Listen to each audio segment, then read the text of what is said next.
習武之人，無懼風雨雷霆。習武之心，靜看流水浮雲。習武之道，邊個先係真正嘅對手？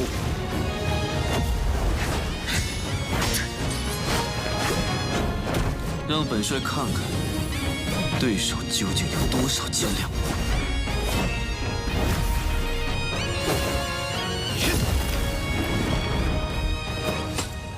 武道如水，水可乾，亦可游；水可攻，亦可守。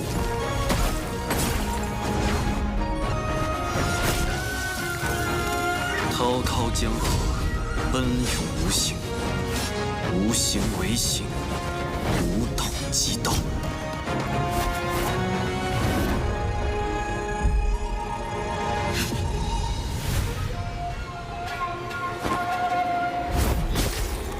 真正的对手就是自己。習武之道就係戰勝自我之道。武係我，兵亦係我。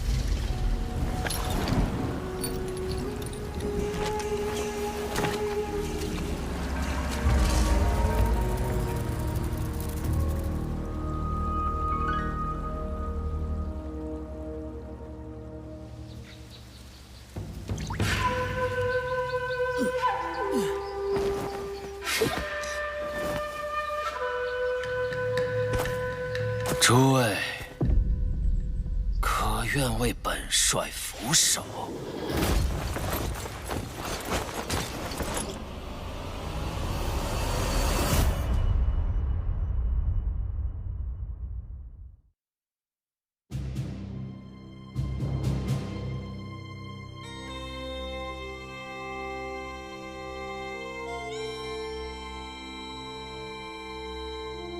我就是你们要找的。 李星云，哎呀，人长得帅就是麻烦，走哪儿都有人惦记。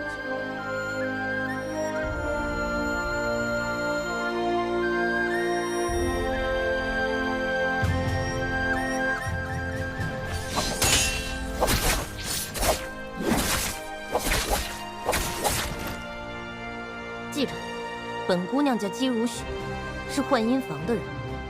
幻音房的剑，从来不会迟疑。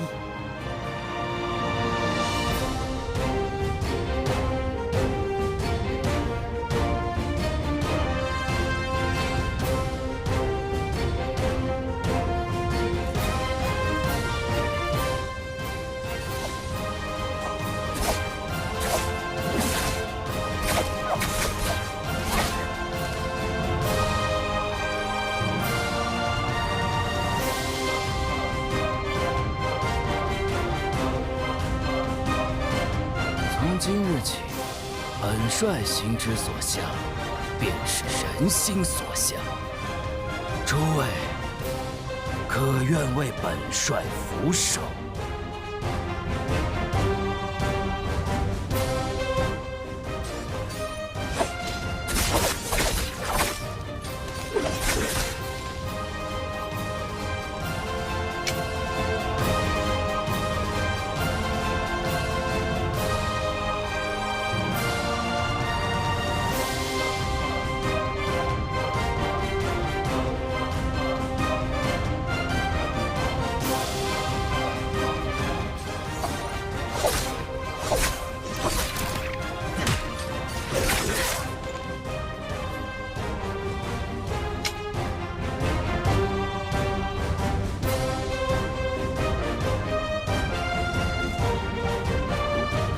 我是齐王，亦是幻音房的女帝。太平只是这世间的面子，而里子早已烂透了。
As chaos tears open the heavens, the natural order inverts. My, how many journeys back and forth have you made already? Still not found? Searching for someone lost in the rifts. No small task. It's nothing. I'm just doing my job. Here's a small charm for your protection. Much appreciated.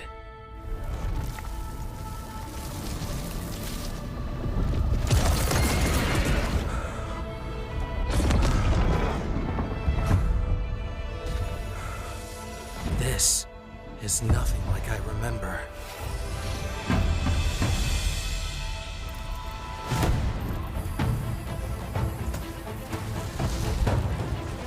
Curious, but there's no time to waste.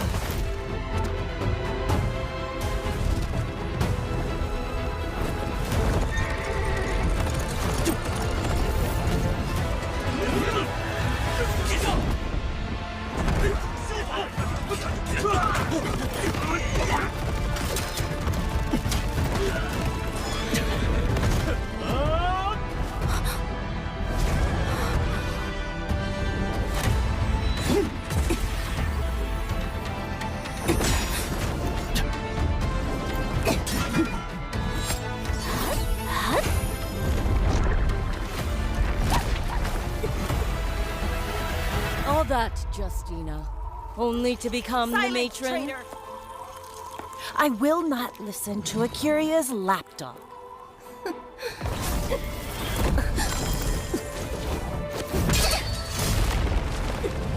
Today, I will purge you, shun of your filth! Go now! You're courting death! Justina!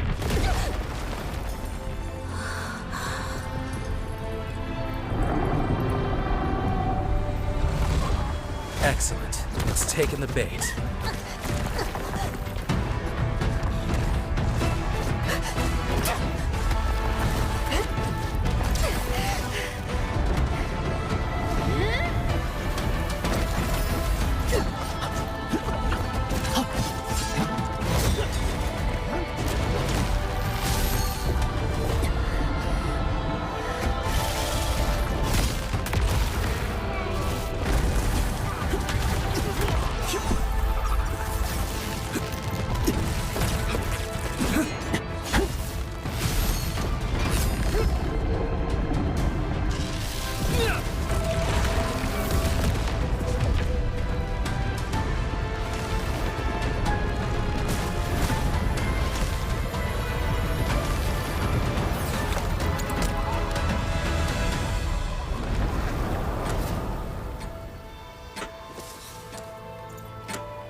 As your escort, it's my job to return you to Lenazra safe and sound. So, no matter how many times it takes, I won't stop till I find you!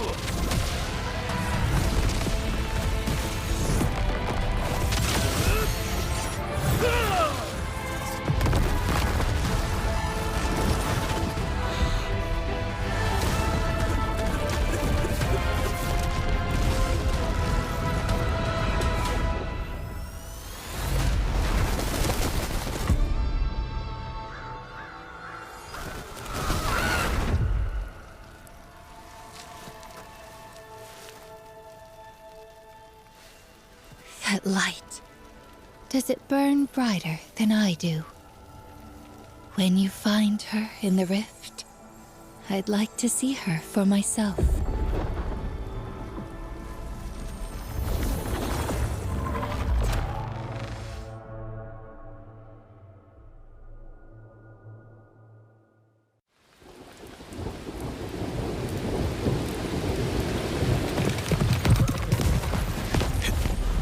风卷雷云，来者不善。老伙计，这次又该麻烦你了。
nights are long, trying to understand a life of words unspoken. How all of her hopes, all of her plans, told so much of what I meant to be. How some should stand, but I'm broken. Your love will help me so near. Never left enough space to hear how it tore me up inside. I've never been prepared to take the key to your kingdom's gate. The dreams wanted that I'd never share.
Your fears in the flames I feel alive.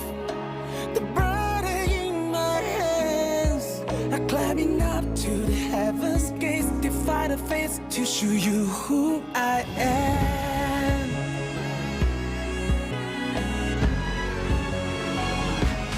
Break this throne now, trade for my freedom instead. I fight it on my own road ahead.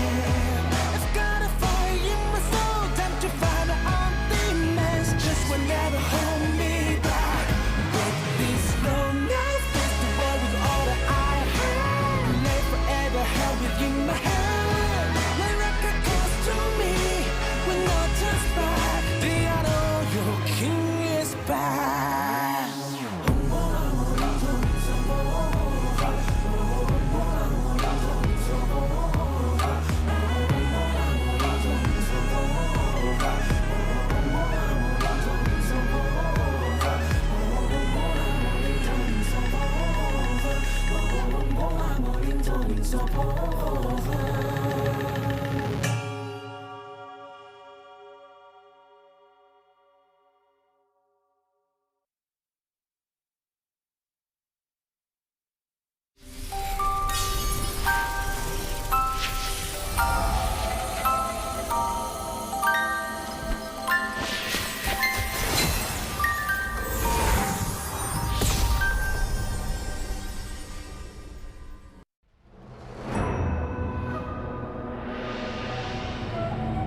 習武之人，無懼風雨雷霆。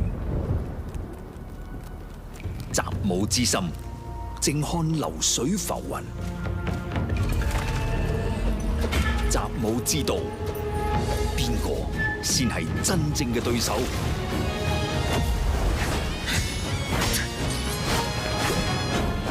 讓本帥看看，對手究竟有多少斤兩。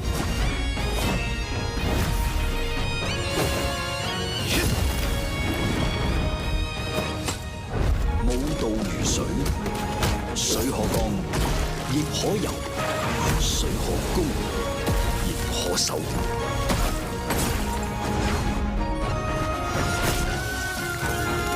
滔滔江河，奔涌无形，无形为形，无统即道。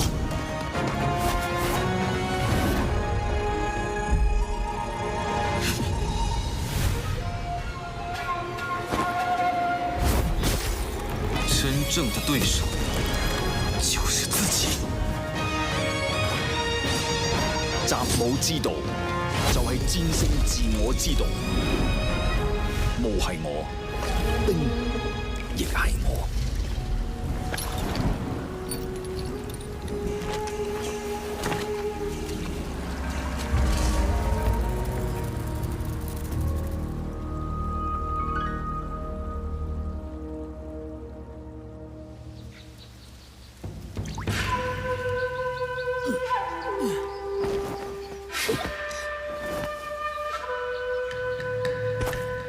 诸位，可愿为本帅俯首？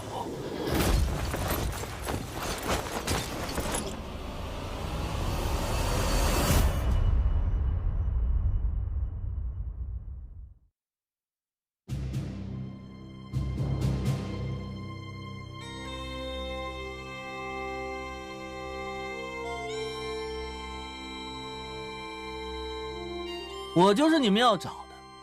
李星云，哎呀，人长得帅就是麻烦，走哪儿都有人惦记。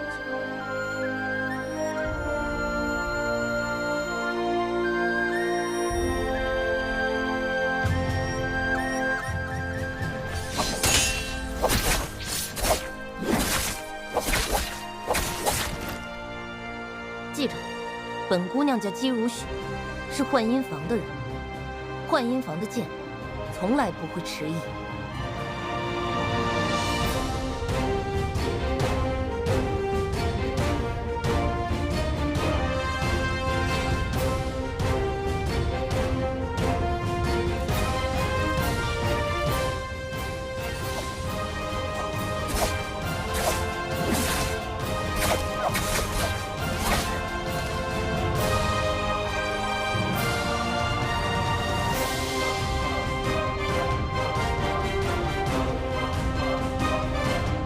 从今日起，本帅心之所向，便是人心所向。诸位，可愿为本帅俯首？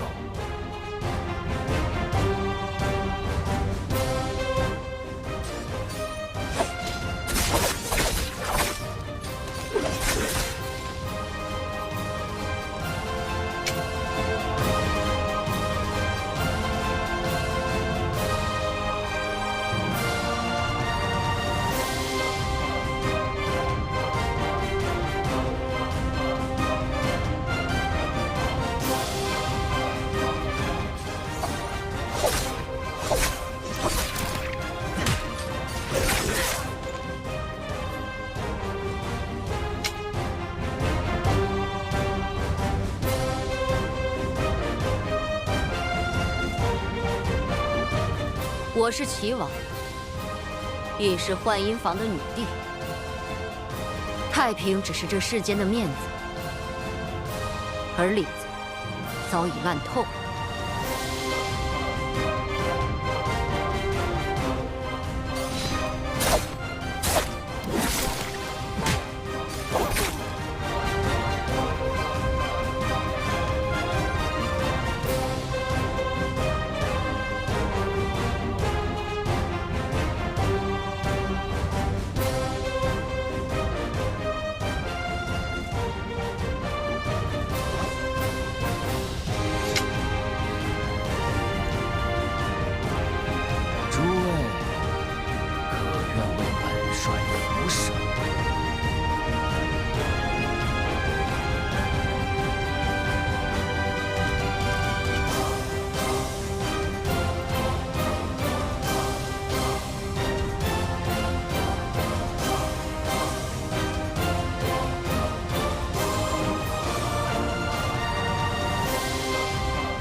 As chaos tears open the heavens, the natural order inverts.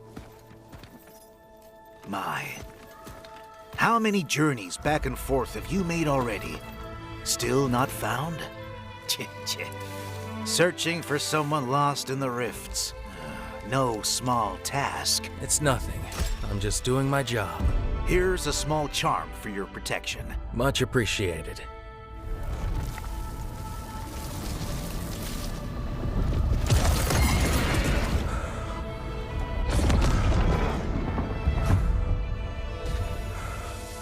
This is nothing like I remember.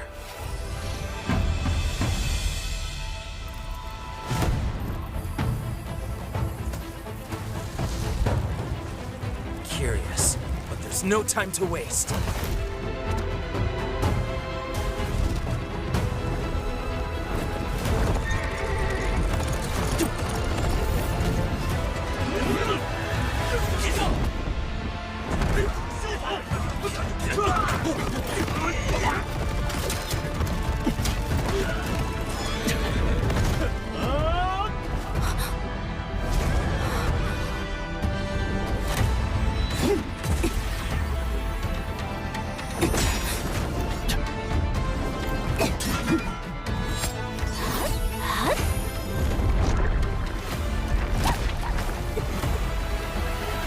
All that, Justina, only to become the matron. Traitor. I will not listen to Akiria's lapdog.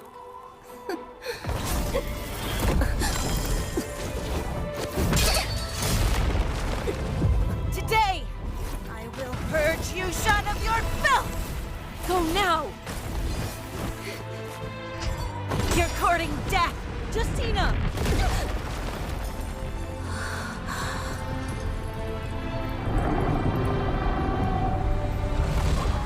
Excellent. It's taken the bait.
As your escort, it's my job to return you to Lenazra safe and sound.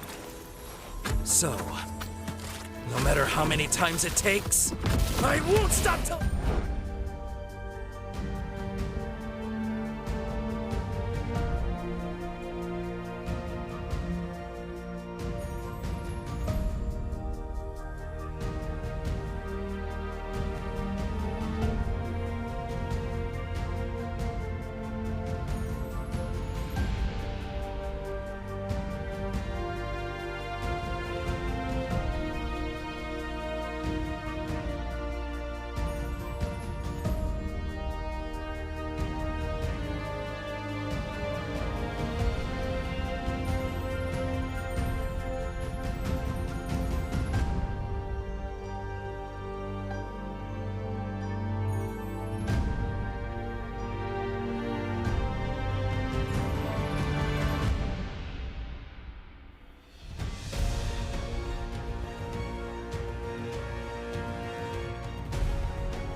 Ladies and gentlemen, welcome back through the Nbpl autumn season. My name is Severio, alongside with Creatives. We got a lot to kind of unpack here to get us into week 3, but first off, we want to welcome you guys back. Not on the usual calendar, not on a Thursday. We're here on a Friday, kind of a little bit of switch up there, but kind of going to be expected to see it go back into its swing of things next week. However, getting to Biweekly 3, we come off the end of Biweekly 2. Seemingly from solos, Spider has taken that dub. That's like, it's a classic moment. It was funny too, because it's against him and Mike again in the final circle, where we kind of got a chance of looking more into that creatives between the choices in this new band pick system, of course. Yeah, I mean, it's been amazing to watch the new system, and I think it's amazing is once again those tush drops as always for the daily jobs we have, that taste versus silk and the treasure joyce gift box there for the 1 hour bi-weekly finals gift. We just had the champions bubble, so hope you guys were able to catch that up. But for the next bi-weekly finals for bi-weekly 3, we're going to be having a J disc of 50 of them for grabs there for the bi-weekly 3 finals. But yeah, new system in play. This is our second week now with the new system. I'm loving the change. I wasn't even aware that in finals first game, everybody locking in Lonnie. We are having that pretty much the most played character, correct? That's how it's going to be working out for our finals. It's the most played character, which kind of evens out the whole playing field. Everybody's on the same hero. We saw the tempo that's set there for the finals for bi-weekly 2. And then after that character gets canceled out, we see how it was. I mean, it was overall, I love the new system. We have a big change now in the pro league, and now with our second week, I feel like these players are going to be coming in a lot more adjusted now, already performing 1 week of it. Now coming into this week, they are going to be possibly bringing out some out their sleeves there to work more on that system alone. Yeah, because that 12 character system is really a rotation that has to be understood through practice, but also through triumph. If you don't make it through for the bi-weekly finals, like some of these players haven't, they'll have a good chance of watching what happens in the finals format, and then looking at what their peers kind of accomplish within that finals round, where that first round is a mirror comp, and then following through with the rotation. They still have an opportunity to try to get to finals, but they have to go through the first set, the martial artist solos. That's going to be what kind of predates the matches, so we can look at who's going to get priority on the phasing, and then seeing about how this kind of changes up not only for solos but for trios. I mean, a lot of the teams were kind of getting used to that, first 2 mirror comp pick round, and that was with last year. It feels like last year's meta, right, with the Sandsife and Syra with bringing the Tumultuation to Takeda, but then that changes dramatically coming into week 2 or week 3, I should say. But we don't have much to talk about trios. We'll talk about the calendar though, so kind of giving you guys a rough estimate on how things have been. With the first week, that's our Spider takes out here for solos, and then OUG for trios. EWC with the mid-season challenge. SR took the double whammy. Spider continued that streak coming into week 2 with his solos win. So this is kind of he's on his hot brand iron, arc about where SR stands. And then GG were able to achieve out MVP, getting out in game 7 for trios grand finals. Although today is on a Thursday or Friday, I should say, following next week, Biweekly 3 Part 2, Electric Boogaloo is going to be on the Thursday. We're returning it back. Week 4 as well, setting themselves to start up on this Thursday. This is going to be on the 2nd October, the following week on the 9th. Then we're seeing Biweekly Final 4 on the 11th and the 12th. And then last year's qualifiers on the following Monday and Tuesday. So keep you guys in mind about that's a 6-day week where the events are going to be unfolding. 25th and 26th is grand finals for the autumn spring split, and then our autumn fall split, to say. And seeing afterwards, the 30th of October into November, that's where Chinese mainland qualifiers for Jacob qualifiers occur. And I kind of give you a quick synopsis on when the global qualifiers are happening. Funnily enough, they are happening starting this weekend for some for solos as well as semi-quals. So keep your eyes out there for that, because this is going to be the grouping for the players in A, B, and C. Yeah, I couldn't see the background, so I'm not sure if it's DRG or Bauda, but we do have a new kid on the block, XXY. Not XY, it's double XY. As we see here, he is going to be on the screen. He's going to be in the first pick, and that's going to be for DRG. He's going to be going against Frostivus in the martial arts solos for our first round. Right after, we're going to be having Mike versus Arano. Then we have Spider and Fong going up for the third round. Fong and XY. 2 XYs. Now, they did me dirty. I know it's on you on, but, XY for the coldness. But now we have a double XY and an XY. HM in the mix against Pace for his round selections, or their round selections. Action against Star for the last round of the martial arts. And beautiful system, right? Just being able to see the players go at it to get the placements into the today's groups and how stacked today's lobbies are as well. We have Spider, we have Mike. You know, we're just missing Narana. Or sorry, we're just missing. Can't even think. Mine's blank. But overall, a verse. Yeah, verse. Yeah. But overall, we saw our schedule. Getting to our martial arts pretty soon. But yeah, what do you think about now that we have our first week done with the new system? How do you feel about this change compared to how we had it before? Once again, family meta was a thing for a long time. We're still seeing it though. We are still seeing it, but it's just not at a drastic level, I would say, than what we're used to. Yeah, I mean, the players kind of comprehend what's going to be best in slot for them for the matchup for placement. I mean, one thing you kind of see family meta, it doesn't mean it's just the same character, right? It could be because you have the buff. The buff itself is something that's an indicator enough to kind of keep you guys aligned, to not take fights against one another. That might change with the new season patch, considering how the new Vermilion effect and Soul Yang depletion and all that. We'll have to see how that ends up in the balance system for Nbpl. But I think that comes down to what the other players kind of seek in terms of their types. I mean, Yorihime is kind of that big determination force that can you don't want to mess around with her, because then she gets you in a juggle and crouch LMB uppercut, crouch LMB uppercut. You don't want to really be caught into that while other players are around. And it's kind of seeing an enticement. You kind of give her a sign to kind of get you going, but the kind of prepare what's going to happen ahead, where Yang Spearwell would be occurring, where everyone's grouped up, the Spearwell buffs would be claimed out, and then the next person would end up getting their Yang depletion getting rid of. Now, getting ourselves into this pre-finals, or rather through this zero ban, the martial artist solos. One thing that kind of is interesting is seeing how DRG not having Shut here, right? And that's XXY comes from the trio side, so maybe we might see a temporary swap in this week to see if Shut is taking the time off, or if anything else. XXY is going to take his spot for it, and he's going to be the first fight we're watching, right? He's going to be up against Frostfist. Frostfist coming off second inside of the ASC challenges for C server. If you guys don't know, they are having their Jacob qualifiers to make it through, and he did get second. I think Light Polaris got first place, which is kind of the big surprise in that 6-round format. But then again, things are coming off the cusp where everyone's still adjusting to the new system. Players are really starting to settle in with how the format of in the Nbpl versus how it is in global, to kind of keep themselves determined to don't lose that touch on this Chinese stage, right? The Chinese mainland stage of having to fight against their peers rather than their countrymen. I thought it was a different player. I'm not gonna lie. I've heard of XXY, but I've never really paid attention to the player card, So I thought it was a different player. But hey, that's interesting. We only had that happen once, I believe, in the Pro League history. I could be wrong. You can correct me if I'm wrong. But the King, the King from solos to trios.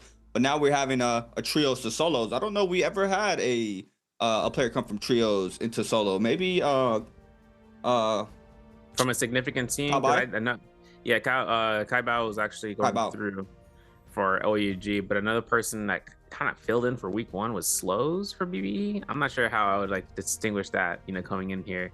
Was something that was made because Frosters wasn't available for the first week to get everything kind of settled in from week 2 onwards. Yes, you're right. So, but that wasn't I'm not sure about Shiz's case, And same thing with Polaris. We saw that coming into where he was swapped out for one of his trios members. So kind of having Polaris to be swapped in. But if XXY is indeed taking over the solo spot, that would be kind of an interesting surprise.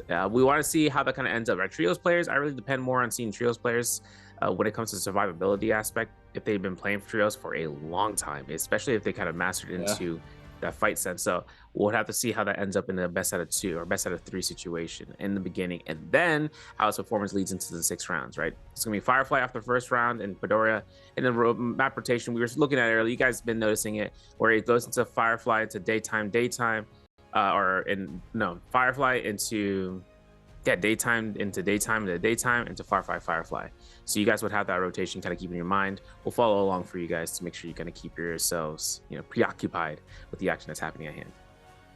Yeah, it's gonna be interesting because obviously, right, pro player. The XXY is a pro player in trios, but we always talk about the differences between trios and solos, and obviously XXY has obviously seen solos before, I would assume, or even played solos if he's waiting for a team or whatever. So this is where I'm gonna be very looking at how well is his macro in a 1v1 setting, if he's able to combo extend, you know, more in solo trios play is a lot more team based. You play a lot more blue focus heavy in some scenarios. You do catch prod, but you don't really go for those big extended combos because in trios you do not have time for that, right? The peel is coming right up. It's 2 other people you got to worry about from whoever you're fighting in a trio setting. So seeing him here in the first round of the martial arts against a player like Frostivus is going to be very interesting to watch how he can do. And you know, this is something that I'll take this as a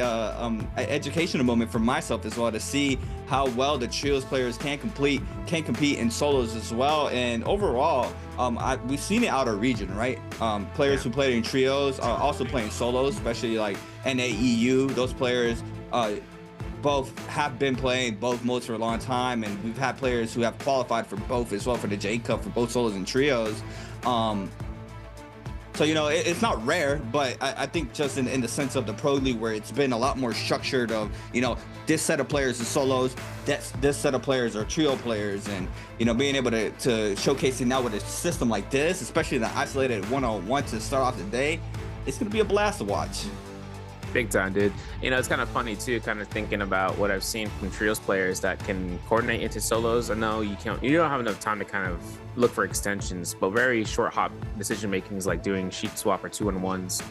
That's very imperative inside of a trios fighting sense, because when you're having a more time spent kind of setting up a grapple bone combo, someone else would disrupt. But in most scenarios in solos, just because of terrain differences, what is allowed in a certain situation with the weapon that you have, those sheet swaps really will come in handy. I'm not as sure if XXY is going to be one of those type of players to delve into doing that, but these guys kind of over prepare for trios to kind of get their guys on the board. I know that sometimes they even have like their support lines to like play out and survive in like a solos matchup. So we'll have to see. Wufong though, this is definitely going to be a cool time to see Wufong coming through here to kind of contest out. You know, seeing his success in the past, seeing how well he's kind of taken his strides, XY is a no-brainer for that statement as well. This man is like, yo, look how locked he is, man. That man got the hands on deck for the clock. Yo, my man's like, you know, he's going in there. He's playing with a ring too. I didn't know that. Yeah. I didn't know he played with a ring. Yeah, dude. My man has that. You know, you imagine it on a glass mouse pad, bro? Nah. Oh man. Gonna be interesting though. We're locking in for our first martial arts rounds of the day. Got Frostivus against XXY once again, Mike against Arano, Spider against Fong, Fong against XY, HM against Pace, Xshin against Star. Groups are locked and loaded. But yeah, Spider does it again, huh? Spider. I don't know. I don't know what he took for the fall split. He's been on one. He's been insane. I mean, you've seen he did have a kind of a slow day for his day 1 of the bi-weekly 2 qualifiers, but his second day was marvelous, and then finishing out there, taking the chip home. Starting off, XXY against Frostivus, releases the 2.0 XXY, playing fan at hand against Frostivus. Liam v. Liam. I'll be proud here for Frostivus. Into the grapple extension. Full extension off the flying knives. Into the jump LMB. Goes for the slap as well. Tries to go for the second. Doesn't manage to connect off of that one. But now, going back on in. Overholds. Not releasing this time around. Trying to make sure he does not get parried. Does manage to clink off the focus attack this time around. Does manage to overhold. Gets the damage. ×2. Oh my god. Going for the third. No, going for the parry. XXY opens up beautifully now for the second round of this half. The second half of this fight. Frostivus.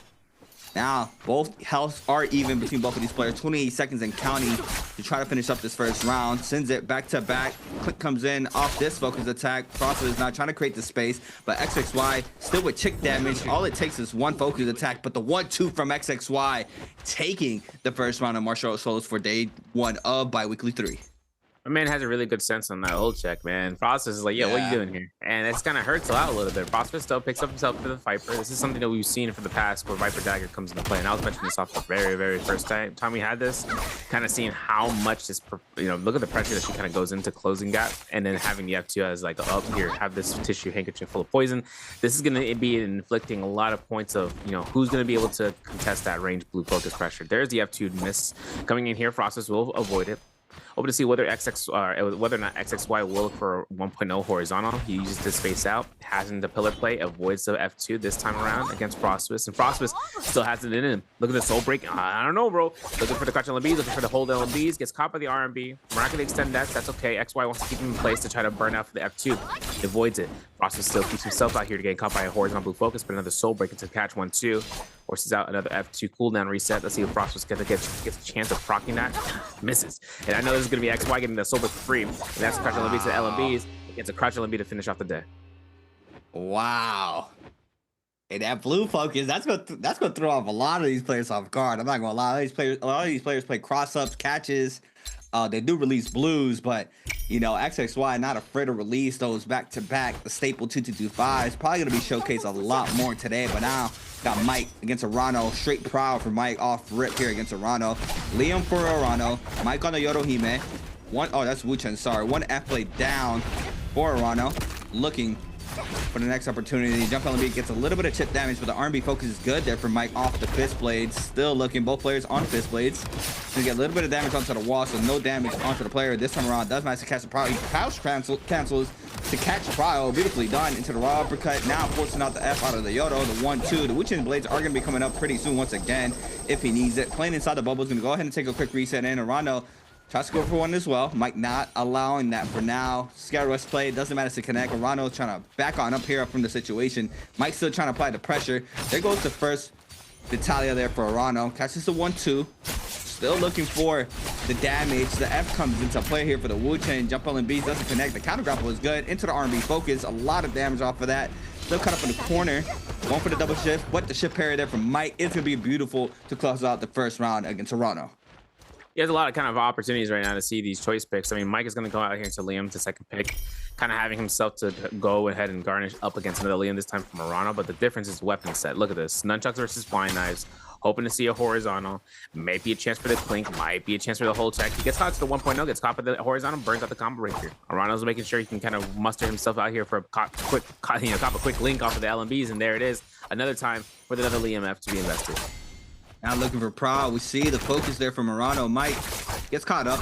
Raw uppercut is good for Arano. Into the 1-2 follow up. Into the R&B on the ground. Catches the reprowl. And Mike's gonna eat up tons of damage off this combo alone. The 1-2 follow up into the 1-2-3 aerial R&B. Now Mike needs to try to fight back. And I think it's going to be a good spot right now, right? Arano catches the whole horizontal to the face, but he's still held as can be. So as F1 and still finds the opportunity for the 1-2 there. This is going to be Arano taking his one against Mike. Now, Mike is on Syra. This is going to be Syra Flying Eyes against Arano with the staff. We saw what Tumulch is able to accomplish, man, right? The F1 reset for the R&Bs, and that can be a dangerous against Mike if he doesn't have a combo breaker. Yeah, they throw down Wisp, do 1.0 R&B into the reprial off of that alone. The knockback doesn't.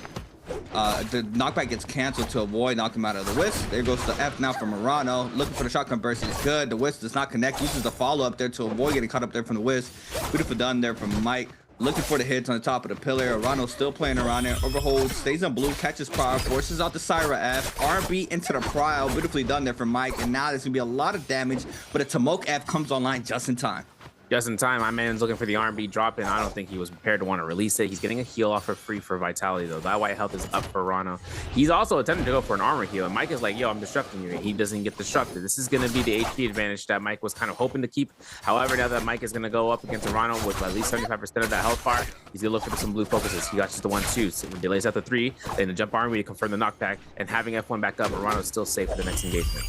Yeah, he catches Prowl off the Skyrush, though, forcing out the Syra F, but the health pool is going to be going towards Mike's way. He just has to kite it out for 5 seconds. Arano fighting desperately, catches the Wisp Prowl, gets the R&B damage, but it's not going to be enough damage. Arano's going to fall for that. Mike laughing. We see it there in the player cam. He is going to be taking his round of the martial arts solos. Now we got Fong against Spider. Spider on the Temi for the first round. Fong on the Matari. Fist Blades versus Staff.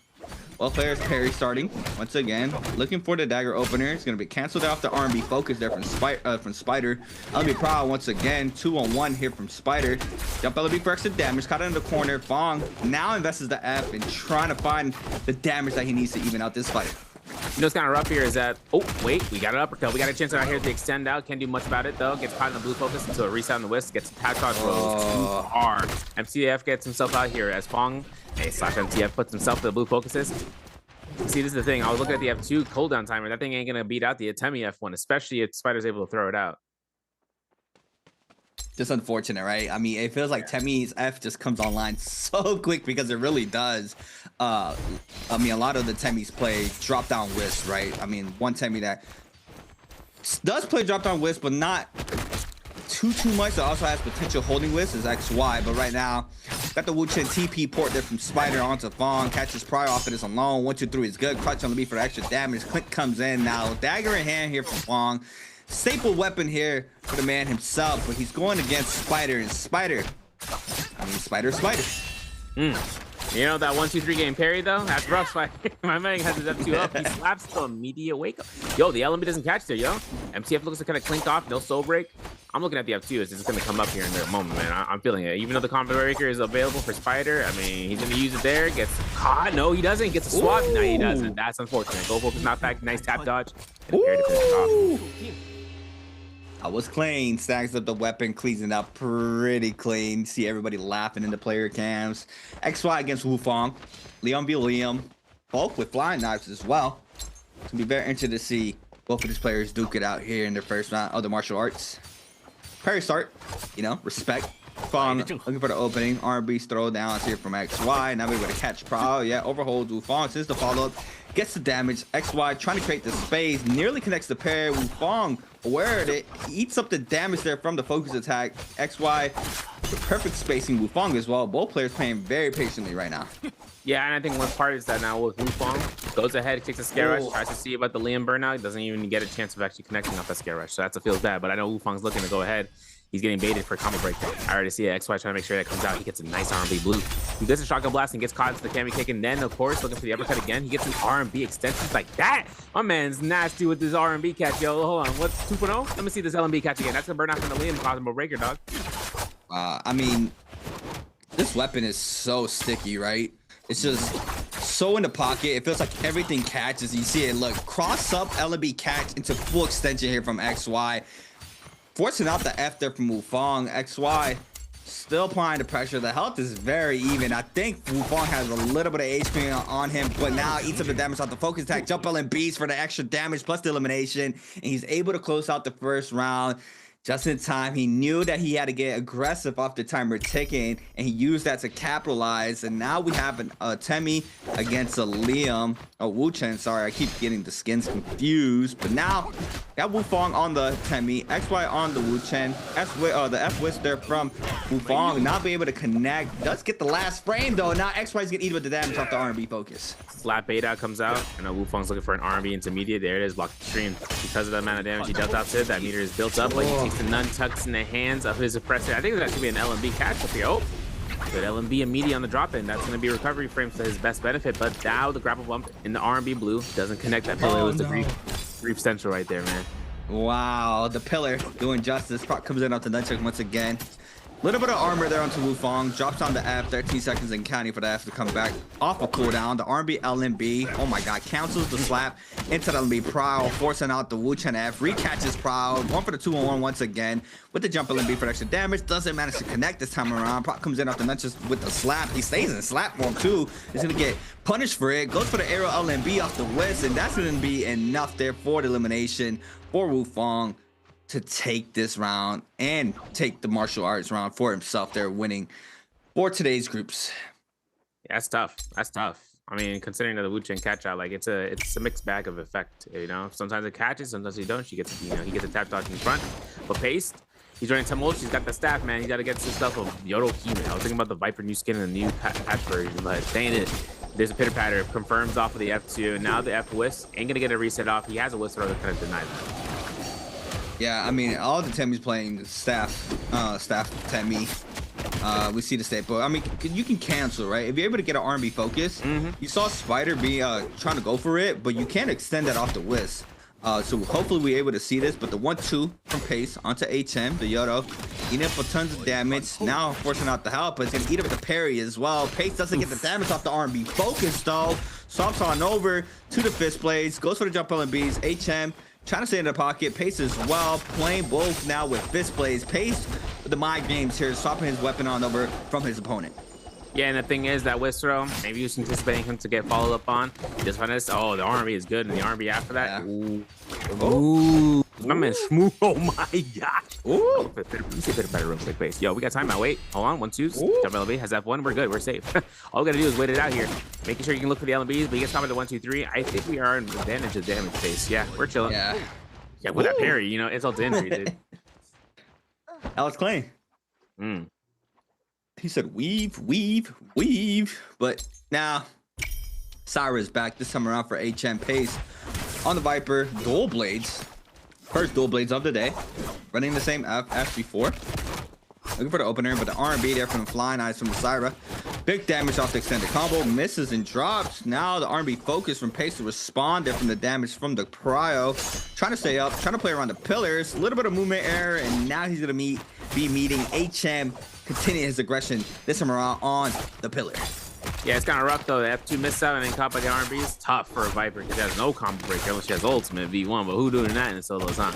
And I think this comes out to Pace.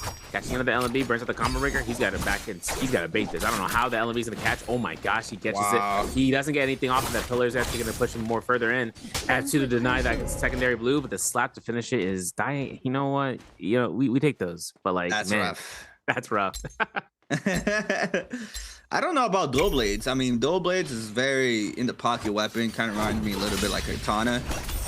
I would prefer halberds maybe against this, but you see just the weapon pool, right? Fan, flying knives, anything in range. Staff even has lunge, has R&B, especially with the Temi extensions. We've seen the weapons that these players prefer. Even dagger is good.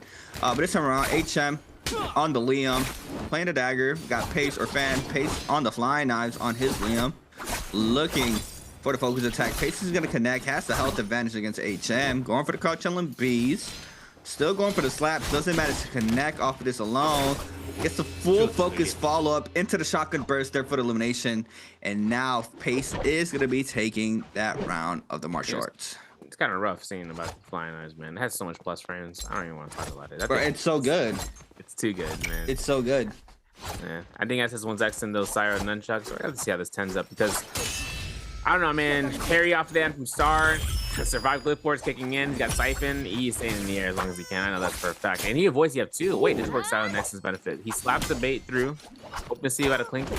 Oh, the soul break denial comes in because he threw in the other opposite direction. But I think Star's ready to go for another ambush here once F2's back up. Wow, beautiful parry from action. Going for the air R&B extension. Grapple LMB. Doesn't catch the prior though. Still looking, being able to weave that LMB focus. The F is good there from Star. Staying in the pocket. Action has to continue his aggression here onto the Viper. Massive parry as well there from Action. He's gonna eat up all that damage. Let's for the air R&B, but Pillar stops the aggression there for the follow-up. Recatches Prial, and he's gonna eat up a damage off the R&B focus as well. I think that R&B is going to connect. Yes, it will. It was kind of a mind read right there. It was like a 50-50 gamble, and now it's going to be it's against Star's favor.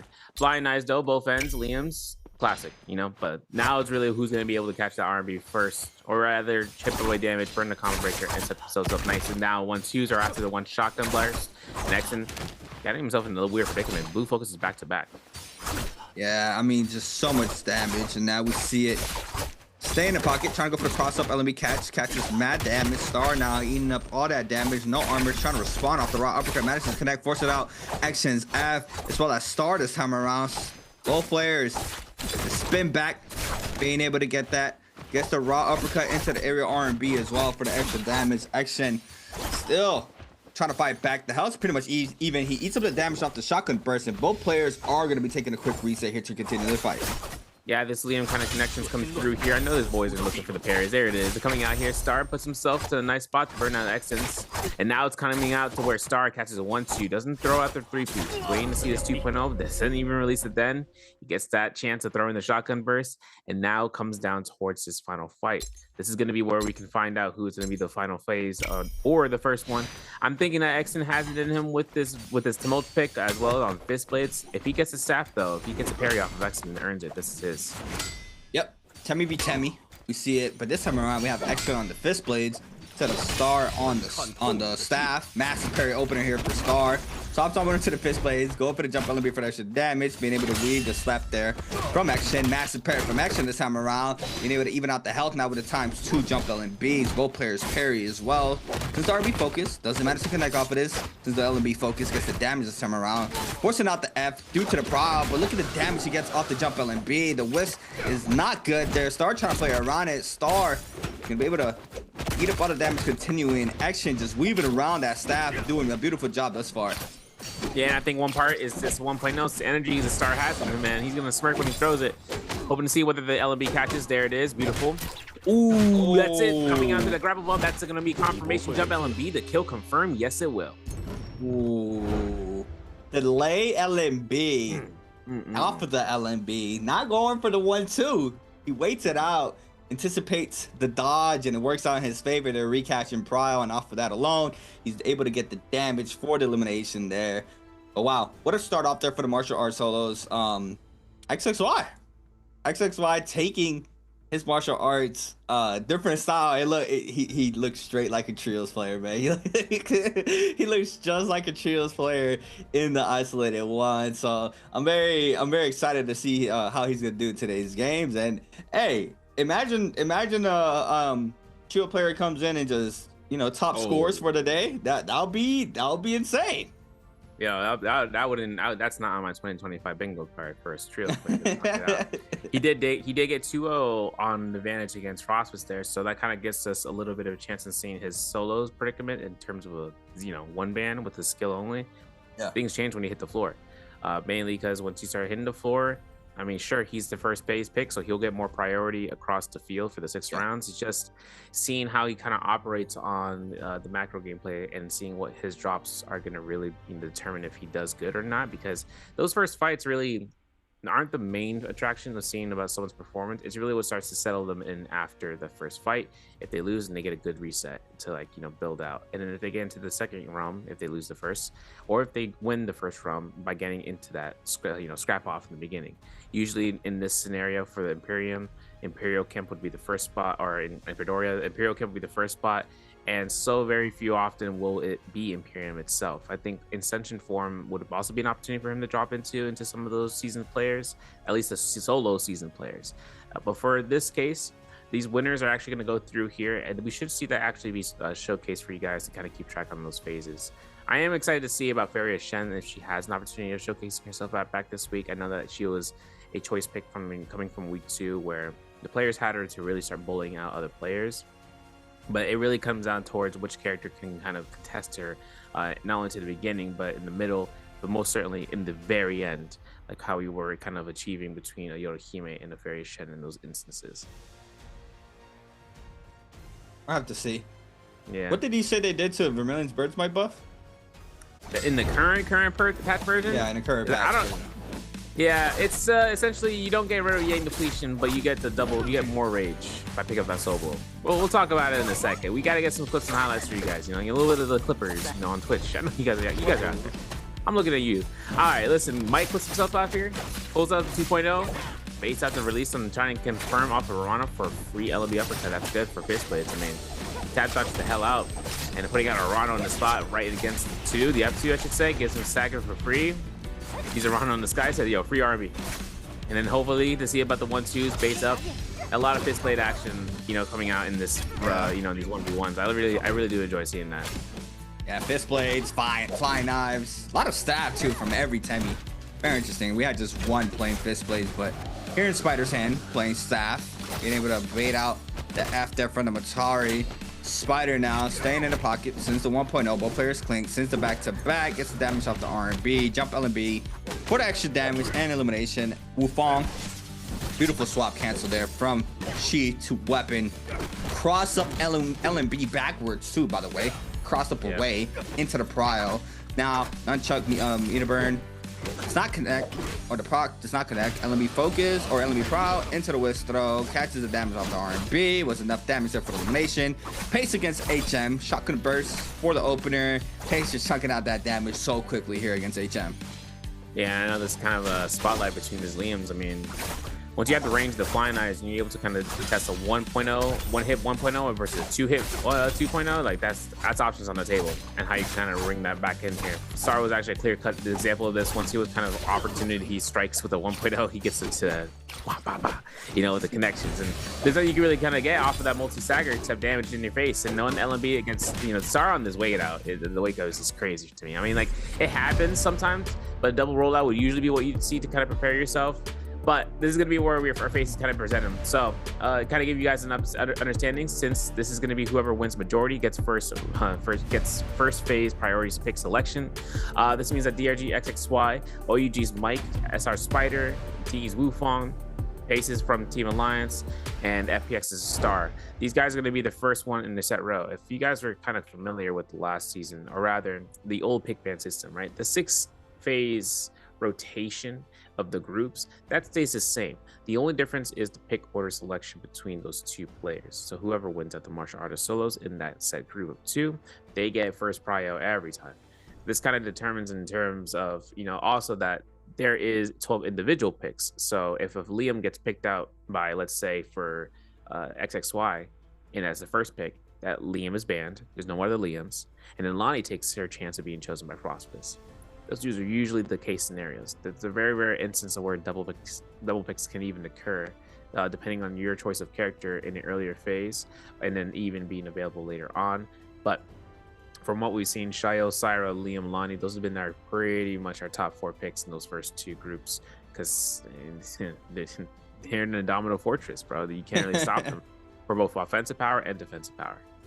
Yeah, I mean, that's staple, right? It's never a, oh, we're gonna get this or that. Like, it's stapled. You have that stapled already with our first round selections. I mean, the Lonnie, Liam in the first 2 groups, and then we have the Shayo, Cyrus for the second, for the 3rd and 4th selections for groups C and D.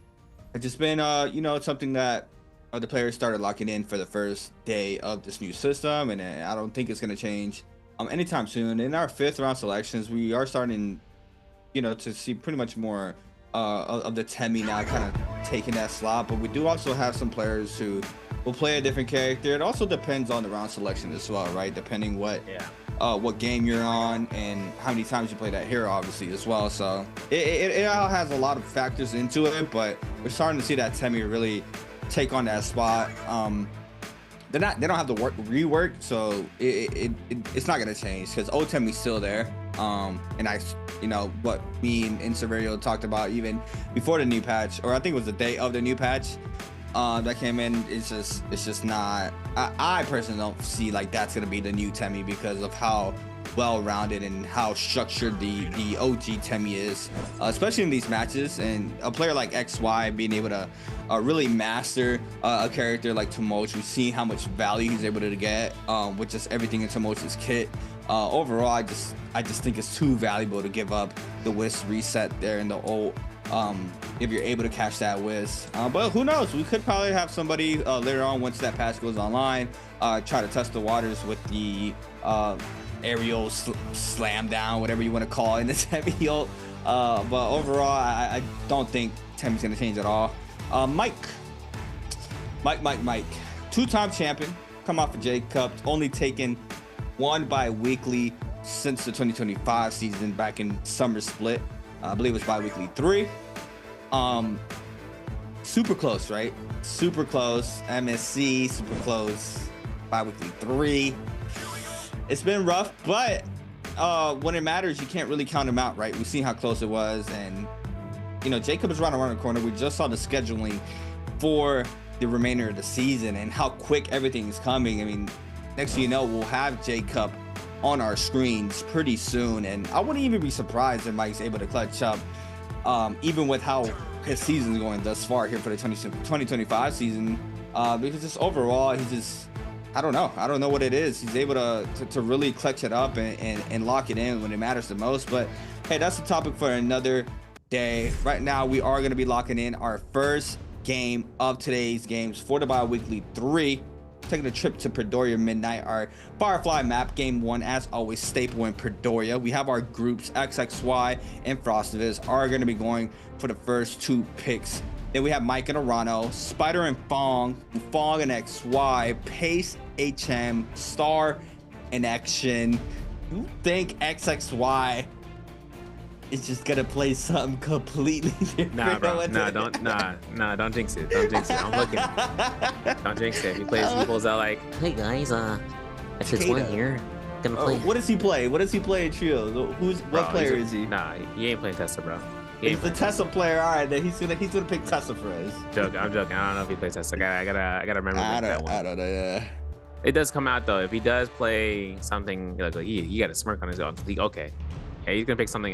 He has to choose leave Alani, bro. Nah, he has to. Yeah. Nah, he knows. There's another option. We're just showing. He. Frostfist though, he's like, okay, guys, let me bring Justina. I'm like, wait a second. Real? He did that for his 4th round selection one day, right? Really? Did he? He did. I think he did. I think he picked Justina. Oh. Yo, we got Mike with no glasses on. Yo, this is like a new lore drop. Like, whoa, that's whoa, crazy. DLC just dropped. Yo, that's crazy. $15.99 on the Steam app. All right.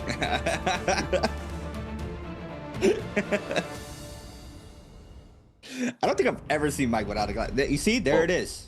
Yeah. There it is. Arano locking in Kylan. So the Shayo still up for grab. Is Spider going to take the Shayo, or he's going to pick the Tebi? Look, he's thinking about it because this is interesting. What are we going to do here for our first game? Do we want to pick the Shayo, or do we want to save it for next game and just play the Temi for this one, but leave the Shayo for possibly the 6th round selection? Oh. Okay. I'm thinking he's anticipating the future, right? Because if he gets into phase 4, rather where Wufong XY is, if Yodo's still up, he's Gucci to choose it. That Shayo double pick opportunity though just went out the drain. MTF is gonna take that. He's gonna make sure he can kind of work off of it. I'm not saying that he's looking for a double check Shayo, right? But the opportunity for it now lies within an MTF's favor. Since Yodo Human can still theoretically be double picked for Spider in this case, he would be able to go through with that. That Kylan 2nd round pick though, or 4th round for Arano, it's kind of a surprise. Can bring him back into what he feels comfortable with. So if he does feel like Kylan is going to be the option later on, we'll have to see. Seeing Justina being brought out here from Wufong and XY coming out here as Mulch, classic. I want Padoria too. Actually, I do want to also bring up the mention. We are on the patch version 904. So it's the Temi patch? Temi patch. You know, me and you both know we not seeing that, bro. Yeah, I mean, this is the GOAT we're talking about. I think he's like, watch out, guys. I'm throwing this wish real quick. Oh, you thought I did? I'm throwing my shelf in fate. Like, yo, he's gonna get himself out here, man. He's gonna pop it off. Oh man. Maybe, and I say maybe, but you know this means for Shayo, V2 change. You know, that's also another option to seeing how that kind of earns up. So Shayo left V2 could also be an opportunity of changing that up for, at least for lack of a better term, for between V1 and V2. But we'll have to mention if that happens, because Akko's gonna get picked up here from Paste into Valda from HM. Star gets his very Shem pick, and the Nexon. Listen, dog. I mean, Kylan's already chosen, so yeah, they're gonna go into either he's gonna go ahead and pick up a. Nah, don't do it. Don't do it, Atari. He's thinking about it. He's thinking. Yeah, Wu Chen. All right. Some people were actually saying that Wu Chen wasn't in the like they're thinking that Wu Chen is an option in the Nbpl. I think it's kind of rough to kind of think of that, because it's like if he has F1 out, he's able to protect himself from like various Shens in those in-game scenarios, shenanigans, right? And even Syro for light orbs. But we go for offensive Wu Chen for the F2 catches, and you really start to like kick some people down in the early points, like you would end up finding it out pretty quickly how fast he can kind of catch you with your with your weapon down, and then it's over for you, dog. Like you're done. Alrighty. Oh, I mean Spider-Man. As always. Nothing off is just like trying to see what's gonna be happening. Just locked and loaded, waiting for the first game to start. Star, on the other hand, still having a lot of ground to cover. Been in the league for quite some time now, not been able to really close out. Has some pop-off days, pop-off games, I would say. He also slows down a lot, right? Struggles to really continue that momentum that he gets from those pop-off games.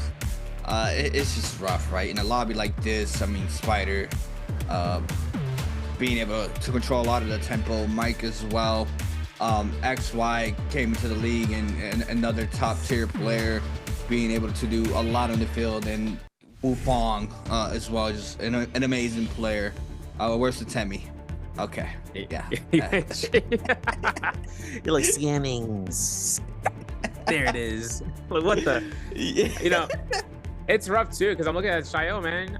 That was where I looked first. Like, where's the Shayo? Oh yes, yes. Yeah, but she's still V1. It's too good. I mean, it's because damage, multi people, like everyone can get hit in the row. You know, it's like a bowling ball, and then like strike. You know, everyone gets knocked down.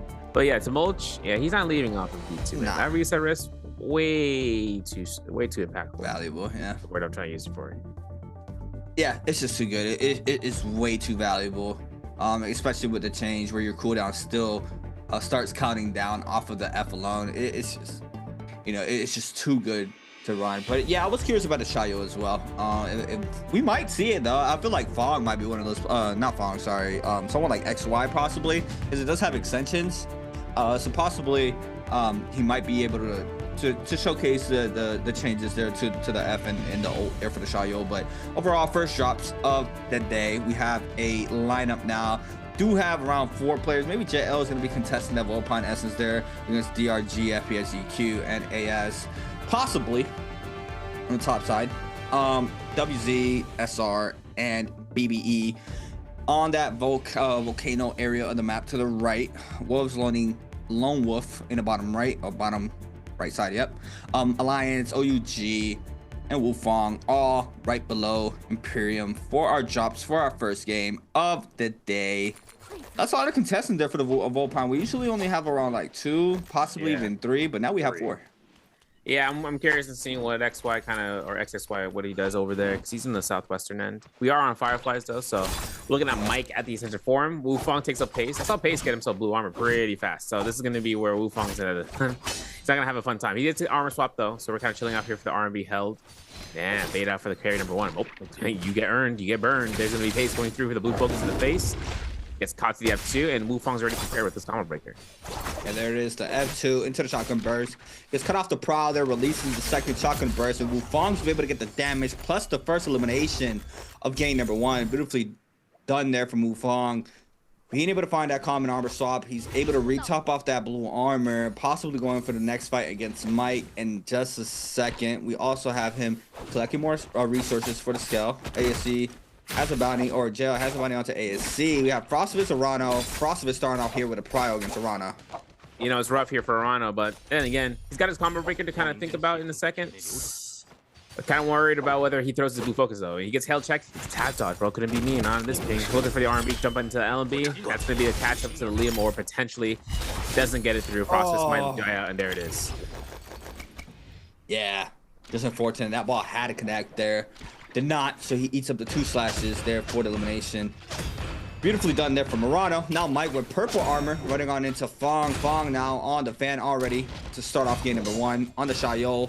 Looking for some sorts of space, but we do have the pressure still happening in the back end there from Wufong and Mike, both looking for Fong in the back end. We do have him trying to retreating now, but the backside is going to be caught up there from Wufong. Just ultimate invested into the response there with the Shayo ultimate there from Fong. Yeah, I don't know, MTF, aka Fong, this is rough. Caught between a rock and a hard place, using the chariot as a shield, but there's now 3 players with pistols shooting him down, and Spider's one of those. He's approaching the scene, at the scene of the crime. He's going inside of the Ascension Forum in the underground, hopefully to see if MTF finds the armor or weapon off of that. Doesn't get it, kind of hides himself. V1 variation is still kind of being here for the catch. That's still going to be a lot of damage, but there's another target, and that's going to be possibly a kill steal. Still manages to get out, has the weapon of choice. Mike will chase him down. 8 grapples to his name, using the walls here for the scare rushes. And the backside, we have another player showing up. It's Spider now in the mix. SR Spider, seeing this player disengaging, running out, going for the movement game. Spider first one in on the auto. Does manage to clink off of that scare rush. Fong in the backside does manage to get out as well on the opposite side of the underground cave. Spider doesn't manage to catch up to him with a little bit of movement error. Mike ignoring the Yodo. That's common armor, but he does not care, knowing that Fong has no ultimate online, and we see there on the bar, he's around 35%.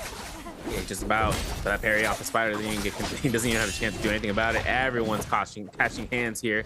But MCF Fong, he's definitely going to be the worst one going down. Spider's going to get the elimination. Solum is his.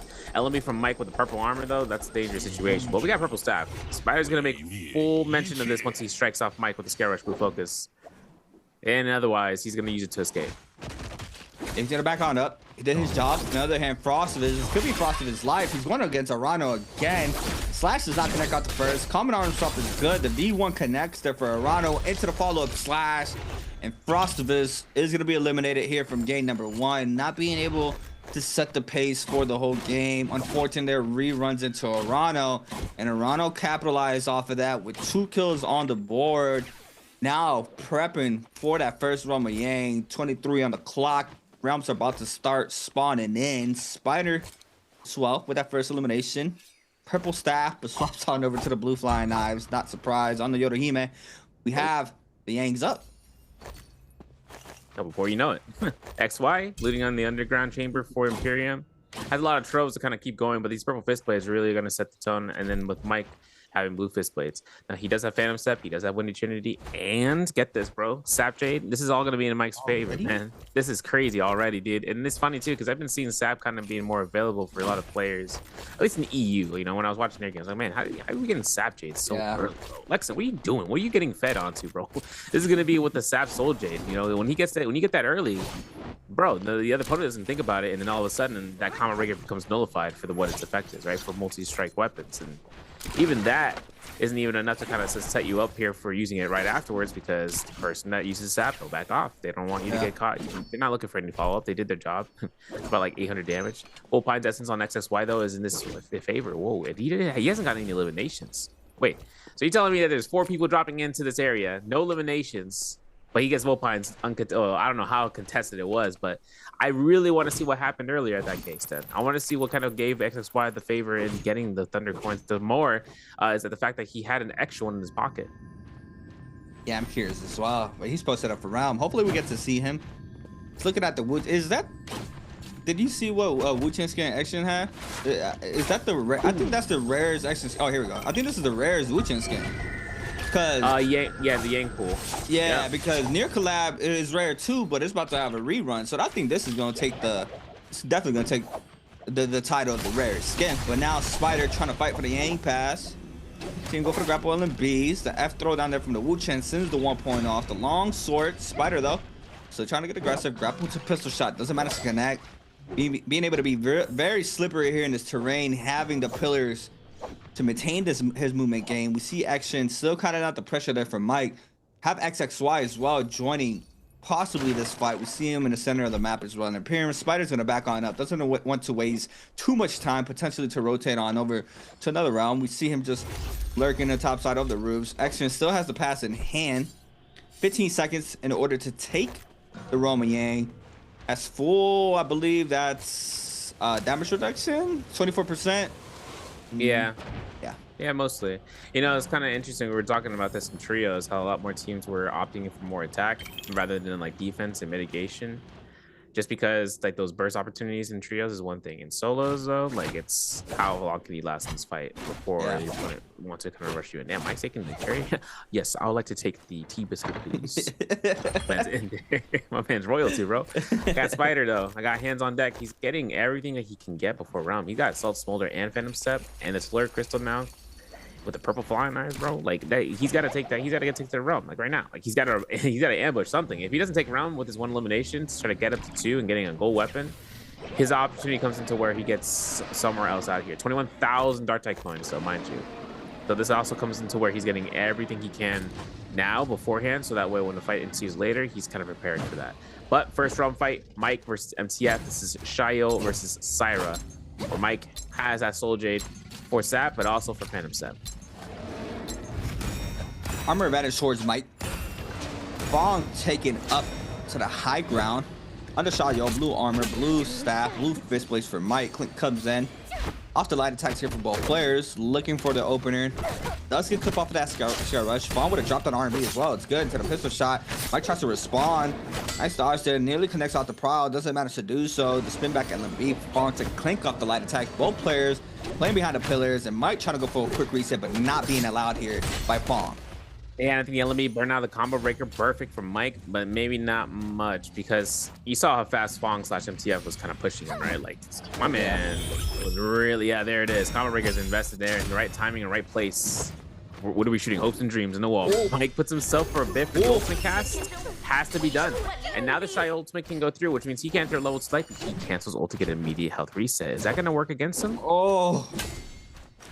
I don't think so. Fong's been playing good amount of pressure, and he has the Shaya ult online. Now Mike has to try to live out 2 more shield throws. I don't think the first shield throw was even thrown. Possibly did off that pillar. Being able to scare rush around. Mike doing a good job thus far. Just 1 connection is all he needs to be able to get the elimination. Still not being allowed to pop up Natalia. Jump LMBs for a little bit of damage. Since the 1.0 is going to get parried, and Fong now with the R&B focus. That's good pressure there from Fong overall, making sure he stays in the pocket, not letting Mike breathe for a second, and we see it here being played out perfectly there from Fong, and now he's going to be snagging up that gold katana as well.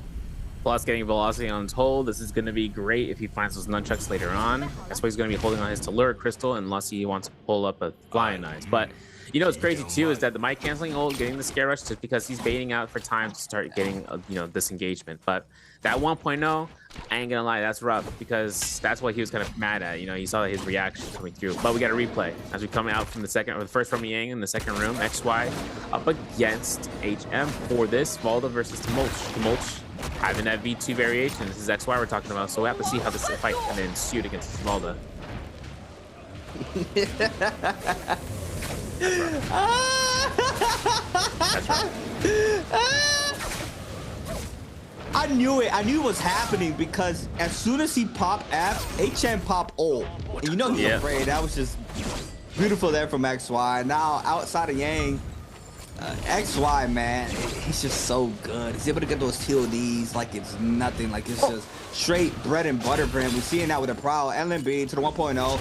Has explosives armor, so doesn't manage to get the full follow-up, but another player showing up to the back end, and he is going to be applying the pressure, and that's going to be Wu Fong. The Kylo ultimate is still aligned here for Rano, but XY just has to survive the pressure, and he has now, but the whole lobby now raining down. HM with elimination onto Rano. XY now getting frozen by Wu Fong. Wu Fong picks up that elimination. Players still scrapping. HM investing the Valda ultimate. It's just havoc happening across the whole map. And I know the Spirit Throw is being held out. There it is. Can the shot, though, coming off of that confirms a freeze? Nah, no case. There it is for the stagger. HM still has Valda Spirit. Is holding on for dear life. He doesn't have any sort of buff. He is the one the Yang depletion members. And remember what we were talking about when we came into week 2, right? Once the lobby sees who dies in the Roman Yang, you're going to keep an eye and ears out for that. There's only a limited amount of players in that lobby. And this is going to be one of those cases. Valda. It's just so much pressure. So much pressure. Mike not being looked at. They're looking for the player in the back end being HM. HM, the Valda from earlier, just eating up so much damage, trying to kite out all this pressure from all the lobby right now. He does manage to create the space for now. Goes inside the zone. Mike doesn't want to risk going in it. Pace, on the other hand, takes the challenge to go inside the zone. I see him in the minimap. Looks like he's going to be rotating back on. Then HM being able to get a full reset. And Mike now goes in for the kill, goes for the shotgun burst damage, goes for the prowl on the 1-2 across the wall. HM still trying to survive this, but this could be a hard task with everybody lurking in the outskirts of the zone as well. Yeah, and we're actually going to see Arano getting fully eliminated. This is coming against the hands of XXY. That's going to be coming through as his first kill, but Mike is putting out a little bit of more work than HM was hoping for. And inside of Skygate's Cove, zone 6 damage is going to finish off HM here. Doesn't matter for the pistol shot. Mike is elimination, and he gets rid of his Yang depletion. So we were talking about this earlier. Didn't really give you guys a quick mention. It's not in this patch version for Nbpl, but in the current patch live version, that Vermilion's Essence does not get rid of your Yang depletion. It resets the timer.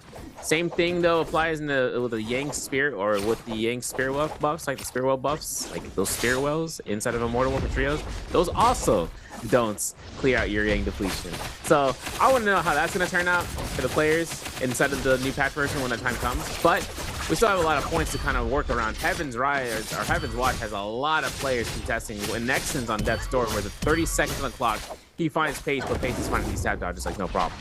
Yeah, Pace was weaving that. Beautiful F2 as well. And that's his last shield, blade shield, sorry. Fong, on the other hand, loses all that armor. Actually, still with 19 seconds, needs to see if he can try to snag at this elimination, but it's Fong. Fong's gonna be able to kite out very quickly here, and especially with his terrain, having the wall with a fan in hand, just staple for him. You see Action now backing on up. XY against Wu Fong.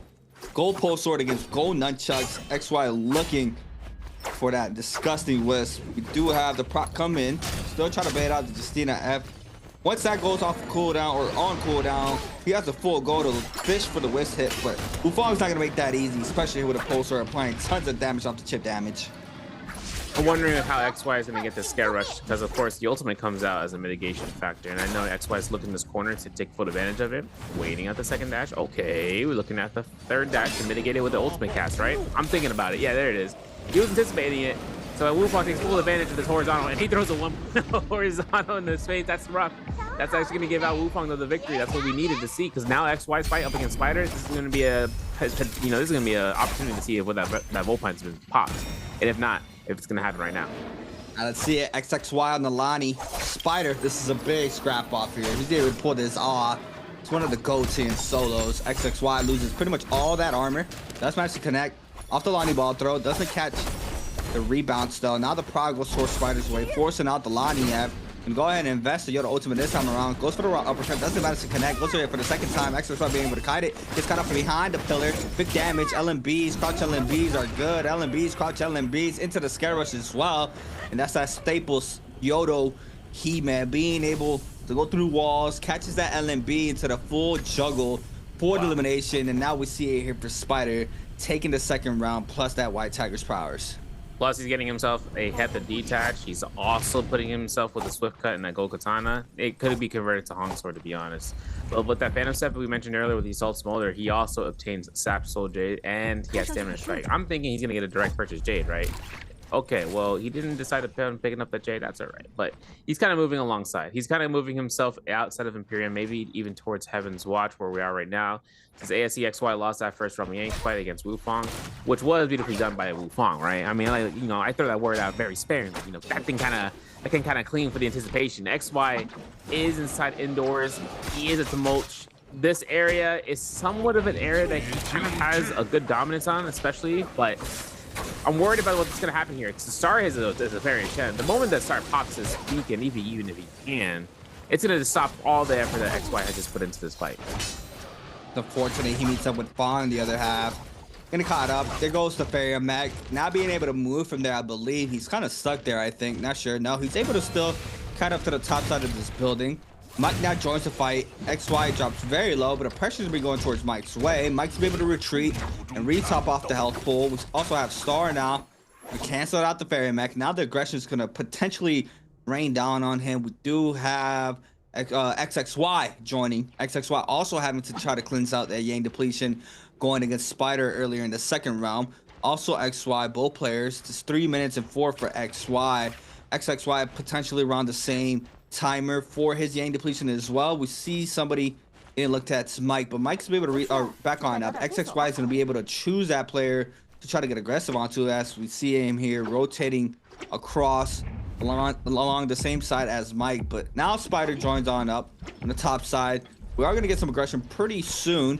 Overall kills thus far: Wu Fong with 4, Arano gets eliminated with 4, Spider with 2, HM eliminated with 2, Fong, Mike, XXY, XY all with 1 kill. Pace, Star, Action, and Frostivus currently with 0. 2 players being eliminated, that being Action and Frostivus out of game 1. 2 minutes and 20 seconds on the timer from XY this time around. Spider, on the other hand, still looking fully stacked right now. Gold katana in hand, also having gold armor.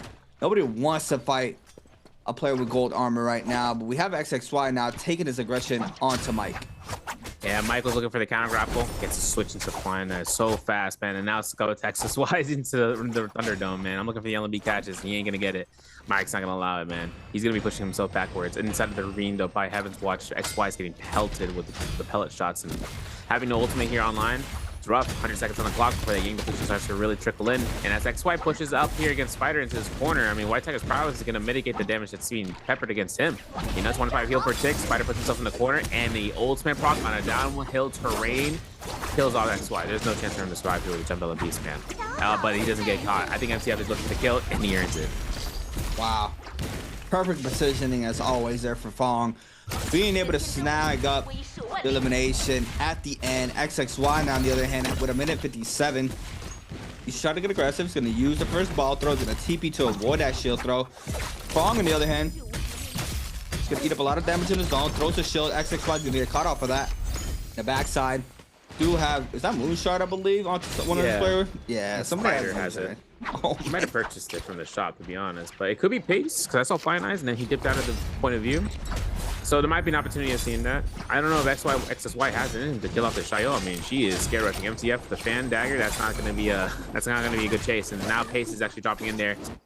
But yeah, Mike with the yoink of the Sentry, Doc.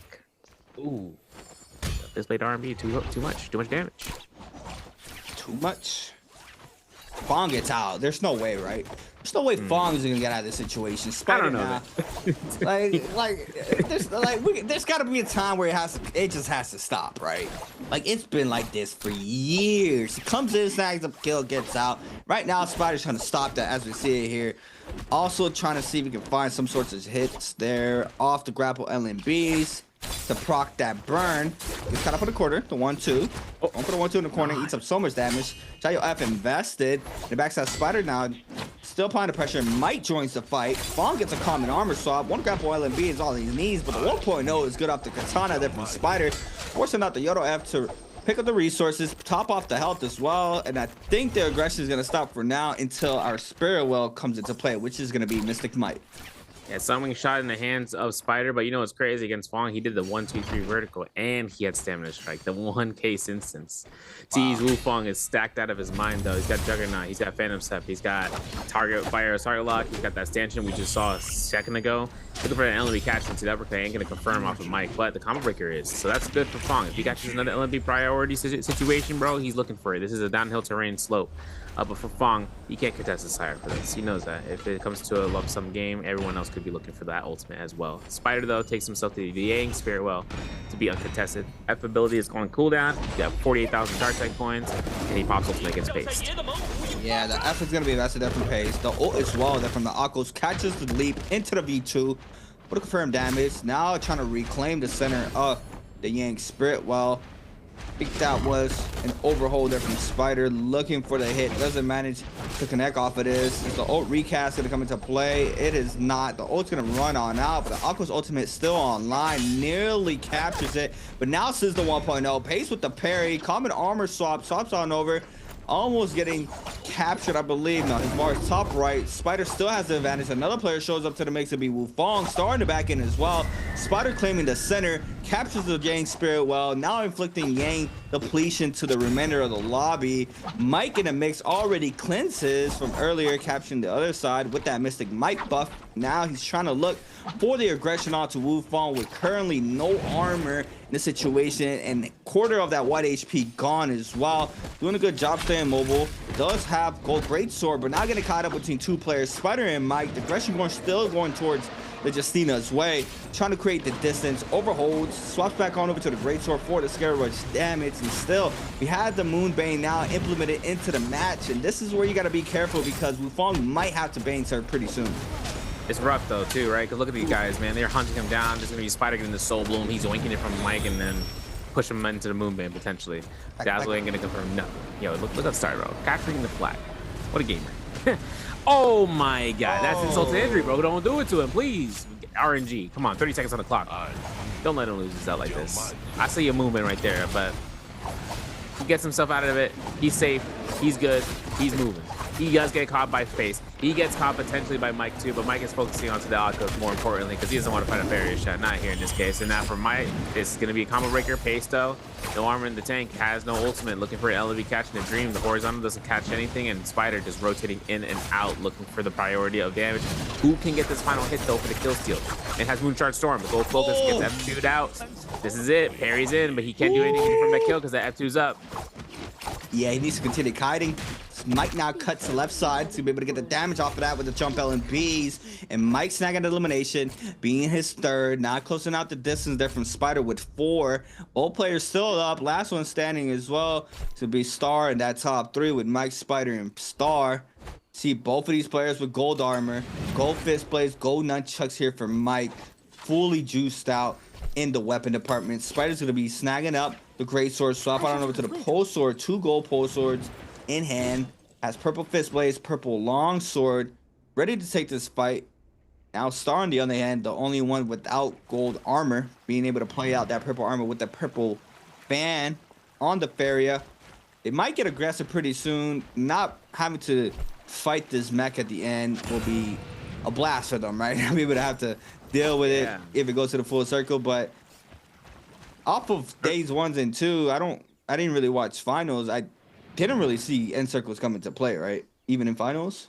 There was one for the final round, right? For round 6, which is Mike and Spider. Farius Shen on Mike's side, Yoda Hime on Spider's end. That's why I was thinking he chose Yoda to try to get a double pick this game for this today.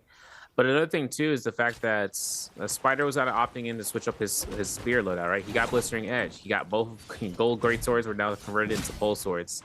Well, rather one of the pole swords in the hands of Wu Fang, and then converting the great sword to a pole sword as well. Because with that and Assault Smolder, Endgame Circle, those burn ticks for a target that ends up in the circle means that they would lose even more efficiency on that white health bar. So for Star, his next kind of ambition, if he could, would be looking for HP Jades.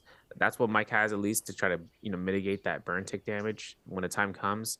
There's only going to be a moment where it's going to be coming down to zone tick damage, especially on the Farius Shen, if he survives throughout the entire onslaught between these two, and then having to out-sustain them through who has the larger health bar, the white health bar in this case.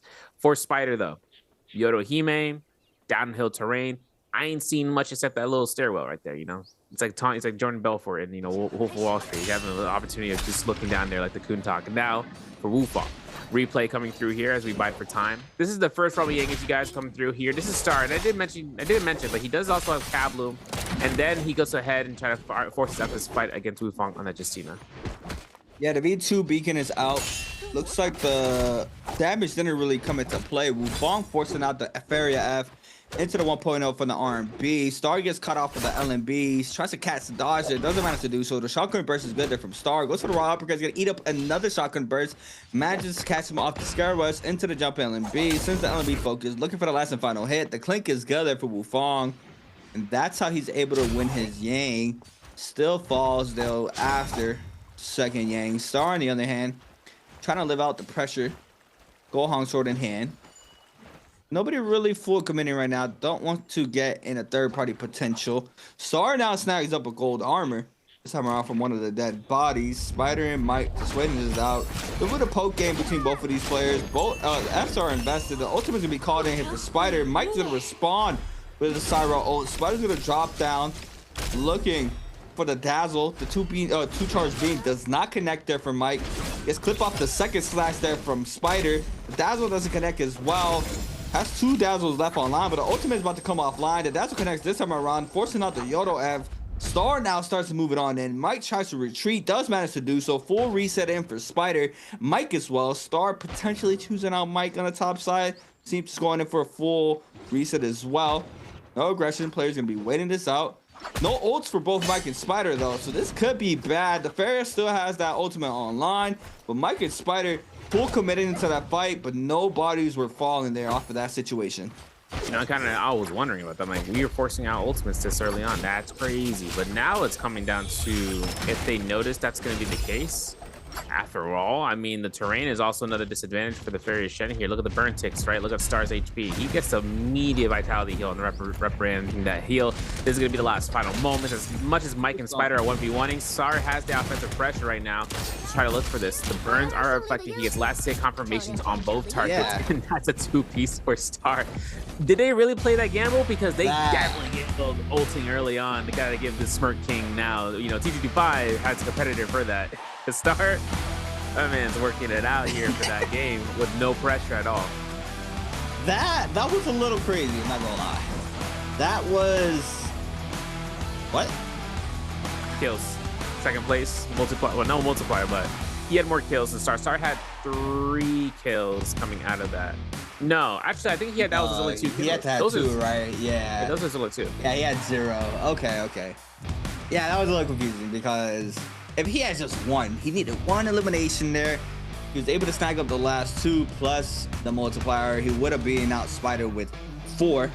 But the MVP is really going towards Spider's way. I'm surprised. I'm not gonna lie. I saw the aggression going towards Mike's Spider's way. They invested the ults, but no pressure onto the Pharah, which, you know, usually we see the pressure going towards the Pharah. You don't want to go up against a Pharah in the end circle. So it's just a little surprising there for our first game of the day.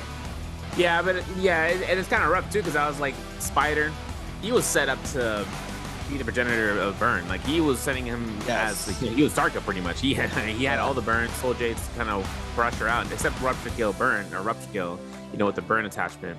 And still, yeah, he doesn't get himself to at least get the multiplier. He gets second place. He forced Mike out in that position. It's just rough seeing how Mike decided to pop out the ultimate, man. I'm like, this is the Syra we're talking about. Syra doesn't necessarily have the advantage anymore, where she takes Zotic damage and it burns her HP boost field. So having to mitigate any sort of direct hit conflict and confrontation, like the Fairy Shinigami shots, Yodohime strikes, you know, once the Yodohime comes out to burn her ultimate, I mean, Syra starts to get pushed out. So maybe it was a gamble, you know, because the gamble really comes into play where if he burns out the Yodohime ultimate, then there's no pushback of, you know, someone who can juggle you for infinite, you know, time for Crouch LMBs. But got a question for you guys. Which hero did not appear? Yo, this is actually like, okay, well, you know, I looked at the options here. It's pretty easy. I was like, wait, let me read this back. Which hero did not appear in game 1? This is Twitch chat for A, Kylan Zhang, B, Shai Wei, C, Syra, or D, Enar Wan. That's a rough question, because I was like, you know, you might as well say Wei Shan for the answer. All right, listen, I'm looking at you, Rustin. I'm putting a spotlight right now, though, where it kind of comes into what we saw. So out of the first Rami Yang, everyone kind of considered Crimson Cave to be that reset. Why? Firefly's majority of the reason as to why, but it's also because that cave was opened up. Now, Spider was early on that cave. You saw how fast he was leading up the box. He overgeared himself, safely put, and then everyone kind of ended up going in there to see what was left behind. If Fireflies were in effect, then that means that other players are looking to try to take those outside of the Yang fights anyhow, especially with the Farewell. But the competition kind of led into where everyone started getting picked off piece by piece, Jails, HM included. And this goes into the scoreboard. With Spider with 4 eliminations in second place, 6 points was earned out. Star has 5.4 with those first 2 kills in first place with the multiplier. 5 points for Wufong, Mike for 4.5, 4 for Romano, MCF for 3, 2 for HM, XXY, XY, and Pace all with 1.5 points each. 0.5 for Exit. Frostmas, I didn't know what happened in the beginning and the second life as well, but we only got a chance of looking at that. Let's take a look at the scene about these clips and how it's brought to you by China Unicom into game 1. Gamers United. Wufong. Opener there. That was beautifully there from Wufong. He manages to get that common armor swap and then catches Prowl into the 1.0 for the finisher. This was the first fight against Arano and Frostviz. Had to connect off that ball. Doesn't manage to do so. The double slash from Arano for elimination. And this is the run back. I mean, it's just unfortunate. It's just pretty much the same situation. 94% on the rage. Looks for 1-2s for the extra rage. Manages to get to this time around. That's the ultimate. Catches the V1 into the final slash for his second kill there onto Frostviz. And XY against HM. This was disgusting. I know I was laughing at this, but he's going for the LMB Wisp. Goes for the cross up into the LMB Wisp, into the 1.0. LMB cross up into the Wisp. I mean, this is the most optimal way possible. I've been known about the combo extension, but he's doing it without uppercuts and bumps. So it's just full capitalization off the 1.0s there from the Temi Rewisp. Yep. Now and again, look into the spotlight where the chase was on against Wufong here between him, Mike, and Spider. Spider comes out victorious, and then with Sar being here with the last remaining ultimate, burned out kills. 1 against Mike, the 2nd against Spider before the tick damages start to trickle in. And even though Mike was going down in 3rd place, Spider still had more eliminations than anyone else with the placement points, giving him the first MVP for today on Yodohime, phase 3 choice pick. And now MVP stats, she comes through. What a baller animation for the new Yodohime though. No more V1, no more V2 slash. No, yeah, no more. It was like an uppercut, right? Off the F. Yeah. Mm-hmm. Or was it just a slash? I thought it was like the TP, but I don't remember. But Spider, 25,000 damage, 4 eliminations, his 7th MVP of the 2025 spring season. Had Assault Smolder, Hepta, Triple Step, Phantom Step, Sap J, Slow Shot, Sunwing Shot, and Blister Edge for the Pulsar. We're in the F2 B1, and I mean, you know, this is I wouldn't say too much of a gamble, but it was a little gamble because the Shia was still available into his round selection, and he decided to lock in that Yodohime, and it worked out perfectly for him, as we see there with those 4 kills. Doesn't manage to get the Multiplier being the last one standing, but he inflicted the damage and got the kills through the early to mid game to be able to capitalize off of that alone to take the first MVP. He's just keeping the ball rolling, right? He's just continuing the momentum off of Biweekly 2. Still staying on top of his game. We see him now setting up perfectly for his first game of the day. 5 more games still left for today. Taking a trip to Hollerock for our daytime map starting off. You know, we're same schedule. Daytime Hollerock, daytime Morris, daytime Pedoria, nighttime Hollerock, nighttime Morris. Just same structure that we're used to. But overall, nothing too surprising, I think. You know, not yet. Hopefully we see maybe somebody test out the new Shayo her changes with her ult for V2. I don't know, we'll see the F. Because F isn't a combo breaker, right? So it's just so rough to potentially see it, especially in solos. But XSY on the other hand, unfortunate for him, he did have first round selection. Now he's gonna be in that last group. Opposed to where he was for game number 1. Now for game 2, we'd love to see how he does now. Unfortunately, there did lose to Spider. That's like I mentioned earlier when we were watching. That's probably one of the hardest matchups that you have to go against in a Yang. It's against Spider. So he does manage to lose that, not being able to cleanse out. Still has 5 more games left. Yeah, letting the Farrier there live is just I'm still shocked. I'm not gonna lie. Usually the Farriers get full focus. You don't want to let that mech be up there in the last and final moments of the games. We saw the Yoda ult being invested there from Spider first, forcing out the ult there from Mike on the Syra, and then it kind of settled, but the zone was already pushed in, and you know, Star capitalized off of that situation, had a little bit of terrain grief in the bottom side of that terrain, manages to go up, snags up the 2 missile shots for the eliminations, and he takes 2 kills and pretty much second place in the overall standings with 5.4, I believe, to set up a pretty good pace for the remainder of the day, opposed from Mike having 6, I think, for the start of game number 1. So, you know, Star perfectly capitalized off of that situation, being able to play around him, not getting thrown any pressure, and it worked out good for him for his first game. Now we're gonna have to wait and see how he does for his second, and how the remainder of the players as well do for their second game. Yeah, exactly. And I think it comes into what we can kind of expect out of the phases. I mean, knowing that Spider chose out that Yodohime, as mentioned in the beginning of that, you know, that part where he ends up getting his choice pick of choice, avoiding a Chayo for a double pick opportunity. Yeah. Then it comes into what the other players want to bring out. Yodohime, they bring her out in that phase, in the choice pick of 5 or 6, in that phase alone. And it's something that he'd rather have later into the tank that he'd want to double pick, but they get denied. That's something that kind of he chooses his own foot in that situation, right? Yeah. He kind of had the opportunity of showcasing why he's bringing it out to be this early on, and then they can go ahead and try to counter it out. Maybe not today, maybe not tomorrow for a second day playing in terms of solos, but for finals, that's something to keep in mind. Just because whoever's chosen the most amount of times inside of the competitive season, or at least in the most choice pick, whether Lonnie or Liam, Yodohime has, you know, that proprietary damage to come out. XY though, DRG. Listen, I don't know what happened in Arcadia. I don't know how this man get Volpine's essence for free. Or rather, I don't know what contested, if he didn't even contest it, he was just lurking around getting the coins, you know? It's like, all right, cool, thanks guys. I'll see you guys later. This is gonna where it comes to his Lonnie pick though. So like you said, going into phase 1, now that it's the 6th phase. The bottom, you know, the trenches of the choice picks. Seeing how Spider comes out here on top. Look at this man, number 1 on everything, bro, for kills, damage, not for ranking points, which means that he's slow rolling everything. But it doesn't mean that he's not topping out, you know, the scoreboards. I mean, he's been killing it for this season, killed it at MSC, and then Mike having the opportunity now to kind of keep it going. Where honestly, I still stand by what you said too. Like Mike may not have a weekly performance that kind of stacks up, and sometimes even the players see that too. But then all of a sudden, when it matters most, right, he's back in the ring. Yeah, I'm so excited for this year's Shake Cup. Like it's there's gonna be a lot of I don't know if it's animosity or there's gonna be a lot on the line. You know, there's gonna be a lot on the line for this year's Shake Cup, because I mean overall, just with how the start of 2025 season has been, just the competition is at its finest right now, the strongest we've ever seen the competition. It can be anybody's game. Anybody can take the chip home, and it's to be very exciting to watch J Cup and see who's going to be able to come out victorious there at the end of the year. But overall, still got some time for that. We're just in bi-weekly 3. We're almost there, but you know, locked in for our first day of the bi-weekly 3. Spider taking the MVP for game number 1. Taking a trip to Hollow Rock a daytime. No Fireflies for our second game, but still, we are going to be having a look at our hero picks for our second game. Now we have Mike and Arano for our first 2 selections. Spider and Fong being 3rd and 4th.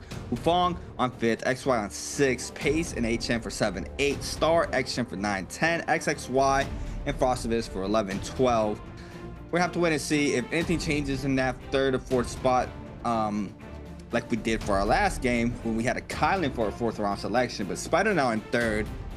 Wouldn't be surprised if he plays a Syra, but overall, we'll see it in just a moment. Mike now with the lock-in, first lock-in of game number 2.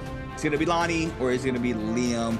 I feel like we've had a 50-50 now, right? We had a staple Lonnie Liam, but how it started, we might, nope, it's not gonna change. Ain't gonna change.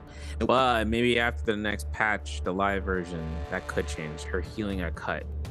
Oh, she got nerfed? Yeah, big. Oh, hello, Arano. Hey, how you doing? Listen, dog. Let me talk to you for a second off the side. We picked Syra first, but we're not in second phase. All right, thanks. Even Spider's like, huh? Liam? Bro, it's working out for me, man. Yo, we take those. I'm picking up Liam. This is actually crazy to me because keeping out Liam, Syra for the Arano means that, I mean, I don't know, maybe around what, 4, I think he gets into second phase. He can try to get a chance for double picking, but now MTF is like, I have Shayo again. Okay, we take those. That's giving him his double pick opportunity in this phase. So now that's available, there he goes. That's a surprise. I didn't think Syra was going to show up in phase 1. She is in the first 4 choices, but this early on, I mean, in this early on today is what I'm trying to say. That's very interesting. Never would I thought Syra second round selection. But I mean, it's not too insane. It's not too insane. She's 3rd, you know. She's like right there. But overall, Wufong now on the Yodo He-Man XY. What are we looking at, XY? We're gonna we'll save the double Temmie, right? Surely we'll save it for potential Holoroth, right? I'm gonna go Akos. Okay. I like the Akos pick. I don't know if I really like it on Holoroth though. But we'll see. Pace, HM. Pace, thinking it out. Seeing who he is going to select for his 7th round selection. Kylan. Now in that 7th round selection there for Pace. HM on the other hand. Potential Valda. Potential Justina. Have to wait and see how that works out. How do you feel about the Faria? I mean, let's be real here. Farrah should not have lived that long in that insert. But do you think any other character can take that slot? Because, you know, it's 12 characters right now. It's 12 characters. Yeah. Do you think the remainder characters have a little bit of a better edge than Farrah? Compared to let's say we were to swap her out for another character like Zipping, the opportunity for Zipping to strive is kind of, she has less structure against heavy hitters like gold focus strikes. So if she gets caught by a gold focus strike, there's not much she can live off of. That's why I was thinking about why Fariation had an opportunity of approaching back into the comp scene, or at least in the Nbpl for solos, because of the mechanics of the 12 pick phase system, but also the fact that there is Yang Sparrow to contest and other objectives that really start to being brought out, and she can tank it out. You know, that's the biggest part about her beacon. It's a reset tool. Before, in the past, when there was double or even double picks at most, you still wouldn't really bring Faria because no one else is going to be choosing her. And even in that case, there were so many options to be made to counter her as a double pick opportunity for her not to even survive. Yeah. Wu-Chen being someone that kind of approached with like counter to Syra option. Like, you remember when we saw Syra getting countered out by Wu-Chens and all that? Mm-hmm. That's kind of like the same case against her, but since there's a maximum one Wu-Chen now, maximum, Syra, like there's not a lot of chances that Syria would get pressed, so long as the lobby doesn't take the advantage of targeting her down, hunting her down like a dog, and just like, goodbye, see you later. Now it comes into, if any changes happen to any of the characters to really put themselves out there, where she can get replaced. When is our timeline for the next character? Ooh. After Enor, Dan, you're already thinking about the... Yeah, I mean, we gotta get... I feel like something's gonna cook up. It's gonna be right before Jacob, huh? It's like November. The weapon. No. It won't be a new character. It'll be a weapon. That chain longsword. Oh. Yeah, buddy. Weapon. They gotta do something about the flying eyes. That's all I'm saying. Anyways, locked in for number 2. Ain't happening, bro. Bro, it's just you just feel like you're rooted, like you just locked in place. Like, you try to dodge it, you get caught. You try to cross up it, you get caught. You try to hold blue, they hold blue. You eat up a shotgun burst. I mean, it's just so good. The weapon is so good. But overall, looking at the Fs and ults here for our second game of the day. Nothing looking too out of the ordinary. F2 V2 on the Wu-Chan, Spider on the F1 V2. Did have some players test out the V1 Liam day 1 of bi-weekly 1, but it didn't really stick through. They pretty much went back to that staple V2 on the Liam. I mean, I feel like it's really good against Xiaoyu. It has good value in realm as well against any other character, but it does lack that third party to try to survive at a third party. But overall, still different play style for Liam. Still these players choosing out that B2 off the ults, as we see thus far for our first 2 games. But overall, drop zones for our second game. FPSDQ, ASC, both are going to be contesting that puzzle. And this is big because I'm looking for Fong, and Fong is not landing puzzle. It's a big surprise to me. Yeah, I know. I seen him in Yushan Ruins. I'm like, what are we doing here, bro? But the Shio double pick round, this is going to be where there's no Firefly. Doesn't really want to take the chance this round, at least. He'll kind of slow roll the gold trove, frequency area to kind of be in Yushan. And compared to where we had Liam, I think V1 was kind of being brought out to kind of counter out the characters that would negate his orb, right? So like Yodohime F2 or even Yodohime V1, right? As a whole, he wouldn't have an opportunity of kind of locking her in, and she was one of the big oppressive forces to be brought up to the season. So having Liam V1 was I think a chance to kind of see the testing grounds for it, because it would just bind and it's rage based too, so there's benefit to that. It's just, I think V2 just has a lot more to offer, especially when there's individual picks where you're not fighting against double Yodohime or even that. You're definitely having more chances of catching fights other than her. But you're gonna have to take that chance. Just like how XY is taking the chance to get to 1.0 against Star, and Star might be dead here. And with purple flying eyes, bro, this upgrade, it's gonna be immaculate.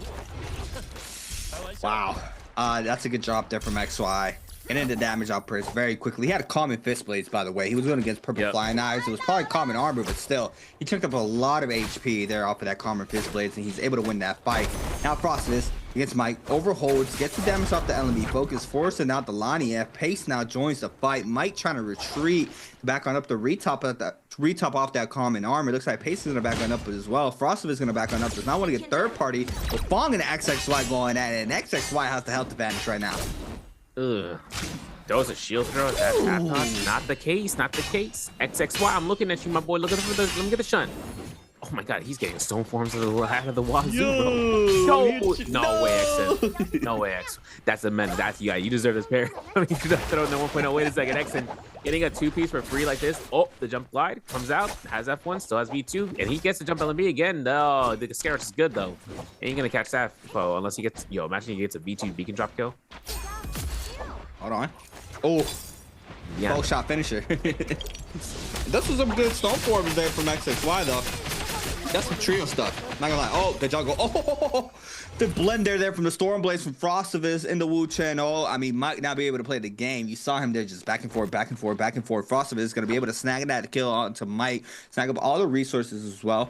Wufong trying to rotate on down. HM potentially applying pressure, but it looks like the aggression should be going towards Wufong's way. Through-way scrap off. Mid-range R&B focus connects there for Spider. On the Liam once again. Wufong in the backside trying to retreat. HM sees the health pull there onto Wufong, forcing out the Yodo F. This is this is iceberg on top. Oh, nearly connects. He went for it. Doesn't manage to connect. Doesn't manage to get a full reset. And Wufong trying to stay in the pocket, but needs to try to retreat now that the aggression is still going to be continuing going towards his way. Kind of kind of pickpocketing around here if he can, getting an armor swap, but Wufeng's gonna attempt to heal. Spider might not even let it happen, and look at Arano, man. My man dropped into it, dropped down R&B with the flying, man. It's crazy. Mark coming out, and he finds an R&B selection while separating between both of these foes. Now for Spider, this is a reset angle, but Frostfist, he's taking the fight against Exon. Now Exon's kind of killing it out inside of Yushan Ruins, and he's got a lot of gear stacked up against Frostfist right now. Frostfist doesn't have ultimate ready to go just yet. He's at 67% or so, but looking at the beacon drop, the catch is going to be denied. The F2 is up, but the F2 is avoided, and Exon looks to scare rush posture to kind of look for up the rooftop. But Frostfist, he's already gone, bro. He went to the next CD. Yeah, he backed that up. He's like, yo, that pulsar hurts. I need to get some more powder, some more vitalities potentially. I need to get a little bit more resources. The first one's about to pull on up, but I'm gonna go ahead, get a armor upgrade.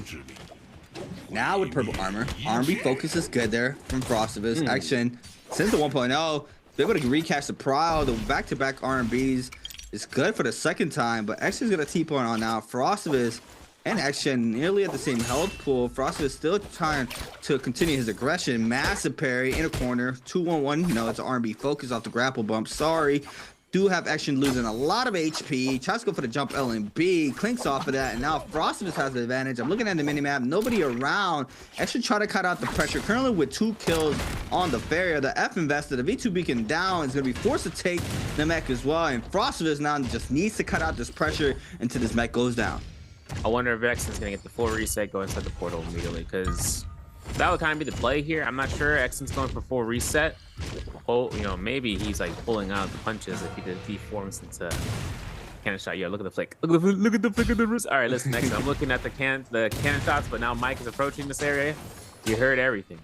Exon still has a chance of putting out with Frostfist. He takes 1 shot, but the parry is good. And the Bodger's good procs out here. Not losing the longsword. The F2's back up now for Frostfist. He's got a think about the F1 still being available for the Fairy Shen. The portal is still available. He gets another parry. And he brings up the combo breaker now. But that portal is so available for Exon. I'm not sure if he can extend this like he can, but he does get it. Get the rule out though. The terrain is what I was worried about. The V2 Wu-Ten though is out to play, and it catches nobody. No blender for anybody. And Mike gets elimination as a result, but the Frostfist gets the soap.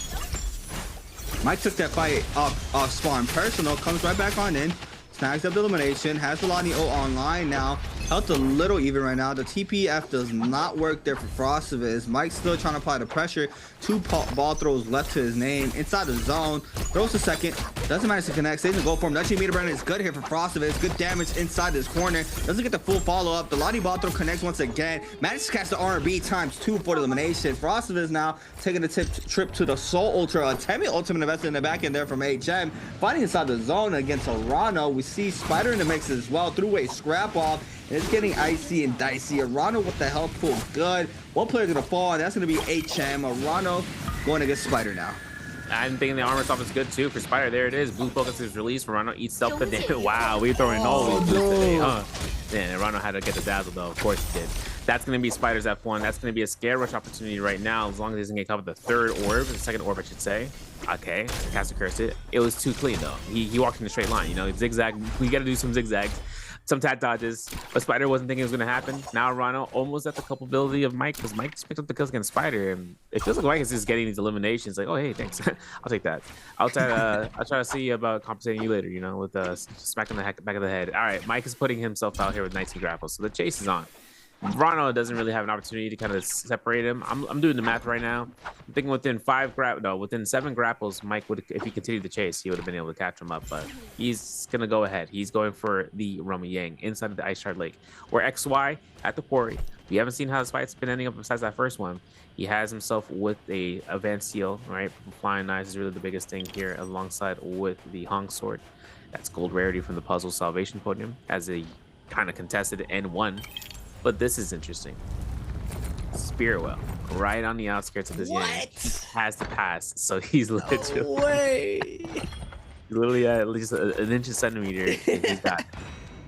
That is insane. It's literally overlaps at the perfect diameter for him to be able to secure both. It's just crazy. So XY, I mean, already with Gold Hong, so he's able to capitalize on that situation that just magically flew right in front of him.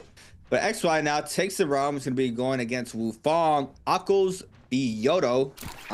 Not sure what weapon Wufeng has in hand. He has fist, so it's common, but I have to wait to see blue flying knives. for Wufong. Fast drop R&B in the air for XY. Looking for the opener against Wufong. Pistol shot connects off of 1. R&B is good as well. Goes for the jump LMB. F2 calls in. Pistol shot comes in ×2. Trying to chip out. Trying to go for the chip damage, but a 1-2-3 is good there for Wufong. Forcing out the Aqua Zone. Being able to roll that time around. Now the Yoda ultimate is gonna be invested. XY's ult still is gonna last for quite some good time. Catches the V2 midair into the jump LMBs for the extra damage. Aerial R&B as well. Checking out a lot of HP. The ult recast there from Wufong, but he's still in big trouble as well. Yeah, he is. Because look, Stoneform comes out. The release doesn't. Oh, he does catch. Wait a second. Wufong catches the juggle here for a couple of seconds. The ultimate's done. Yeah, look at the crouch LMB. Toes to the nose. Looking to see whether or not XY make sure he can get a reset here. Wufong will not allow it. Oh my god, this man threw out the 1.0, bro. I don't know. Wufong was like, you know what? He ain't releasing that. So is Mike. He's getting a hit off of Wolves MTF at K-Fong. That's his victory. That's his gold weapon. And he's coming out of this Rama Yang, you know, with the chance of getting a gold great sword. So that will be a pull sword. But also quick charge on their call for pistol, which you guys don't know, right? Like the pistol is like the predominant Souls, one of the predominant Souls weapon. I did see that we had an armor pierce earlier, but with the quick charge Thunder Call, the more that he charges up here for Mike, that's more damage. And later, we're looking at Frostus up against Spider in this 1v1. Storm Blades are out there for Frostus. V2 connects there for Spider. Overholds and being able to dodge the Wu-Chin Blades as well. Beautifully done to avoid the damage. Gets caught up in the backside. Does get hit off of the iceberg, I believe. Frostus is not going to go for the full reset in. 4 players with buff. 4 players potentially with Yang depletion. I only see 3. Somebody probably got it. Picked up the spirit. Well, or was that for Yang? Maybe for Yang. Yeah. For the 4th maybe room. for Yang. Yeah. I mean, it's just 3 for the Yang depletion. Spider still in the mix. Frostivus, on the other hand, losing all that armor once again. Spider can eat up the damage off the R&B focus. Longsword be longsword. Massive parry from Spider. The damage will be coming into play. Has the F to stay alive for now. Throws out the TP. Doesn't manage to connect. The jump LMB is good there from Spider. Frostivus is gonna fall. A little bit of difference there. I think I've seen a couple players run the TP, but very easily avoidable.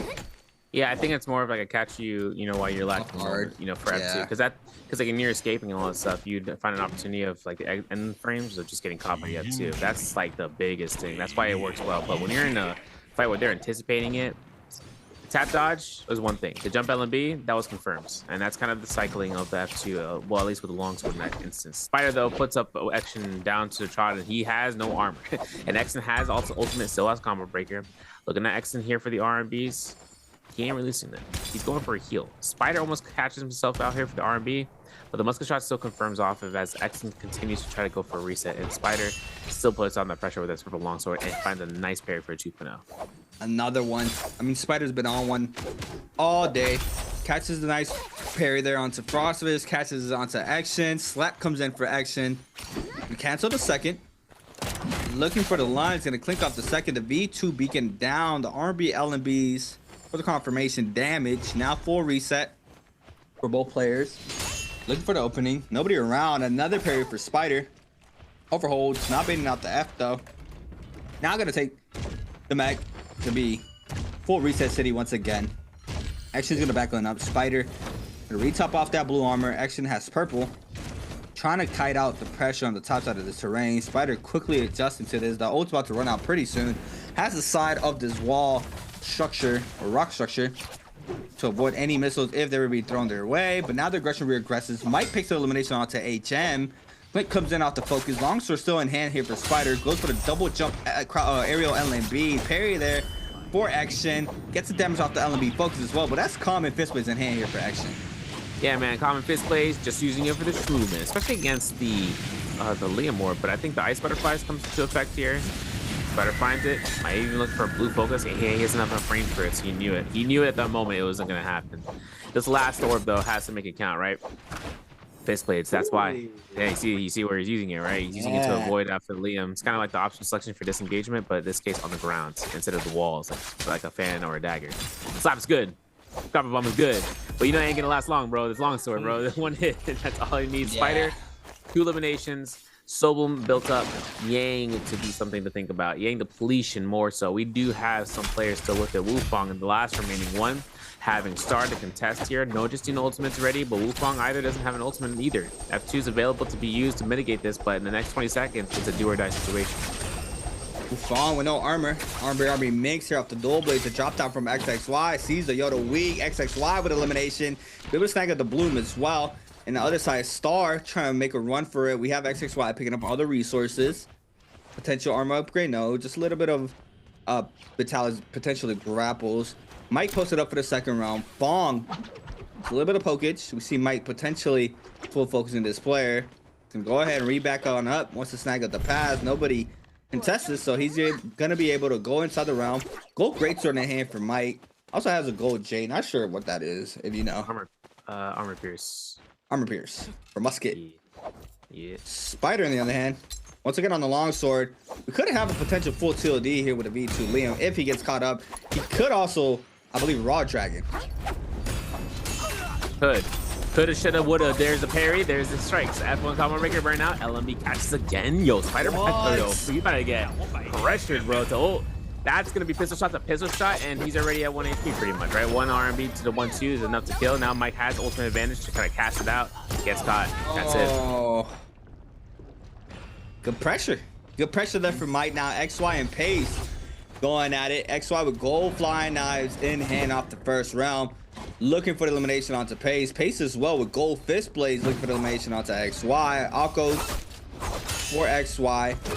We have a Kylan for Pace. Massive parry opener. He's going to snag up the gold flying knives, but he's going to go ahead and swap it over to gold Hong sword from the puzzle earlier. Massive jump parry there from XY. He's going to weave the F as well. Now forcing out the Kylan ultimate. Be able to weave the first one. First weave there from Pace as well off the V2. Catches product off of this. R&B, jump LMBs. V2 not being able to connect off of that. Kylan slashes, connects off the last frames into the slash as well. Not being able to tap dodge is going to be eliminated there by Pace. And XY now is going to have that Yang depletion timer. Honestly, when he caught the LMB off of the F2, I was thinking he was going to set him up for a juggle there. Yeah, but he went for an R&B. Might have been a misclick. I'm thinking it's a misclick. R&B. But that's going to be the punishment for it. Seeing Spider outside the Rummy Yang after that loss, quick loss, means that less players are going to be coming through here, and I like it. Trios gamer, let's get it. This is going to be going where we're switching into Servant's Pass. ASC's XY, gold fist blades, we saw earlier. He actually got a nasty parry too, like in the span of a moment was able to achieve that with the Hong sword. So having to see what he's going to be looking to lurk with these 2 gold weapons, and if he finds any opportunity of swapping off one another. But for WebTF, playing at the Shio, game 2, 1 elimination, doesn't have any Yang depletion, but he's getting ambushed up here by Alliance's Pace, who is just going to go ahead and try to catch him out here inside of the Ice Shard Lake. And with a White Tiger's Prowess, massive parry opener there against Fong, forcing out the Shio F plus the ult, and players could potentially start moving on into this fight as well. This is a very common area to fight in, but right now, currently isolated. We'll be able to weave the first shield throw. Still has one to his name, throws it, connects off the third there. Fong now trying to use the Ballista Tower for movement. Does maybe be able to cut the lineups up for a little bit. Sierra rushes back. XY on the other hand in the mix against Mike. Another player, Star as well. Jump LB juggles. Mike trying to survive the Akos here. Mike drops very low in the health department. Half white HP. The pressure's still going to be going towards Mike's way. Gets aggressive potentially off of Yang with 6 kills. Now has to try to survive this. Weaves the V2. Star gold pole sword. He's gonna be able to chunk out a lot of damage. He gets hit with an R&B bonk, but Star still trying to apply the pressure. Mike still trying to fight it out. F2 doesn't connect. Alani F called in, and this is a cooldown timer here for Mike, and this is where the players are gonna get aggressive with Spider now joining the fight and catches R&B product. Yeah, he does, but now look at the yoink. Potential yoink coming out here from the Liam ultimate. I doubt it. The Justin ultimate's gonna be the one big decision from Star. He imprinted first too, so taking that kills for Spider was definitely insult to injury to the R&B catches. Star has nothing left, right, to go through. He's got another dash. He can look for a refresh, but XY denies it, and now comes out the combo breaker from it. He launches it towards his opponent, but Spider getting caught by 2.0 from Pace. My man showing up here, and he still has a Yang depletion for XY, so whether or not he knows that, parry off of XY, Soul Bloom pickup comes into play. Now XY is safe to go for this Rage Bar while he looks towards the next lowest health target, and now that's going to be Spider in the zone. Yeah, Spider is going to be forced to swap out over to the common armor swap Pace, and then their hand fully healthy pretty much with gold flying knives as well. Eats up the damage in the corner. Spider currently with 3 eliminations and a TP out of harm's way for now. Not sure if anybody's going to continue the aggression onto Spider. Gold katana in hand. Looks like he is going to be able to get on out of this situation. He is safe. Potentially going to pick up his armor from earlier. Can just wait this out and see if he's able to re-kite up to that area. half of the white HP gone. Gonna go ahead and retop that off. Mike with 6. I'm not sure how that aggression started there. Not sure if he was trying to potentially swap on into the third party and just gets caught off guard. But with 6 on the board, it's just rough being limited and not be able to get the multiplier. Because if you're able to still get more eliminations towards the end game, where a lot of the havoc happens, and plus that multiplier will set you up perfectly for the remainder of the game. But Spider, as we see it here, now he's gonna go ahead and pick up a purple armor, not his gold, but still manages to get a armor upgrade post to that common armor, plus the remaining resources off this body. It's gonna be snagging up a purple flying knife, plus some jades, gold katana in hand, gold greatsword in the back pocket there from Mike earlier. XXY and Pace still in the area, and it looks like Pace does want to get aggressive once again. Love to see as Spider comes out of that glute goblin mode engaged, because he did get a merciless havoc. He also got assassin's lunge. Kind of worried about whether or not he can survive getting out the zone too, because XXY, bro, he's back, bro. He was in hibernation. He was looking for the fight, and now he is earning himself up for a kill potentially against Spider. Now Spider's at 90%. He still has the option for that advanced heal too that we saw, so he's going to be able to proc out heals and take more efficiency towards his, for his resources. Pace gets caught by his big blender of attacks. I'm not even sure he's going to be getting himself out of here unless he ults, and he does. He finds his opportunity to bring out the combo break for Liam. Now it's just a time game here for the tap dodges. There's the first one, immediately on the orb call out, and now for Spider, he's only 1 slash away from death, pretty much. Yeah, he's trying to cut out the pressure. XXY lurking in the back end. Pace still trying to catch up to Spider. Doesn't manage to connect off of that last hit there from the Kylo ultimate. The Kylo ultimate is gone as well as the Liam ult. Shocking burst is on now. XXY joins the fight up and close and personal now. This time around, it's Spider. Massive shit parry there from Spider behind his back. Now the health will pretty much even between both of these players. Shotgun burst is good. Goes for the follow-up inside the Arc to avoid getting parried. XXY, he took the damage off the second shotgun burst. Sends a third, just releasing him over and over again. Spider still fighting out here the situation. Pace can be able to get a full reset, and he rotates on. Now, it was no piece of the action. The musket shots are good there from XXY. Back to back as well. And he knows he has those range shots. You have to have that mid-range to long-range pressure in trios, and XXY showcasing that against Spider here for game number 2. I applaud that boy. My man here. All right, let me go ahead and extract. Let me go ahead and extract this loot, guys, real quick. Let me go. All right, so I think Pace, I just saw him with the engraving. I'm not sure. We'll have to see. But this nunchuck is too good to be true with full rarity. Wow, it's crazy for XY. He got soul shattered too. All right, this is the game plan. We're looking for the Akos. We're gonna have to ult here in a second because XY is getting pressured out of the spear well, and he's going right into the face again for this Kylan. And since XY had that Mystic Might, this means that he has a second Akos ult in the tank. There is a Forbidden Seal here though, so the moment that XY ults, guess who's gonna be popping that Forbidden Seal? It should be XY. I mean, he doesn't need to invest a second ultimate. He's going right back towards his Yang depletion for the Yang Spear Well. See now Bake is on it. Void to the horizontal. F2 gets avoided. Looks for an LB catch up there. This is gonna be the case. Now that's a full reset for XY. Maybe even more so for that purple armor. But XY knows it's gonna be a Sky Punch situation. Jump LBs for 3 times. No, going for 2 and looking for a scare off the 1. And it won't work out. But XXY is now swapping out and take the fight against this Kylan. 1-2 is good in the back end. Forces out the Kylan ultimate there by Pace.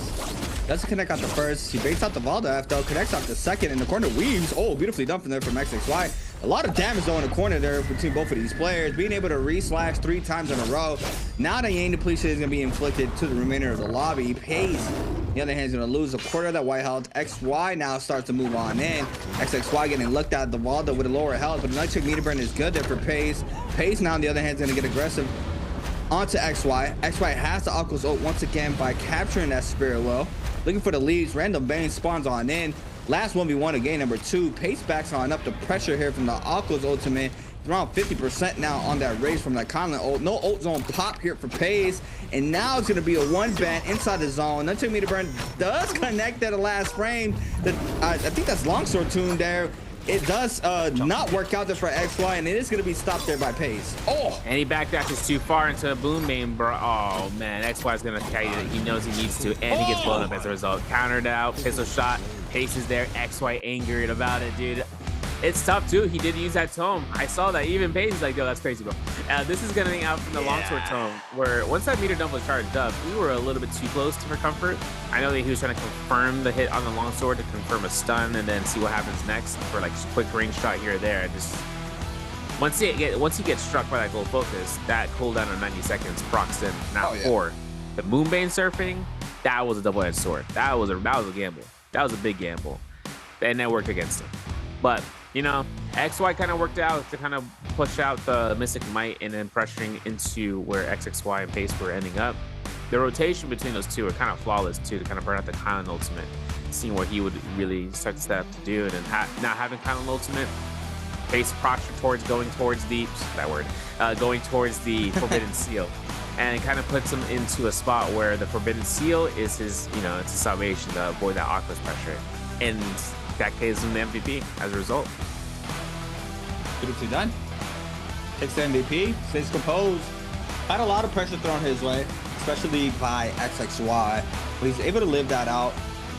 XY snags up the Spirit well, but he still manages to play perfectly around that OB and pop.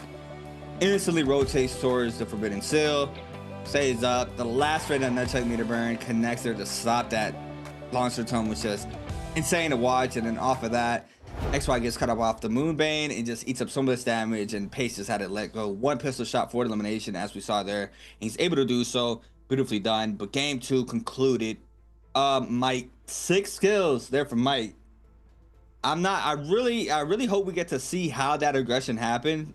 Especially, you know, with 6 eliminations, you don't have to pick a fight. You have 6 already on the board. You can wait it out, and if you are trying to get third-party kills, you can just poke with mid-range, right? We see how quickly anything can turn in these fights, and how, you know, the aggression can quickly turn on to you if you get a little bit too comfortable and your health pool goes down and you're forced to pop that ultimate.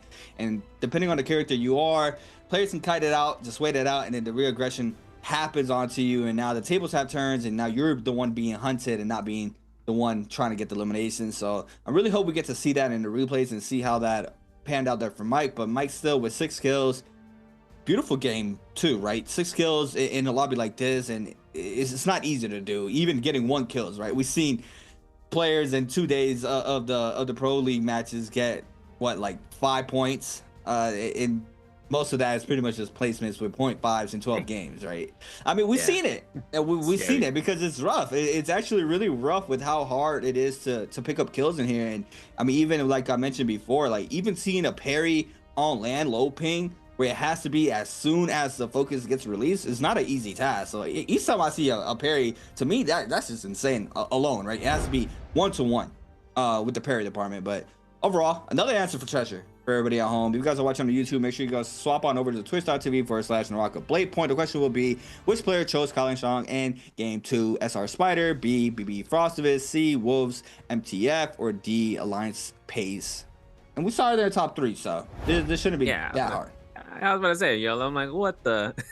Yeah, this is something you guys are looking at Twitch chat. You guys got the answer if you've been watching for the past 3 minutes at least.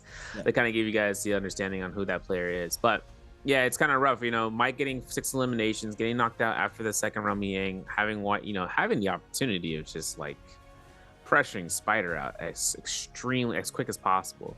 I think that what kind of came down to what we saw in his early game was, you know, that fight against him and Frostus at Snow Lotus kind of pressured him out, and then finding opportunities for Yoinks at the Yushan village. He made it a right opportunity of approaching that area because there's a lot of fights that were going on. We saw JL's HM getting forced out here from a straight line. We saw Spider getting dazzled out from the Syra from a Rano pick that kind of comes out. So seeing about those 1-2s, that calculates up to 6 once he got his eliminations, but he really burnt out pretty soon at Servant's Pass once everyone was converged, looted up, and with the winner's spree of gold weapons. 9 eliminations, or 9 points for Pace, and Mike at 7 with 5 points for XY. Spider has 4.5, 3.5 for XY. Xton, Prosperous and Star all with 2 points, 1.5 for MTF and Arana, Wufong 4.5. Jail's HM just wasn't able to kind of earn out anything that round, which is rough. But this is only game 2 so far out of his 12 rounds of playing, and we still have to look at the standings because this brings out to the overall.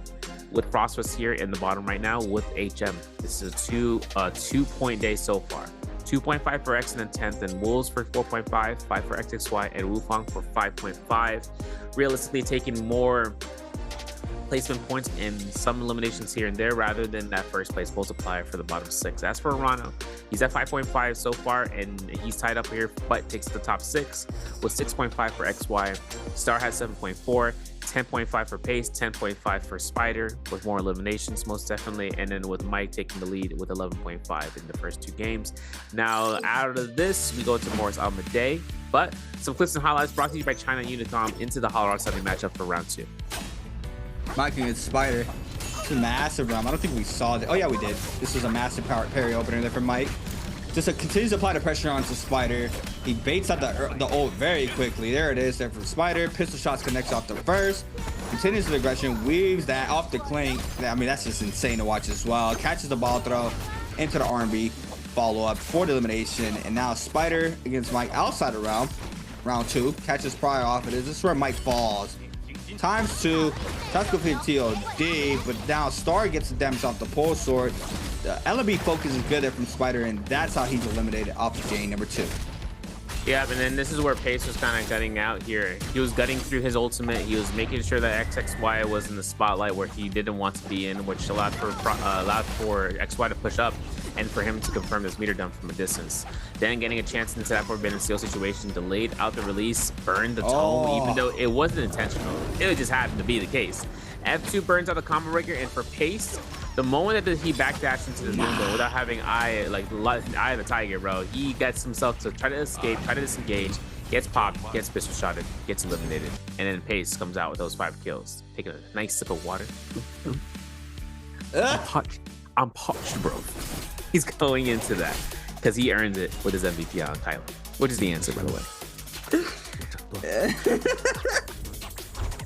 That was crazy.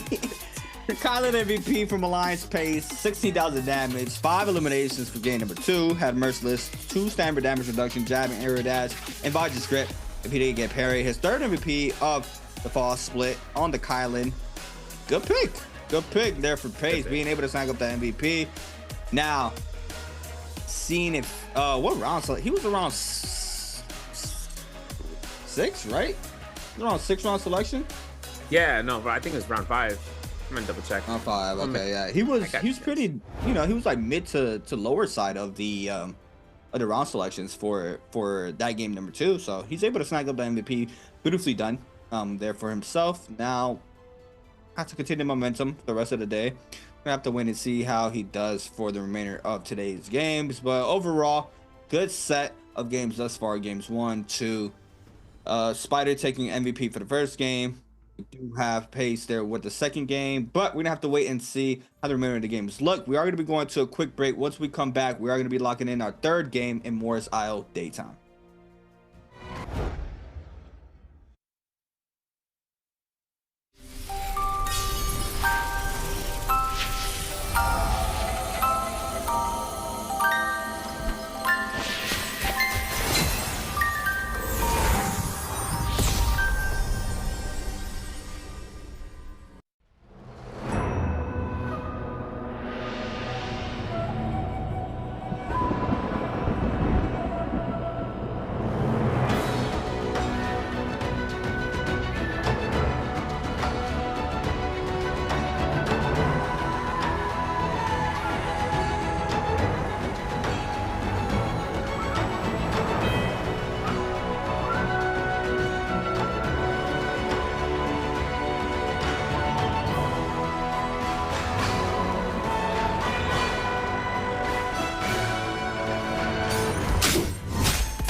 Welcome back, everybody, to the NARAKA BLADEPOINT Pro League bi-weekly day 1 of solos.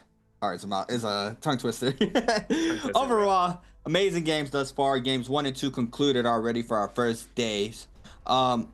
Spider staying on his momentum, taking the first MVP for game number 1, and now Pace bouncing back there for his second game, being able to snag up the MVP there. Super unfortunate events there for XY, getting hit by the Bane ×2 for him to snag up the last elimination of the game 2. But overall, now taking a trip to Morris Isle, we've seen a little bit of a differences there on the picks. We're getting a little bit of mix-ups, especially for our second selection. What do we have? What do we have for our second selection? That was wrong. Asira. We had Asira being played out, which kind of throws off and gave Fong a double pick Shayo for his second game, and our 7th round selection being Kylan.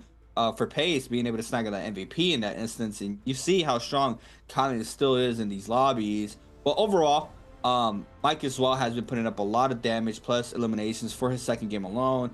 Still in first place for the overall standings as well. Come off to that game 1 and 2. Now we're gonna have to wait and see how he responds for the remainder of the day. Spider has been looking very sharp still. I mean, what can we say? Spider is, I would potentially say this is possibly the best Spider we've seen. Obviously back then it looked like he was just running over everybody because nobody was close, in skill wise. And the only one that was really close was Mike. But overall, I think right now with how strong everybody is in the league, I think this is probably the strongest we've seen Spider with just how high the level is right now in the Pro League. Yeah, and I think he's probably had the strongest adaptability coming out of the season to kind of start gesturing towards new opportunities of choice picks to be used, but mainly kind of using the skill set that he's been known to cultivate over time. I think one thing that comes out to the neutral gameplay aspect is also to the ability of what you can bring out from the character in short burst moments. For him on that NFL last round, right? For him playing at the Liam, noticing what he can use in his, in his in his arsenal for abilities with the use of the Liam orb, finding Frostbus out there in his last life to try to look for those ice butterflies, but also kind of keeping himself in the zone and then getting himself back in there for the fights. Although at the Ice Shard Lake, when he came back into the zone, the lobby was already in front of him. So that kind of positioning it makes sense where the lobby is waiting for someone to come back into the zone. Everyone's kind of waiting out to see where the location of that next opponent is, and he gets caught out there. But for Frostbus, right? Kind of rough in the first round, no eliminations. We didn't even get a chance to see in his first fight. His second fight was what we saw in the tail end. Then getting 2 eliminations on that Wu-Chip pick, opting in for the F2 variation, and then with the V2, kind of putting himself in a spot where if he can find a catch you when you're at your lowest, the F2 would work out where you're trying to disengage. But most fights that he's been taking with the F2 in that last round felt like it was in that 1v1 scenario where the other person is prepared for it. And Spider, my man, is prepared for it. He's kind of one of the first ones to bring Wu Chen back into solos back Jacob of last year, to then start seeing Wu Chen being brought up. Pace though, my man's in Zen mode, man. After the last round MVP on that Kylan, you woke in the saw that, my man. Oh man, I've been looking at peripherals. I mean, whenever we get those player cams, I just be staring at peripherals, seeing what they're rocking with. I see Spider over there, the yellow mouse pad. Can't say the names because might be sponsored by somebody, but I mean, I be taking a note to see what these players run. They have the honor to see it in person too, so they have a list. Overall, Morris Isle midday for our 3rd game of the day. Spider and Fong are already having that first 2 picks. This gave a good way here for Spider to set up. I mean, now he's gonna get the confirm. He has a pick. Does he want to go double Liam, or is he going to be snagging up Delani? Wouldn't be surprised if he snags up Delani. We haven't seen him play Delani. He's probably gonna save that for the second half. We'll see though how it works out. Yeah, it's Lonnie for Spider, Fong on Liam, pretty sure, and then Wufong, XY, potential Syra, Shayols for our 3rd and 4th round selections. But overall, Fong now already locked in 2 picks, going for the Syra. Interesting. What do we? Interesting. What are we thinking here? Sorry, second pick. What's that about? What is it giving phase 3 priority on? Because if Liam finds if they're finding less value in Liam, it's just because Syra Dazzle Ward just get it confirmed. It's funny, after we saw the Syra changes, Dazzle Ward, we thought it was like, bro, in trios definitely doesn't work out, right? But for solos, I think it works out pretty well for 3 orbs, because having the opportunity of catching a 50-meter range distance Dazzle, like, that's crazy to me. But maybe seeing Liam having a little struggle busting moments, especially considering, like I said, he has counter options. Yodohime as being one of those options, and kind of seeing where Yodohime comes out. We do see pace in the 5th pick selection in the 3rd phase. Looking to see at Jail's HM and what he's opportunity rising towards, and it's gonna be, I said a rise, and it's crazy because he picked Kylan, so that's gonna be his choice to pick into the 6th round or into the 3rd phase for the 6th round. But for the 7th and 8th round, look at that star. I'm thinking we bring Yodohime now, or we're bringing her later. Come on, man. Give me an option, because Yodohime has to be brought out sooner or later. If she wasn't picking 3rd phase, I was kind of concerned there between the motion with Kylan, but it was definitely going to happen regardless. And then for Exum, he's been having a rough time, but Justina, this is a quality pick too. You're not seeing him and her being brought out in Holoroth now. Might be brought out later in Holoroth Dusk. From last round from Holoroth, but until later into round 5, we might see it come up again for Exon for sure. X6Y. Second to last round selection, playing out the Akos for his 3rd game. Frostvis having a little bit more better selection than the last game. I mean, not too much, just went up 1 rank. Let's see what he's gonna be locking in. He is gonna be locking in that Valda, Mike, Hatsferia, Wu Chen. Up for grabs. Gonna wait to see what character he is going to be offering to pick. Did some good damage game 2, just unfortunately not being able to stay up for the remainder of the game, so doesn't get that multiplier. Tessa. Oh, look, even Arana was like, whoa, we had a Tessa? This ain't Fong. I'm pretty sure I'm not in a group with Fong, but that's a Fong pick, but now it's a Mike pick. Arana's like, yo, the Tooth Fairy ain't real? Okay. Okay. I was not expecting that. Oh man. All right, so Tessa for game 3. Interesting, and this is what I like to see. We're getting a little bit of versatility, because we don't want to pick the Faria. We don't want to pick the Faria what it looks like there for Mike, because that would have been the standard pick now between week 2 and 3. But overall, we are going to be seeing how well Mike can do with the Tessa. Potentially been working on that character.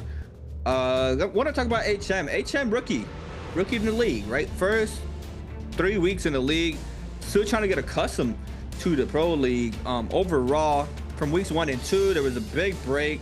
Now getting back into the momentum, he has a lot of ground to cover right now. We haven't really seen him pop off, but we've seen the potential that he has in these games. It's just a matter of if he's going to be able to adjust to everything as fast as possible, right? You don't really have that much time to try to get adjusted to all of this at all. So, I mean, time is ticking. I would say HM has a lot of ground to cover, but wouldn't be surprised if he starts getting adjusted sooner than later. But we're gonna have to wait and see how he does. Game number 3 locked in, more style. How do you feel about the Tessa pick here, Severi? Do you like it? Do you hate it? What do you feel? I'm feeling a little bit queasy about it, I'll be honest. The reason I say is because, yeah, it's a strange use of word, but here's the reason, right? So Tessa's enchant duration, in order for you to disenchant, it's a lot faster, right? You have a little bit more time to disenchant, I should say. Problem with it is that there's a lot of forces that can counter her option. Look at Wufong, for instance. He's rocking V1 variation. HM is playing Kylan. There's a lot of counters out towards where the Tessa enchant doesn't work in a single 1v1 scenario. But if Mike is able to put himself in a position where he finds full value off of that Destiny enchant, and that's giving the player a headache to think about. If he confirms the enchant first off, then that comes in terms of landing the enchant ultimate. The 3-second duration is something that he can set up for a combination for a combo, but he needs to just be prepared if there's any sort of chances for them to have an ultimate ready to go to be casted immediately after. So he's got to try to deny that as long as he can. And then the only benefit that really works out are those end game circles where he finds any sort of grouped up fights he finds the group of fights, he can throw the Tessa enchant from like that 30-meter range and just like, you know, force him to take a position of disengaging completely. And he can select who he wants out of the bunch and then lock him in for a kill. It's still rough though. I don't know. For me, it's rough because the Kylan is an option to deny, the Yoda Kime is an option to deny, the chance of actually having all these combo rankers available, it's just up to Mike and not being in a you know, in a really, really bad scenario where that person is ready for that anyhow. Because they see a test and be like, okay, no, let me hold this for that. Or if she just gets completely looked at, right? that part. That as well. It's just rough. That's why I feel like we were getting a little bit of dabble there from XY on the Viper, right? Almost kind of like the same playstyle as Tessa, just more in the pocket and more it's almost the same, but overall, starting off here with the Tessa, Frostivus with a massive parry there onto Mike, catches the RMB, common armor swap here from Mike, since the LMB focus gets the damage onto Frostivus. LMB does get the damage there, goes for the LMB once again, forcing out the Tessa F, swaps on over to the Fist Blades. RMB focus is good there from Mike. Frostivus drops very low there on the health. Mike has the health advantage for now. Give it a dubstep. Backstep back into the LB prior. Dubstep out. But that's gonna be elimination there. Now we have Spider get space. You seen the Spider getting a kill off of face. You know, another thing I was thinking about with Tessa, her combo breaker for F makes her invulnerable. Yes. Maybe we could see Tessa to be invulnerable to the Yoda V slash, the thing that gives her a lot of heal back. And if he iframes it through, if he can't, that dodging, that's a safety net. We'll have to see. Otherwise, like the graveyard, I know XXY is kind of being like, yo, I don't want that focus light. Don't give me that. I gotta walk away from it. Temptation, right? He sees purple rarity. He's gotta take it. He's got no J's in his hands. He's got nothing. So now it's coming down to the chase down from between him, JL, HM, and Arano. But Arano's about to have ultimate online. We're switching on over to Sun Cave, where SS1's Exon is stacked out with a purple weapon, blue armor, slapping the drop down. XY's like, yo, what are you doing here, dog? XY's looking at this. Opportunity arises for the 1-2s. I'm not sure what's going to come through from this, because now that it comes into place where MTF slash Fong slash, you know, the sire in the game, if he comes through with this elimination, he gets the gold on the hands on XY on top of the kill elimination. This is like purple armor off rip, and then he can go into the, once he gets to a shop, and start purchasing out. But SS1's Excellent is not stopping the chase, man. Yeah, he is going to continue aggression. And Excellent has a very clean Justina. A lot of his Justina games are really well played out. But Fong, on the other hand, still applying the pressure onto XY. XY trying to retreat out here from both of these players. Does manage to get the grapple off, but the counter grapple connects there for Fong. Has the terrain to continue the scare rushes as well. Catches a second. Gets caught up in the corner, but the RB focus is good. Plus the scare rush damage. Now Fong might want to back on up and take a reset in, but Excellent first one in. As we see it here, playing the Ballista Tower.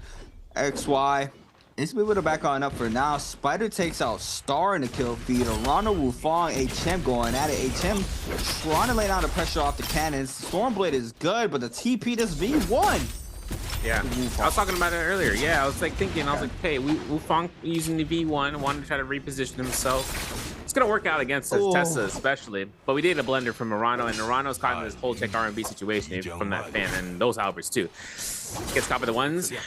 Gets cut into the hole check, and that's going to be Wufong's kill. Sovum is also Wufong, so look at that, added it up to 2. And I'm looking at Wufong deciding upon whether he can catch his second elimination against HM. The uppercut's good for this. Grapple bump can confirm this terrain advantage right now for HM. He jumped LMBs to deny the escape. And now for Wufong. Get another jump LMB for the 1-2s, parry off the immediate 1.0, that's his to get his second elimination on top. Good parries, good staggers, good damage from HM overall. Nice elimination onto Wufong. Fong, on the other hand, forces out to Syra ultimate. Action drops very low. Does manage to cast the dazzle onto Mike. Mike now on the Tesla with purple armor. XY still in the pocket. Tesla ultimate is good onto Fong. Not able to kite out this for long. I mean, he's trying to get the terrain in his favor. Does get caught up, and he burns the F as well. Not good there for Fong. It doesn't even matter. Mike would have dropped down R&B. Does matter. Can you iframe that? Is that even possible? Was that what he was trying to do? No, I think he was trying to create space, but I think it might have came down back on cooldown. We'll have to double check. I'll look later. I think it just came down to him to try to give as much airtime as possible. But parries, Exit, we're clean with it. The combo breaker is good as well. I think Mike's gonna look for a drop in R&B. Oh, you should be looking for it right now, dog. Where are you at? I'm looking for the kills. Let me get that. Oh, he doesn't get it. That's XY's. The soul is Mike's though. And I think XY is going to need to pop ult, and there it is. But Mike is going to tick by ticks for the rage bar, and look at his ultimate cast. It ain't going to come out, though, until now. And there's going to be the catch for the range shot. Just remember, we're Shio. We're waiting for all the shield procs. Oh, it comes just in time. No. 2 kills gone. I was waiting for it, bro. Yeah, and now double uppercuts from HM into the 1.0. Big damage. Okay, HM. Now re-aggression onto Mike. Catches the Tessa enchantment. Goes for the R&B focus. Is this going to get enchanted here? Action looking at the Tessa. Mike very low. LMB's on in, but Mike trying to retreat from the situation. Runs into another player. XY still in the mix. Ooh, cuts the ankles, but it's caught up with the Scarabs. Beautifully done there from Action. Action still applying the pressure onto Mike. Mike very low in the situation. Has to F just in time. Rotates down the bottom side of the terrain. The aggression's still going to be going towards his way. HM is hungry for this elimination onto Mike. A big time, man. My man came back for the salty run back, and he's on his 3rd elimination. This is coming out pretty hella. I think Mike is going to be looking to try to silent heal back. No, MTF is in the distance. Exon's still around the vicinity. He's on his hunting arc. And for Mike, he doesn't have weakness escalation, but he can't get a vitality heal off. So he's got to really take the time here in 2.8 seconds. Boom, there it is. There's going to be a chance right now. Mike is going to be spacing up. HM still in the zone, though. He's still got ultimate. So if he really wants to take this fight to invest the time, once Mike comes back in, he can use his ultimate to kind of secure the kill. Otherwise, Roman Yang is spawning in. I know that Exon's going to be looking around to see where this remaining player in the zone was, where specifically this Tessa is. But for HM, he's going to be moving down south. And now as for Spider, over towards what seems to be outside of the area of Celestra, he should be kind of chilling out here in terms of the spot right now. He's got a lot of attack, 10% to be exact. So he's looking to be stacking up here with a common one. But for Wu Fang, having Science Fang there, seeing it, Benthic Descent, he's also going to be bringing up a jabbing. So if he finds himself with a, if he finds himself with a staff, he'll be able to utilize that. But for the Science Fang, for the Flying Eyes, really strong stuff. And it's kind of interesting. Not a lot of people know this. You can 1-2-3 with the dagger and get a Science Fang strike. But we'll have to see if anyone gets caught by that ever in the Nbpl League. 1-2-3. Remember back in the day, first days of NARAKA, 1-2-3s. Everybody did 1-2-3. And then when someone pairs it, top 1%.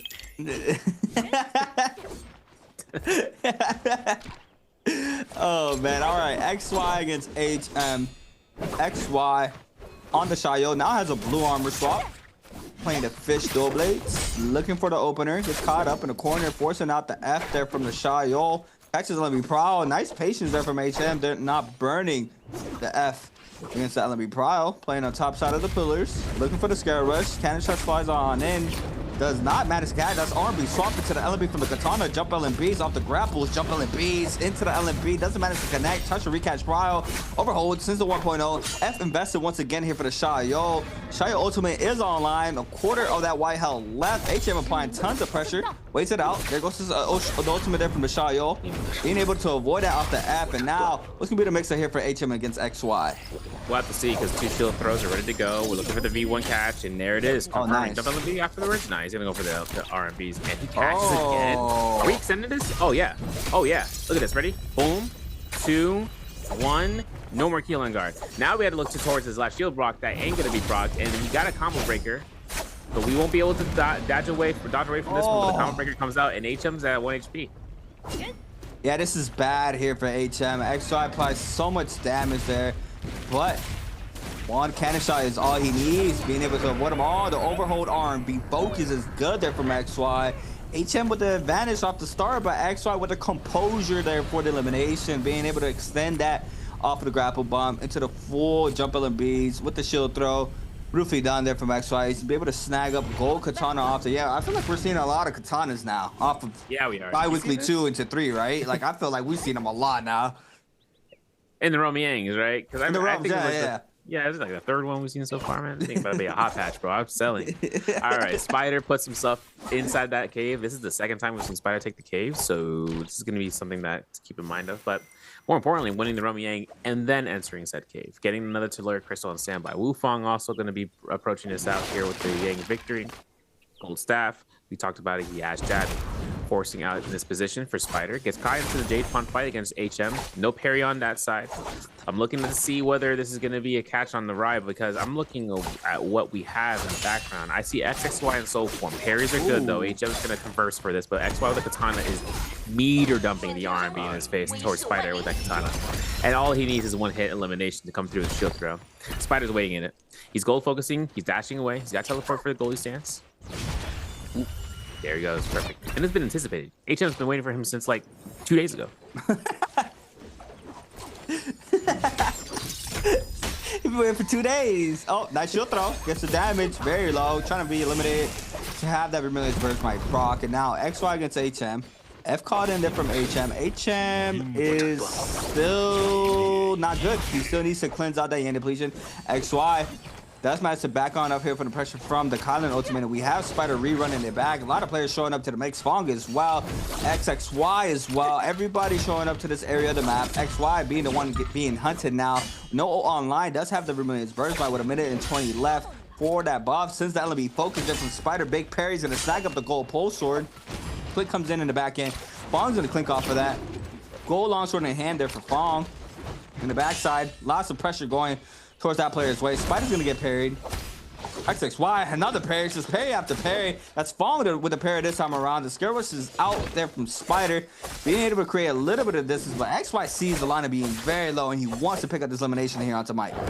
Yeah, and Spider finds himself up here. He got a blue armor swap. You know, he did pull a Mike there with that armor swap. He did go ahead and find one out of the ringer. And the V2 cactus inside of J-Pon.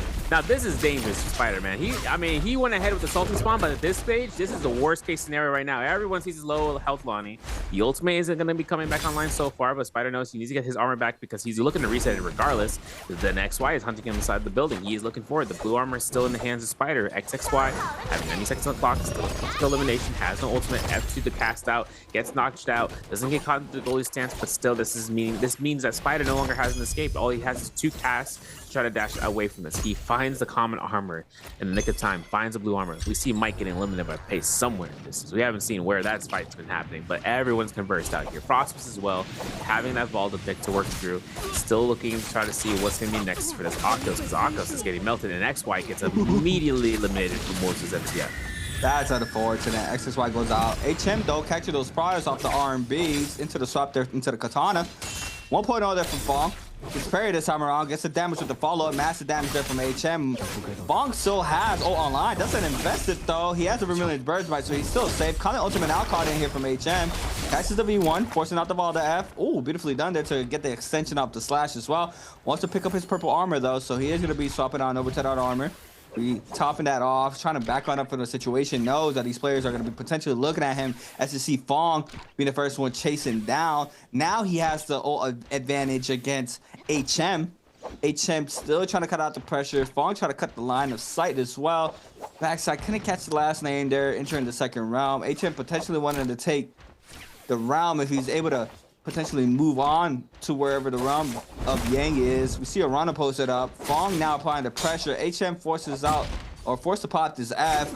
Being able to stop the RB there. Gets the raw uppercut there on the backside of that rock structure. Do have Stormblade invested there from Arana, making sure he can make his presence known. HM though swaps on over to a blue armor now. He's still up for now, but Fong's still applying tons of pressure. There's only one grapple left here for Fong. And if he's able to create a little bit more distance, he is going to be able to back on up. But lots of damage going towards HM's way. Fong's still in the pocket, trying to back on up. Does match create a little bit of the space. That's the last grapple here for Fong. And this could potentially be what HM needed. Yeah, I'm thinking Jumble and B-Spam's coming in to Cyro Ultimate and then the level 2 light beam delayed out. Ooh, there it is. Pit pattern, that's the damage. And that's MTF getting his soul bloom. That's Arana looking at this. It's like, what are you going to do about it? This is now XY's game. This is going to be up to Spider for him, whether he gets a gold weapon or not. Palm Lightning is in the hands of Spider. He also has, if I'm not mistaken, he has Sky Punch. If he finds Fist Blades, we'll see those. But this is now Spider on staff. XY still with a blue rarity weapon. That's going to be a blue fan. And Spider's on the ground level. Has ultimate ready to go. I see Pace gets a kill against Frostmas inside of a fight, eliminating Frostmas outside of the Yangs. But now for XY, this is a posture fight against him and Lonnie. It is flying kick. Don't ask me how I know, but I know. The first symbol means flying. All I'm gonna say. Spider opened it with a massive parry onto XY. Weaves the F as well. Beautifully done. Ooh, crouch killing bees there. Try to catch the roll. Manages to proc the first shield throw. Weaves the first shield throw as well. Double tap there from XY. Oh, invested here from Spider. Staying in the pocket. First shield ball throw there from Spider. Weaves the second shield throw. Throws the third ball as well. Looking for the last one. Still has to anticipate the last shield throw. Catches off the ball kick into the goalie stance. Doesn't connect off of that, but the shield throw still connects there for XY, but the damage doesn't. Oh, it ran out just in time. XY now with no armor left, trying to play the Sky Rushes, has Gohong Sword in hand. Does manage to connect. What's gonna be the mix-up? F caught in there for the Lonnie. Overhold, staying in the pocket still. Managed to going towards Spider's way. Sky Rush doesn't connect. Overhold, massive parry there from XY. This is all he needed. What's gonna be the capitalization off of this? Grapple bump, aerial LMB, R&B, tries to go for the float. Doesn't matter to connect, but the jumping bees does manage to get the damage there. And XY turn the fight around, staying composed once again, this time around against Spider. That was a good delay on the F skill, not moving. Yeah, he waited after his F skill. Once he combo breakered, he stayed there and gold focus to guarantee a jump LMB afterwards. It's good, it's good. Thunderstorm picked up, gold spear. Also has a Ruptured Gale Orb in the backhand and a Soul Shatter. So when he does run a fan that he really wants to start using, that's why he had a blue fan in the first place earlier. So we'll have to see. XY is now stacked out of his mind. 5 eliminations. Pretty much doing good, man. I'm not going to say anything else because, we don't want the Goskers. Still, though, it's up to him in not getting himself locked in a situation where he has to invest ult early. And I think Arana would be a perfect case for that. This is a Wu Chen. And if Wu Chen finds any sort of reason in needing to cast out that VT ultimate, he's looking to lock you down. No questions asked. He's got Octa Slash Blade. He's got one more proc out here for the Vadas. He's got Phantom Step, Cat Bloom, Spat, as well as Sky Punch. So my man's looking pretty nifty out here. So if he takes any sort of fight and he finds himself in a predicament, he's going to be able to try to push himself out there. No problem. So you got a replay from that roaming angle between him as well as against Wufong. Let's see. That was gold staff in hand there for Wufong. Massive R&B into the pistol shot. Has jabbing as well with gold staff. Arano, in the hand, forces out the ultimate, or forces to pop the ultimate. Sends the Stormblade. Massive parry there from Wufong. Safe there on that gold form. V1 out there for the Liam. It's cut off to the second Stormblade, I believe, into the Calvary Blue. Big damage. Crouch on the base with the R&B spam. Just straight aggression off the Stormblade there. Catches the R&B Minx for the finisher. And now, this is active. This is active right now. Hold on. Arano against Spider. Getting aggressive off of this alone. Arano, this is a lot about armor Spider as well. And a quarter or 20% off that white HP. Stormblades are out. That was the last cast there for Arano. Third party's in the mix as well. Spider drops very low in the back end. And Fong looking for that third party hit as well for the elimination. Yeah, dude, but this is now going to be where there's no more ultimate for Arano. This is all the worst possible scenarios. He got Sky Punch. We talked about it earlier. We need one more hit on Spider. We need the elimination, and it's MTF, and that's solo. It is Arano's. He's good to go for that. That's going to be a capture, and that is going to be a denial. Now, 4 players still remain. We are fighting another 1v1. ASE's XY. 2 minutes and 30 seconds on the clock for Wufong, as he is going to be working now. Still has a gold staff. Still has a jabbing. Still looking to see whether or not he's going to be revealing it or if he's revealed it already to XY. He's making sure he can use it at an opportune moment, right? We usually see jabbing be used halfway through so that their HP bar goes down significantly, and seeing what we can see next. Combo Breaker is burned out for XY. So that's going to put some pressure out here. We got some range shots. We're losing a lot of HP. A lot more than I'm comfortable with. There's a jabbing reveal. So now XY is going to have to keep in mind about that. He gets hit by the second one, though. So now he's going to be looking for a reset as well as Wukong. Both players taking the powder in. Nice tap dodge there from XY to avoid the R&B. Sends the lunge, gets caught up with the Nbpl now, forces out the Liam F off of that alone. R&B is good, pistol shots as well, ×3. Liam ultimate now invested, that's V1 once again. F caught in for the Shayol. Dropped out, XY stayed in the pocket. Shayol ultimate now invested. Does manage to throw it down, so he's able to TP out of here. XY quickly readjusts to that. Wufong going for the powder. Does manage to pop it as well. Fong started moving to the mix. Man, been watching Fong for years. Yeah? Talk to me. What do you think? Not gonna say anything. Not gonna say anything. All right. Let's do that.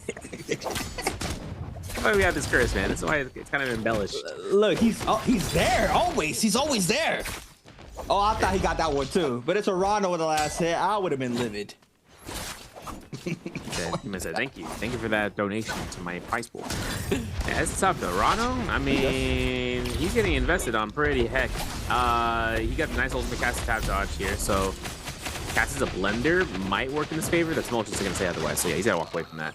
He's gonna go for a reset here. He's got one more Spirit Blade Storm to be thrown out. Otherwise, he's waiting for his cooldown for his F1. He's gonna start kiting immediately. Pace is his biggest off right now. Yeah. As a mulch, you don't want to fight that. Not as a weekend. He does get almost a blender situation for MTF, but he was holding blue, so he's surprisingly he's okay off of that end. And now he's gonna be spacing up. Now the players know the Wu-Chen doesn't have ult. What are we doing? Are we going for placement? Are we doing for last end game circle? 44,000 Star Tech coins are inside the hands of Rano. He just bought a Jade. What we got? Stanchion Sky Pillar. Okay, we have a gold staff too for it, so you know what, bump it, we're running it. This is gonna be either working against him or for him. We'll have to see how the players end up getting caught by his stanchion, if he even throws it in the first place. All he needs is Merciless to have like all the staff jades. Look, he has, Zodia, of course. Yeah. He has everything. He's able to claim the center of that Spirit Well. It's Mystic Might. Bong, on the other hand, capture the Yang Spirit Well on the top side of the terrain. Go ahead and invest the ultimate. Go ahead and get a reback up. Yang depletion inflicted. Bong looking for a Rano. Catches the dazzle, applying tons of damage. The bottom of the waterfall still eats up the damage. Doesn't get the line of sight. Still trying to dodge on in. And Rano does manage to go in and out of the cave. Does find a good place there to pop a full reset in for himself. Plus the Wu-Chen F-Blades there for the shield. Bong on the other hand still looking. Ultimate's gone now. But XY, gold spear in hand.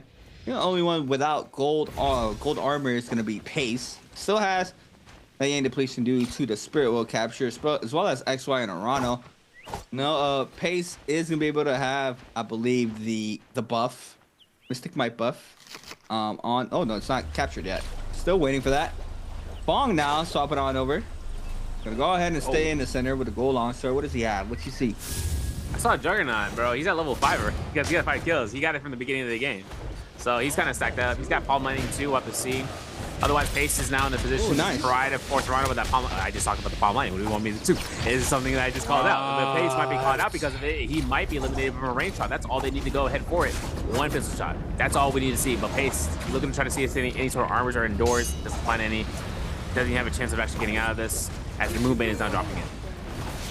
That is top tier grief. I'm not gonna lie. He caught Wisp. Pressure went towards him though. Like he went outside the wall, ate up the palm lightning, and his HP just dropped so fast, and then he was the one hunted. Now the remainder in the lobby is getting aggressive. Bong staying in the mix, trying to back on up, has that all online. Vayne starting to spawn on in. Arano, Vayne surfing. Bong still trying to get active as well. It's like Arano is gonna be able to back on up, and just amazing how he's still able to stay up. I mean, he invested that ult earlier in the fight when they were getting contested right before the Spirit will spawn on in. Next Stormblade is called in here from Arano, trying to go for the full reset. Bong still applying the pressure. Arano and XY still having a cleanse, and aggression is still going to be going towards the Wu-Chen's way, I believe. Yeah, and I think right now his F ability coming back up is great. The stanchion, the space up is better, but 5 seconds left on the Moonbang. Gets caught by another palm lightning. Look at his HP bar, bro. That musket shot really was the insult. And that's going to be coming up to Arano for a jabbing to reveal it. Man, palm lightning again. My man's getting pelted. My man's looking around, and he can't even find a salvation point. There is no chance that this armor is going to be available for him, if I'm not mistaken, at the Spirit Well. Considering that he has Yang depletion, right? So he didn't get the buff, nor did he get anything else. And for 20 seconds on the clock, either he gives his elimination to somebody or he starts positioning him away from this, because getting a kill elimination on XY right now is kind of a slim to none chance, especially when MTF is on the dot. XY needs to cleanse. He didn't though, I believe, so that's unfortunate. It's around 10 seconds on that Yang depletion. Oh, he does cleanse, so we're still back in this fight. Cyan Fong there connects there for Fong, catches Prowl into the aerial LMB, and Fong with 7 plus the MVP. I mean, you can hate him, you can love him. He's the guy. You watch. That's all you can do. Oh, pretty much. Oh, man. I mean, the most of his damage came towards the end circle there. Yeah, big time. No. His burst in the end game circle was diabolical. Palm lightning with Max Juggernaut was also like the Juggernaut being stacked up from the get-go though. That's what really kind of set him up. It's crazy too, because you know what's crazy about it is it's the fact that he died in the beginning, he didn't lose Juggernaut. You know, remember we talking about the testing champ from Mike? Yeah. So he was able to retain it. He was able to come back into the spawn. He was able to confirm more kills along the route, and then slowly but surely puts himself to start stacking up. That Cyan Fang was also another thing in his kit that he'd had. That's something that kind of comes out to those 1, 2, 3 splitter animation for the dual blades. One of my favorite animations in the game, bro. I'll be honest, because that reach that when it comes out, as well as flying kick, right? That reach that comes out though, it also comes as a surprise to your opponent when they think they're safe enough from a certain distance. By the time that they wake up on the roll, and the time that the splitter comes in their way, or the Cyan Fang animation, they aren't gonna have any sort of salvation at that point. And then it's all a jump LMB situation after that. A little bit of chip damage there if they're not having the ability to escape from that. That's a lot that kind of comes out in the gold scaling era, right, of weapons, when you're starting to see that as a baseline, and then seeing more things like attack jades to start being stacked up, and then a Juggernaut to really start plummeting your health bar, just because that alone is already, you know, that's already being on top of the cap of 16%. It's insane. Juggernaut level 5. I mean, overall, I mean, you saw the damage there with gold weapons. Not much to say. Great game there from Fong, being able to snag up the MVP. They're +7. Gonna jump him up. I think he was around 3rd or 4th already, so he's definitely gonna be taking first place off of that multiplier. That's minimum 10.5 point game for game 3. So beautiful game there for Fong. Yeah, unfortunate. Trying to think. Spider just gets so much pressure thrown his way there from XXY, forces out him to pop that ultimate. Manages to stay up, but he still ends up getting scouted by another player and ultimately just falls at the end, not being able to snag up more eliminations. Overall, game 3, now we see the aggression still towards the same what we've seen from the start of the system, right? Off of Yang, aggression. Spirit World contestants are always going to be aggro as well. Everything just falling into place with just how it's going to be working out for these lobbies. But yeah, Fong, 12.6 there for Fong for game number 3 for his overall game score. XY signed up 5 eliminations with 7, HM with 4.5, with Fong and Spider with 4, Arano and Pace with 3.5, Mike with 2, Frostivus with 0.5, as well as XXY, Action and Star with a donut for game number 3. But yeah, Spider staying consistent, right? Is very rough to keep getting those pop-off games over and over. But if you're able to snag up points like 4, 5, 6, that's just the consistency of him being able to stay up for the remainder of the games. And overall standings, Frostivus with 2.5, Action with 2.5 as well, XXY with 5.5, HM with 6.5, Star with 7.4, and Arano with 9 for our 7th through 12th. So kind of keeping in mindset that with that 12.6, we are now in first place, boys. MTF is going to take it into the leaderboard, surpassing Spider for game 3. Still having 3 more games to go, but faces at 3rd with 14, 13.5 for Mike in 4th, and XY in 5th, and 9.5 for OT's Wufong, and having a lot more room to work with now, seeing how it kind of works out. You know, I'm trying to think about something, you know, coming into play where Mike brought out that Utessa, knowing that Federation may not have as much value coming through because all the buildings that could potentially show up, we'll have to see. Because we're going to get some clips and highlights brought to you by China Unicom from this first fight. It's between him and Frostivus. Frostivus playing Baldo, Mike playing Utessa, having an opportunity of anticipating the combo breaker and takes it immediately to the rooftop and then confirms off the eliminations. And then seeing XY earning out a kill potential against X in here. As Mike was looking for a reset, XI is like, yo, I got my opponent right here, dog. And looking for the R&B drop in. Not going to happen from Mike, not in time at least. And XY was still able to secure the kill through that one R&B. Beautifully done. Gets caught up this time around. Mike was still in the mix. This is how Mike was eliminated. Inside the zone, forces out the F, but not enough. Pace gets parried there from Frostivus. F caught him for the Temi. It's one hit in the dream. Catches the wall. Yes, he does. The R&B prio as well off of this alone. Let's start R&B for the finisher. Onto Frostivus. Fong against HM. Knew what he had to do. I mean, he chased him for so long. HM was not able to stay up for the remainder of that fight. This is last and final moments of game number 3. 4 alive. Fong, see him with the R&B finisher for the elimination. Onto that player. Yeah, and this is kind of coming down to what we saw, right? Where like XY was, you know, healthy as can be, but MTF was even better at that point. And he also had the tone for the dagger, so Shadow Eclipse would have been something. The Cyan Fang catches up. He looks to catch LMV. And that was it, bro. That was like a done deal. And I you know, he still has Summoning Essence, so if he ever found himself at a lower health point, he would have been able to have the Mortal Defiance proc, so he would have been safe from any sort of death in Final Blow. But MVP on Syra V2 pop, you know. I'm not gonna recite that quote. That is crazy. And now, look at this man, 26,000 damage. He even had a Mortal Defiance purchase, bro. He was chilling. This is his game, man. Juggernaut was still in the hands to kind of be the main benefactor of the longsword as his primary weapon, dual blades, and then flying knives. And then having the Sky Punch there, if you ever find fist plates, you know he's going to utilize that. But that Palm Lightning really came through in clutch. Even though the flying knives weren't his primary weapon of choice, he definitely made work with it when it counted the most. And that's when he had it ready to go for his opponents. And they weren't, I mean, they weren't prepared for it. That's to say the least. You see flying knives? I don't think you saw the name. I missed it. With the symbol. Yeah, I know that means fly. Trust me, I know. MMO. That's all I'm saying, MMO. But overall, answer for treasure for our third game. Question's gonna be, how many kills did SR Spider get in game 3? This is a little more trickier. Gotta be paying attention to left-hand side or the overall setting for the game whenever we get to it, which we already did. So the question is gonna be, once again, how many kills did SR Spider get in game 3? A, 2, B, 3, C, 4, or D, 5. Make sure you guys wait for the countdown in the Twitch chat. If you guys are watching on YouTube, swap on over to twitch.tv/NARAKA BLADEPOINT in order to get a chance to win an answer for treasure. But yeah, unfortunately for Mike, right? Kind of completely forgot about the Tesla.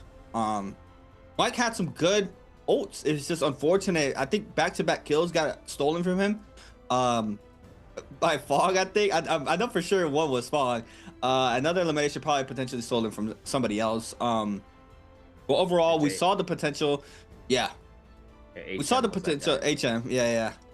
We saw the potential of the Tesla, but it's just unfortunate not be able to invest everything, and then you get your kill stolen plus the bloom, and you're not able to, you know, snag up those kills and bump up in the leaderboard. But another thing that's unfortunate is we're gonna be taking another quick break. Once we come back, we're gonna be locking in our game 4 for today's games here for day 1 of the Biweekly 3.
right, ladies and gentlemen, we are back coming through here. Game 4 commencing. We reached the halfway point, but if you guys don't know, my name is Severio, alongside with Creatives. We got ourselves a great chance of actually putting up into the first week after the first week of the new pick ban system, where we started with the martial artist solos and solos, and now getting a chance of tuning through into the second half, how the players are really feeling about what they can do next in order to evolve the pick system, right? Which characters are fighting priority? Because for MTF, my man got a chance of double picking Syra, and that's not, or double picking Shayo, and that's not even his best option, bro. He still has some underlying picks in his arsenal. Here we go. Here we go. Turn it up. Yeah, off that game alone, game 3, I mean, 7 eliminations plus the multiplier. Think about it this way. He didn't qualify for Biweekly 2. Nope. He putting up numbers like that, you know, and that's not even quote unquote top 12 from Biweekly 2. And this is why I keep trying to emphasize that just everybody just, it's just so high of a skill ceiling right now between all the lobbies, and anybody can have a pop-off game like Fawn just had, and that's really all you really need to be set up perfectly for the remainder of the games. You just got to play the consistent game now. Having an amazing game like 12.6 for one single game alone, that's like 2 for 1, right? That's like a 2 for 1 shampoo conditioner there for Fawn. Mike though, on the other hand, not sponsored. Head and shoulders. I was gonna say that, but I didn't want to say. I wasn't trying to say. That's what said shampoo conditioner. But Mike though, had a little fall off there on that Tesla game. Had good ults, just wasn't able to close out the last hits. Snagged up pretty much all the health pool against his opponents, because unfortunately there he wasn't able to close out and got multiple of those eliminations stolen from him. Star. Still waiting to see how he bounces back here in these games. Spider had a good games 1 and 2. Game 3 had a decent game as well. He just stayed consistent. 4 points for game 2, which was overall still a very good game. 4 doesn't sound like a lot, but still setting him up for the remainder of the day. Keep in mind, these players still need to play out another day, as well as a new group has to play out their 2 days as well. But today we have A and B, 4th game locked and loaded. Yeah, see how the overall picks look. This time around we have Wufong and XY being in that 1st to 2nd round selection. Back to Predoria, this time around more to do. No Fireflies for our 4th game. Yeah, just overall XY having the choice of, I don't think he's gonna do it. Not for this game alone. Nah, I don't think he 12, 11, 10. Nah, he ain't gonna double tap me. He ain't doing it. I was thinking the same exact thing. I was like, there's no way he's gonna pick a Vulture in phase 1, right? Like, he's got Lonnie, he's got Liam, but Liam hasn't been chosen so much in the pick 2. So Syra's an option there, but nah. Like, if he follows the same pattern with the other players, maybe then in the remaining 2 rounds he'll do the same. Yeah, whatever.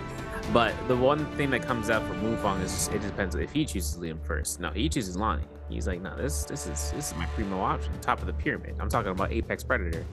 But as for XY, he goes for Syra. He's keeping the process. A little bit of, you know, this is a blubber moment. I'm just thinking, what's gonna happen now? Because if Face goes for the Liam pick, I mean, it's hard to confirm the new choice pick selection for this new pick ban. And he definitely is. Okay, so now Shayo should come out from HM, but from round 1 we didn't have Shayo in the second group. She wasn't even picked in the second group. She was chosen in the 3rd group. As for HM, if he decides to pick anyone else, that won't be the case. Shayo is going to be his solidified choice. An announcement. Just a quick announcement. Syra stonks went up 20% after today. Been in that 2nd round selection. Just yeah, I got some insider trading information right there. Interesting though, right? We're really getting favored that 2nd round selection Syra now for today alone. So that's something to keep an eye out for the remainder of the days, for days 2 and 3. Just to see if that pattern is going to continue, right? For such a long time, Lonnie Liam, I should say now, have been that staple selection. And with what you said with the Cypher being cut as well on the current live patch of the game on Lonnie, we could potentially see even a different 1st round selection. I don't know how she plays out. I'm still sure she's still very good, because overall her kit, the ball throws, goalie stands, the TP, she has a a wonderful kit, right, as a character. So not sure if she's gonna drop from that first to second, but potentially will. We don't know. We'll have to wait and see what the pro players think. But Star, gonna be locking in that Colin for that 5th round selection. Action once again, double locking in Justina. This time around in Predoria. XXY on Feria. Frostivus on Yodo. And you know, coming in, XXY, he's around like 10th or 9th right now. It's not bad, you know. He's a trios player. He's a trios player. We've seen him in circles as well, in that Holorock game too. So he still has some time to put up more points up on the board. I'm very curious to see if he's gonna be able to have a pop-out game as well. If he does, I mean, that'll be amazing to see a trios player come into the solos and show out that big. Now Mike for his 9th round selection for game number 4. So he's snagging up that Akos, Arano on Devalda, Spider was second to last pick. Potential. He already played Wu Chen, so Mulch. Yeah. Ooh, it's up for grabs, and there it is, Sandman for Spider. I was waiting up for Temi. I was like, man, this Temi ain't being chosen right now. This is tough. This is tough for Rose. And as for MTF, as for Fong, I mean, he can go into Matari. I said it subconsciously. I was like, yo, he's picking Matari. Trust me. I'm not going to say it out loud, bro. I ain't going to say it out loud. Then he goes ahead and chooses that out. Now, he did chance it out inside of the 1v1s martial artists. Yes. My kind of biggest grievance is that inside of that scenario for the martial artist solos, or in that, in the pregame, pretty much, that's what we like to call, where he ends up using that against a Tumulch, and he doesn't get as much priority unless he burns the Tumulch F and then goes for the F2 catch out. In the outskirts in the BR, some players like to say that Matari puts herself out there as being very undervalued. Thing is that under the conditions of Matari in solos now compared to when she was at her peak when Fedora first launched, was that the amount of sustain, the amount of cast, the amount of catches that she really came through was fine-tuned real quick afterwards. So seeing about where she was then versus now, between having gold focus on immediate, still having the chance of going to gold focus and dealing amount of damage, the knockback range coming out from that, these are all things that kind of tweaked her out to not just be a choice pick, but once you cast your F2, and if they haven't used their combo breaker, bro, they're out of there. There's no catch for you. It's the same thing when you use Shio F2, right? That's why you predominantly use combo breaker versus an active use skill. Only certain characters that don't have it but are still being used for a skill instead for an ultimate, like Akos, where F2, immediate to gold to kind of rush out and launch out any spirit strike. Matari hasn't been picked in so long, the ID's gone, bro. She hasn't been, it's just stockholder placement. All right, there she is. But yeah, this is going to be X's second Justina game. When I was noticing that, I think he's calculating out for the remainder of the 2 games to have his double pick locked in. That way he doesn't get griefed out later. For the skills though, no one has changed anything out from the normality from before, especially for the Liam. It's going to back to V2 for paste inside of Midoriya, and with everything else staying the same, this will be pretty much set up. What I want to know is the drops, and that's going to be right now Arcadia 3-man drop, FPX, ASC, JL. So with the players there, and having between XY and HM contesting against Star. Over towards Crimson Cave, BB's Frostbus, SS1. Having towards, I don't know if Exum's going to be looking for anything in fights in the Northwest, or he's going to go into Skygaze Cove, because otherwise MTF is right there in the heart of it, and that's our Spider. He's on the southern end of Skygaze Cove. He could just go straight east into Cinderfell in the map. If he decides to make that approach, that's just because he's looking to get the loot, because he's not spawning on Mike anymore. He's not spawning on Mike on Imperial Camp. We didn't see him Mike spawn in Imperial Camp for round 1 because we didn't have Imperial as I think like the first one for him to decide upon taking. But Ascension form is still popping. TE's Wu Fong is there, Alliances, Pace is there, DRG's XXY, as well as Arano from WZ. They are all looking to take this first off drop fight. Looking at ASC, looking at JL, looking at FPXEQ. No XXY this time, so he's not, something had to happen, something happened. He got Volpine, but I mean, he's not re-landing there. So, normal drop there where Wufong Pace are going to be landing. Frostivus and Spider, though, are going to be our off-drop fights. We have Spider already investing the Av. That's a beautiful whisk there, forcing out the Yodo Av into the weapon grab there right after the whisk connects. Still trying to get aggressive off of this. Catches the grapple into the Nbpl. 2-1-1 off of this alone. Gets the damage off of this. Snagging up more resources. Still in the pocket. He's going to eat up the damage off the R&B focus. Now goes in for the slap. A player starts moving on in. There's Action and Fong. And everybody now trying to get active against Frostidus. Oh, the uppercut's good too, man. I was noticing I was like, that range is good for the uppercut, and there was no F2 to save Frostidus there. X is getting the yoink. That's one part. First elimination in the game. But the chase is now onto him, right? F2, avoided. Tap dodge. Even the midair slap coming through here. Nexon's actually going to be making a strong standpoint here with the midair swap there. But I think Exon is actually making it very aware that he's going to disengage inside of Imperium as fast as he can. There's going to be 1-2. The armor swap is good. There is a beautiful trove opening for that. And there's another common armor on there. But as for Exon, still kind of scales up. Still finds a rooftop to try to disengage from him. Yeah, but gets caught up on the top side. Fawn still applying the pressure. On the Matari, looking for the hits onto the Justina. Nunchuck meter burn. Doesn't connect out to anybody. He is going to still continue to kite down his bridge side. And Spider joins the fight. Arano snags that elimination onto Mike.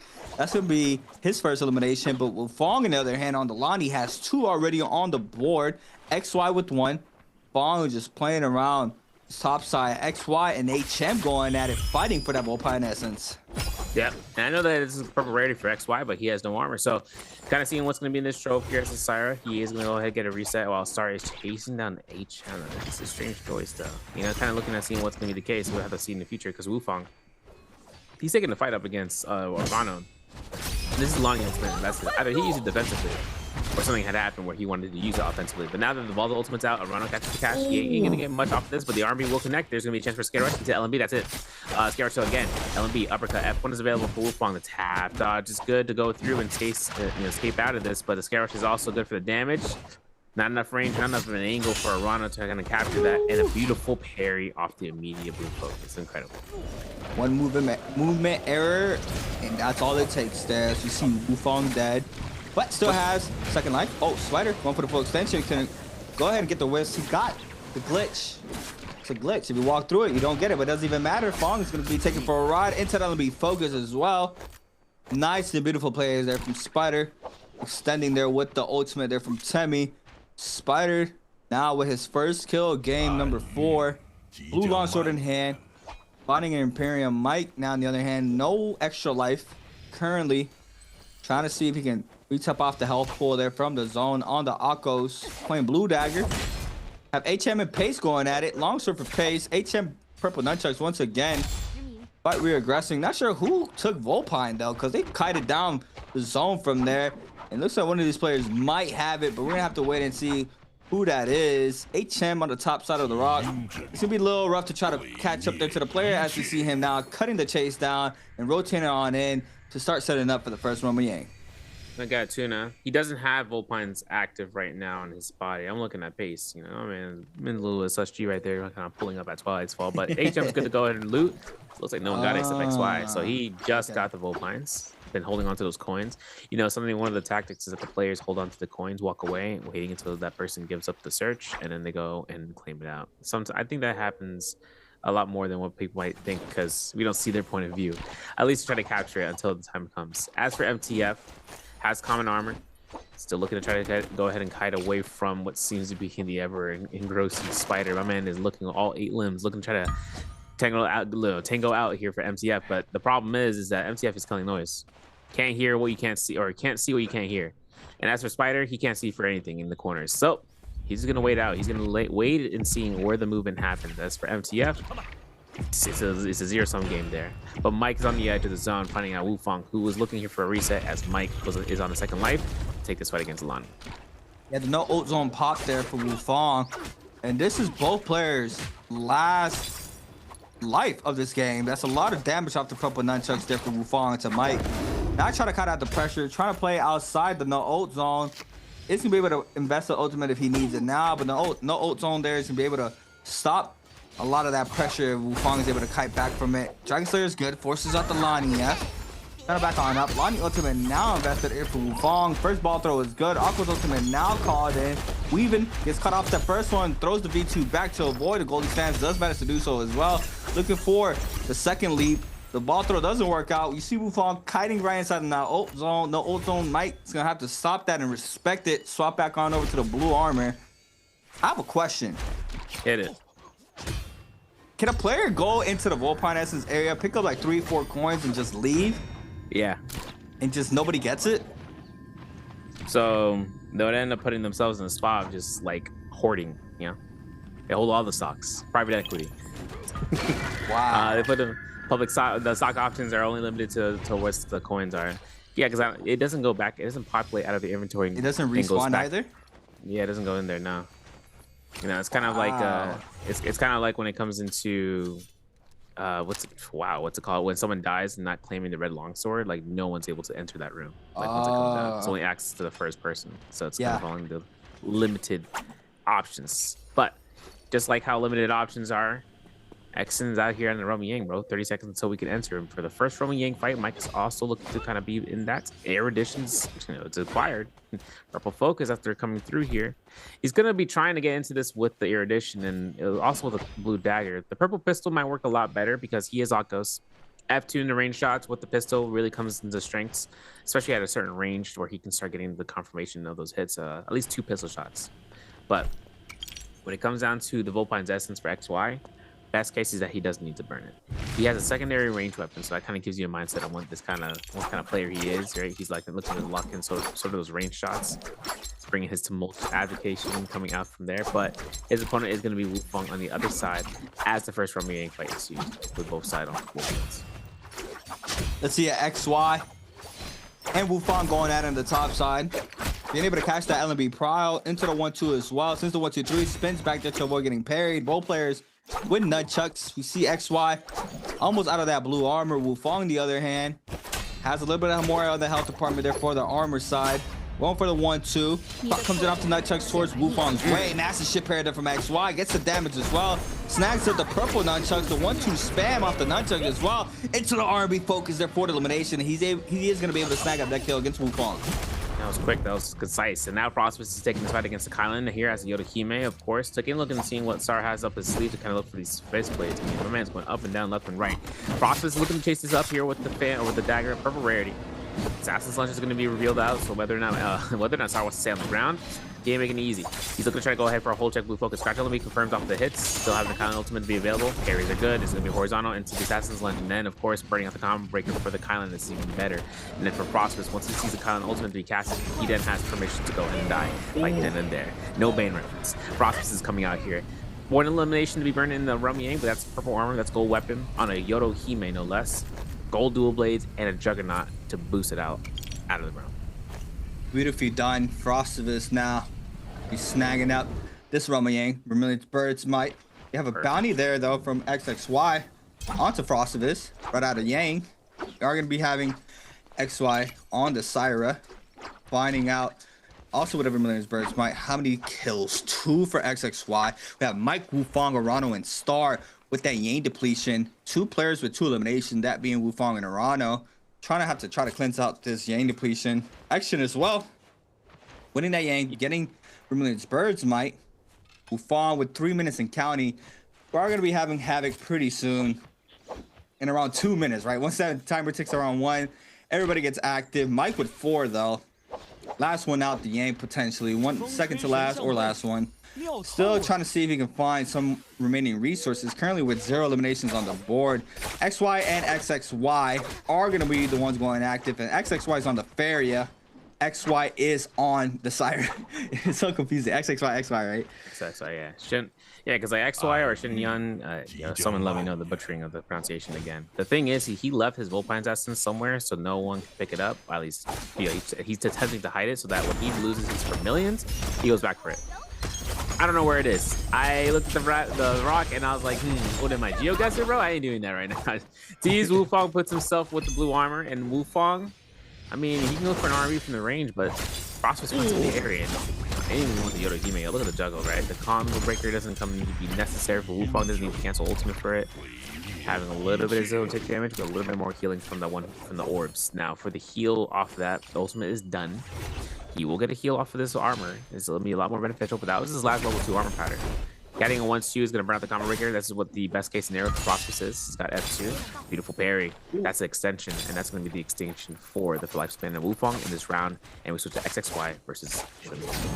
Keeps double engraving into the jump LNB. XY's gonna fall. XXY with elimination. Ooh, catches Prowl against Star. Anticipating the F there. Now it's being invested there from the Kylan. See him there on the longsword. Catching Prowl. Go for the LNBs. Catches Reprowl. Into the 1.0. No go times 2. Jump LNBs. Into the engraving. XXY. Now with 3 on the Feria. Anybody can get it is what he's saying there. Back-to-back eliminations. Beautifully done there from XXY. Mike now, on the other hand, still trying to have to cleanse this Yang depletion timer out for 2 minutes and counting. Replay though on the Yang. Action against Mike, and this is how Mike lost against Action.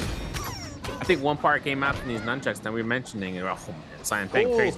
Looking at the Xen for this is going to be the strikes off the pistol shots. Mike only has that erudition to his name and that blue dagger from we saw earlier. As Xen's kind of being at death's door, he finds a beautiful parry. This is Aka's ultimate investment. It has to be. What is Mike doing? Where's the Aka's ult? This is very patient. We're playing very patient against Sistina. Waiting out for her ult cast. There it is. We're waiting for the first dash to mitigate it with the ult cast, and if we don't get a chance to do so, we aren't going to get a chance at all because he is waiting for the dash. There it is to invest the ultimate. And then with a free chance here, that LMB doesn't catch. Xen's playing with fire right now, and they earned out with a 2.0 release. Insanity with that release, and it worked out. He said weave, and just let go. Got the damage. Around the other hand though, with a minute 15, time is ticking. Action backs on up. Knows the aggression is a little bit too fishy. Something's going on. Saw Valda in the kill feed. You got eliminated. You have Yang depletion. XXY is in the mix as well. Grapple into the pistol shot is good there from Action. Who's able to get the last hit? They have 55 seconds remaining. Massive parry there from Action. The pistol shot is not enough there for XXY to pick up elimination. We still have that scrap off unfolding. Mike and HM going at it this time around. The first leap is good into the grapple 1.0. LMB is good. Big damage. Now forcing out the Shaya ultimate. Procs the first one off the first leap. Procs the second one off the second leap. Uses the V2 to avoid the first shield throw. Still getting full chase down. HM now finds the second shield throw. One shield proc left here for HM. Mike's still trying to apply the pressure. 21 seconds remaining. A lot of ground to cover, but this Shaya ultimate is about to run out pretty soon. There goes the F, and this is probably the time that he needs to potentially get this elimination if he's able to catch Pryle. And he's trying to deny the scare rush. Beautiful play there from Mike, but at least in a 5-second span, I don't think he's gonna have enough time. He's gonna try to avoid the last hit confirmation kill. Maybe. Nope, not gonna happen. JL still had enough time on that board. That's gonna be it for that one elimination. But for Frost was taking Realm Yang. This is his second round, winning the first one. Beautiful parry. And this fight's up against Pace here, who is gonna stack this up here on Liam. Ooh, Pace responds to the parry as well, forcing out the Yodo F. We're gonna go ahead and swap on over to the Gold Halberds. Pace, on the other hand, on the Liam. Hasn't been forced to invest anything yet this far. One for the R&Bs. The R&B focus is good. Into the martial arts Octa slash. Big damage for the follow-up R&B there after last slits. Into the scare rush. Swaps on over to the fist plays there. For the jump LMBs times 2. And Pace there with beautiful showcasing against Frostivus. XY against Action. Go Hunks on the hand here for Action.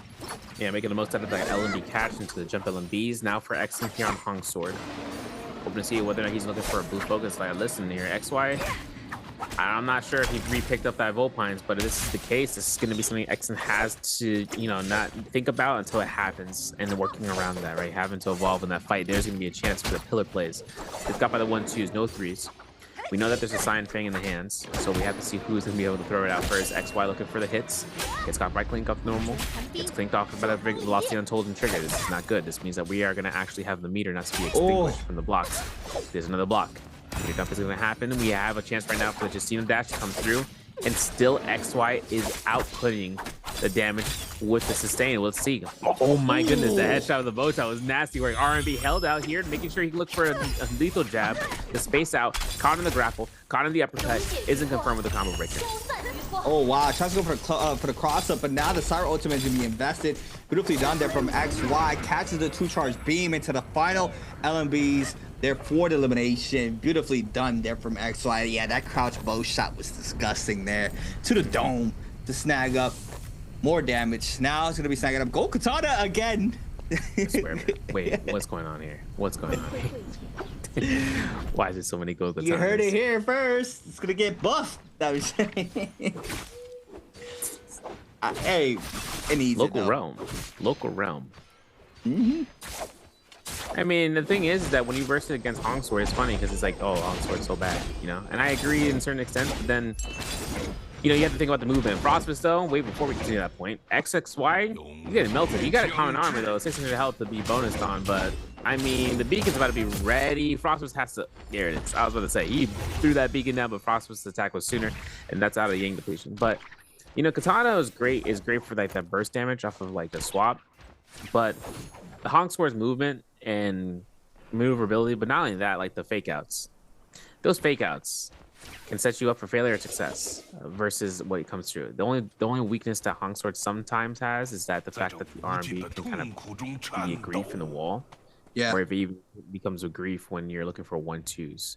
Because 1-2 horizontal for Katana, right, works really well, or vertical, where it's in place. But if you go for Honk Sword, you're 1-2, you're already 2 feet away.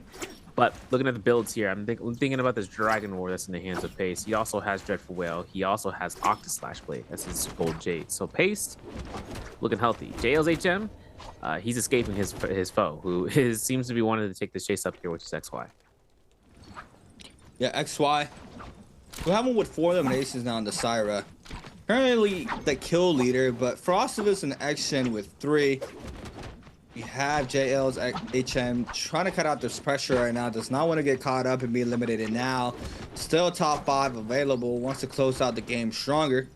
Right now, XY gonna be able to apply some of the pressure here onto HM. Looks like it's isolated for now. No one really around in this top side of this terrain. Action now starting to move on in. Potentially sees a commotion. So to go ahead and pop the tuna first to get that constant heal over time. So he can get aggressive if he needs to. See him scouting out the area just for now. Wait this out. XY with 4, Pace with 2, HM with 1, Frostivus and Action with 3. But the difference is that Action has that Yang depletion on the Justina. So he is going to be getting aggressive pretty soon. XY on the other hand is trying to control the tempo of this game. Dreadful Well there for that purple dagger. See Action just waiting this out. Very curious to see what his timer's looking at. Yep, 2 minutes and 34. He's gonna eat up the damage off the island base. He was just on the ledge. He's eating up poison rounds as well. Eating up so much damage into the poison rounds once again. Now he's gonna be forced back on up to take a quick reset in for himself, but everybody sees the commotion. No ult zone's gonna be popped. Action does have the terrain to stay mobile. HM sees him at the top side, and looks like all these players are gonna be aggressive on the top side. That was a beautiful parry there from XY though. Yeah, you've been hitting by blue focuses and then getting paired like that. This feels bad for X, to be honest. But the problem that comes next is the fact that that timer is now under 2 minutes. The Syra being, or the Justina being killed out here in the Romiang is a target on her back. Sword Tomb doesn't make it easier, but once we leave the giant impale sword from this point on, all we have to worry about is the scaling on the rocks. And X, for instance, he is still proccing with Tuna, good man. Having the opportunity of refreshing that as often as he can, though, creates a chance for him to sustain that with those 15 armor kill ticks. But one thing is for certain for HM, Ashes Shayo, it's gonna be as big as Zop, bro. I'm saying it right now. Seeing the longsword beam coming out here from the RMBs, HM finds a combo breaker. We're still on the inserts of the Forbidden Civil. Once we outskirt it, we are going to have ultimates to be online for any players who need to use it, such as for an escape or for defensive use. As for Exen, he's chasing out here HM instead of one of the graves. Hoping again to kind of earn himself a stagger, but that's also where he can kind of give the lobby a chance of focusing one target besides himself. Yep, grapple LMB's on in. HM forced to pop that Shayo F in the backside. Still have aggression happening. White Tiger's power is going to be the Spirit Will buff for this game. Do have Action, still trying to cleanse on out. 55 seconds and counting. Got Dragon's Roar for the Leon Pace. On the top side, got to be careful not getting caught up and get potentially third party, but that did alone has the range and the gold frame as well to avoid getting parried. But Frostivus, on the other hand, waiting for the perfect opportunity, let loose some of these eliminations, or let loose some of these attacks to potentially get an elimination. HM still doing a good job cutting out the pressure there from Action. Action timer is looking very, very low now. He was already at 1. Now it's 26 here for Action. Trying to pop the tuna one last time. Not sure if anybody's going to see that. You see Frosted is now rotating into the top side to potentially see him. Now, he rotates the Spirit Well. Pace is well posted up. XY potentially going to be snagging this one up. So, Yang depletion is going to be inflicted there to everybody except for Pace and XY as we see it. HM, on the other hand, is going to get caught off the 2 charge beam here from XY. Extra is gonna die to gain depletion. Now the pressure from XY onto HM is to be a lot as you see the health pool just fall down very quickly. Yeah, and I'm thinking Pace wants to get the yoink, but HM, he ain't gonna give it. He's got a blue dagger, he's gonna start scaling up hill and then hoping to see whether or not Frostus wants to yield into this fight too. He's spacing out here, he doesn't want anything, so no violence. But still looking at whether or not the Shio ultimate ends when things like that happen, that can change the situation. That's probably what we're gonna see from the back end here. Otherwise, XY still has the opportunity to take in this fight. Reminder, XY still has Wolfines, so he still has a lot of safety net opportunity for getting killed and not at the same time, right? As long as a burn isn't inflicted, he gets 1,000 heal off that Volpines on top of any damage that was dealt beforehand. But that comes true for HM in the corner side, looking to try to get for a reset. He earns it. This loses the armor to half though. Under 2 minutes on the invocation. Pace putting up the pressure, putting out to see with his nunchucks so he can catch one of those. As HM has his blue dagger in this flip side, once the zone starts ticking in here, he's gonna be on open season territory on the ground. And you know these players are waiting for this. As Harry comes out from the I saw it. That didn't hurt. And now HM is without a weapon. Guys, been forced about this happen. There goes the Dragon's Roar there from Pace. A lot of damage caught up in the corner. Frostovitz goes on in, but it's gonna be XY snagging the elimination there off the musket shot from mid-range. Now the random Bane spawns in the center of the map. Pace trying to back on up. Oh, Bane got a tap dodge, does manage to do so in the backside. Looking at the fight, Frostovitz against Pace. Gold nunchucks against gold halberds here for Frostovitz. Just gonna have to see what the mix-up is. Has that gold for him to stay up. Goes in to the 1-2. Frostovitz now trying to back on up here from this pressure. Frostovitz goes right back on in. We see the aggression happening from XY as well. Bane serve time now for Pace. In the backside, Dragon's Roar is on out. Frostovitz doing a really good job avoiding that into their Graven to stop that perfectly timed there from Frostovitz. Gold armor swap there for Pace. Now trying to stay up here in the situation. But Frostovitz doing a really good job right now.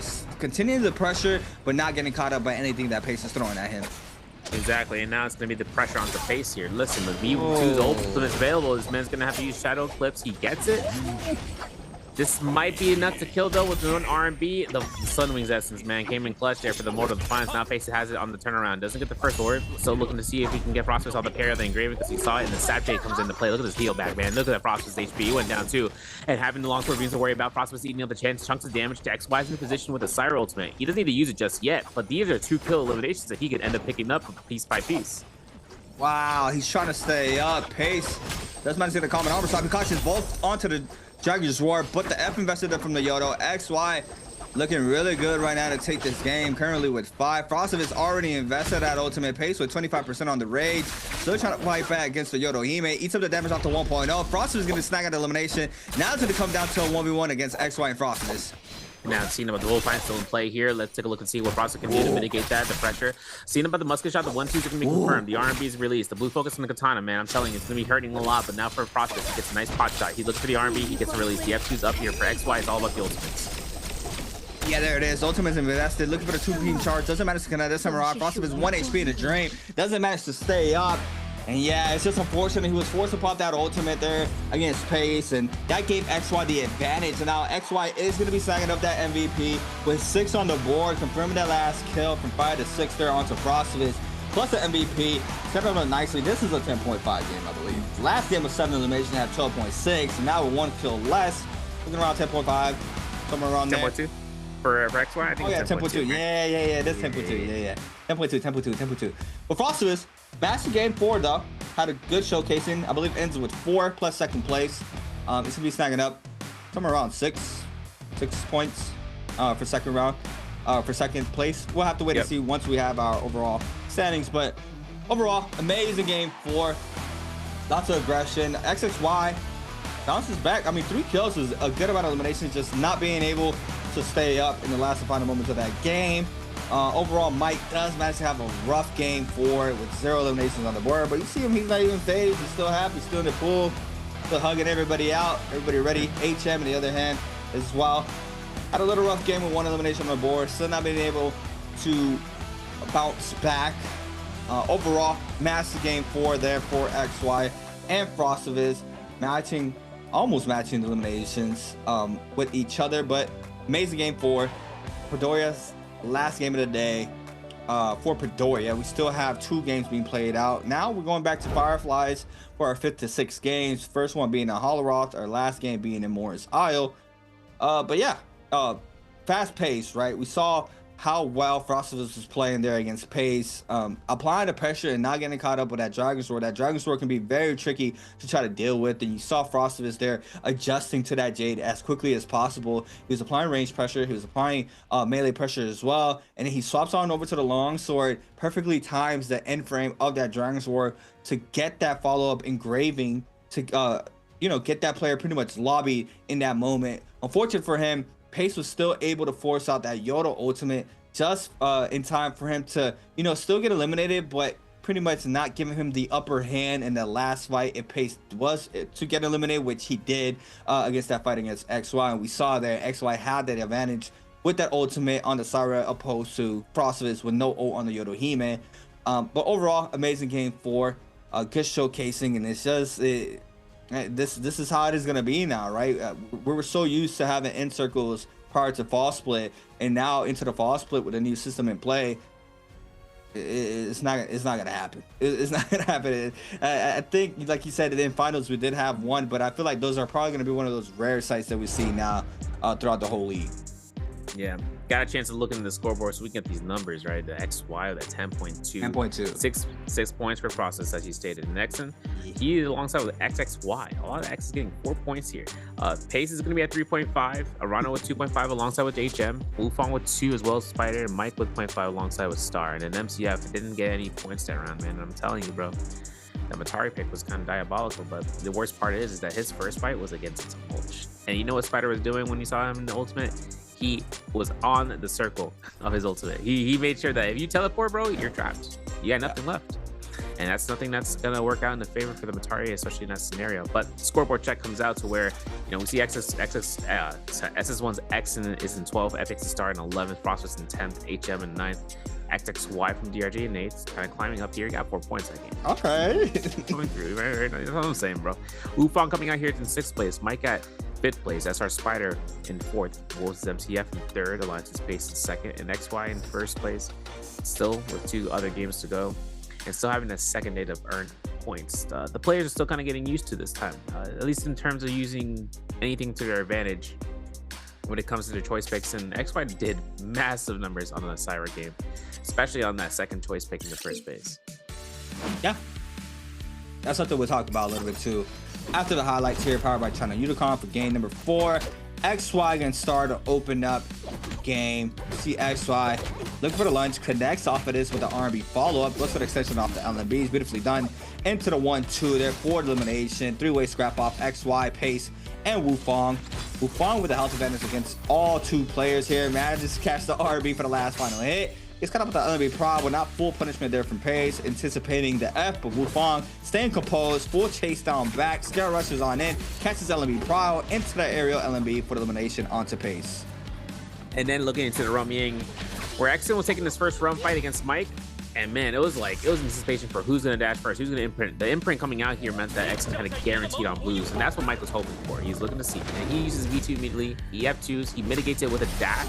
That's the Exon side. And then throws out the immediate blue focus on the fist blades. That came through hella strong. And then as for Pace, finding the Octa Slash blade against Frostus in the second round, we didn't get a chance to actually watching this, but Pace was able to get this uppercut for free off of the jump LMB to kind of confirm the last hits, and that was it. And the carries off of XY coming out here, the R&Bs, right? The katana comes into play from XY to really just slap out with HM. Then the Dragon War occurs from Pace's side. This is a perfect opportunity right now for XY. You see him earning himself here for that kill with the muscle shot. Beautiful. Last 1v1. XY against Frostus.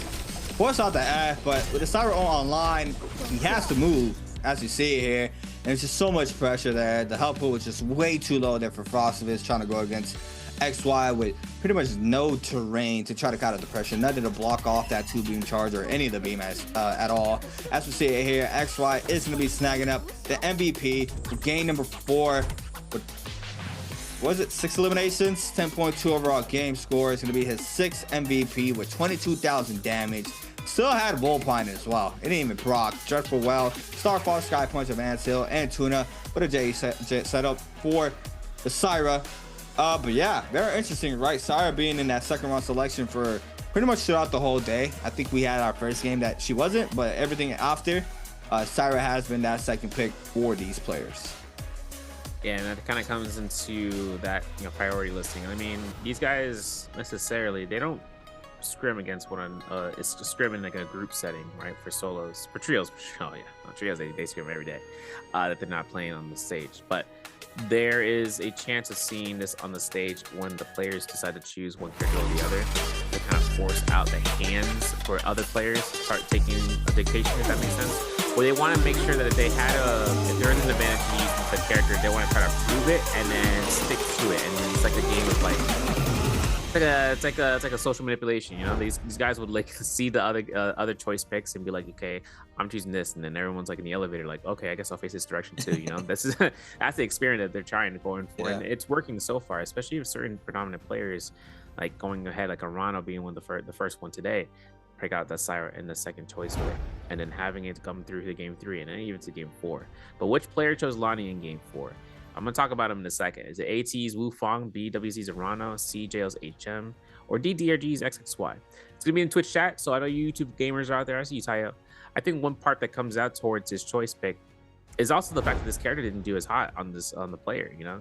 For the answer, it being Wu Fong, right? That he didn't do as hot. I was kind of hoping to see him. He did fight up against Mike on a reset, and that was a very scary situation for Mike, considering that he forced a Forbidden Seal, and yet he gets caught out by the LMB uppercut, which is something that, you know, usually Mike would be really tentative and trying to avoid. Yeah, but also I feel like that's kind of what this system has kind of been like, kind of the trend where the first 2 picks haven't really MVP'd a lot. Just off of going from bi-weekly too, right? Just I remember Kylan's were MVPing a lot. Temmy's as well. We had Justina's MVPing. Yodo's are strong. You know, you would expect like the Lonnie being the first round selection to really have a higher win rate. I don't know if that's a stat. I hope we get to see that soon, but that'll be very interesting to see with this new system, if just how that works, because we've had them here and there take MVP, but you know, you would think the first round selection characters are the ones that are getting that MVP the most. But you know, also it's in different players' hands, right? A lot of these different players are in different skill levels. Even though everybody's really good, some players are more comfortable with Lonnie than others. Same with every other character in the pool, right? It's just very hard to tell how all that works with just taking everything into consideration. But overall, I feel like a lot of the mid to low characters still have a fighting chance against, you know, the top 4 that are always being selected into the pool. So I think, you know, even though they are not in the best position to, you know, pick what they feel like is the strongest, they are still finding value in these games and still being able to snag up MVPs. But you know, for game 4, it's different. Second round selection got MVP, and that's being XY on Syra.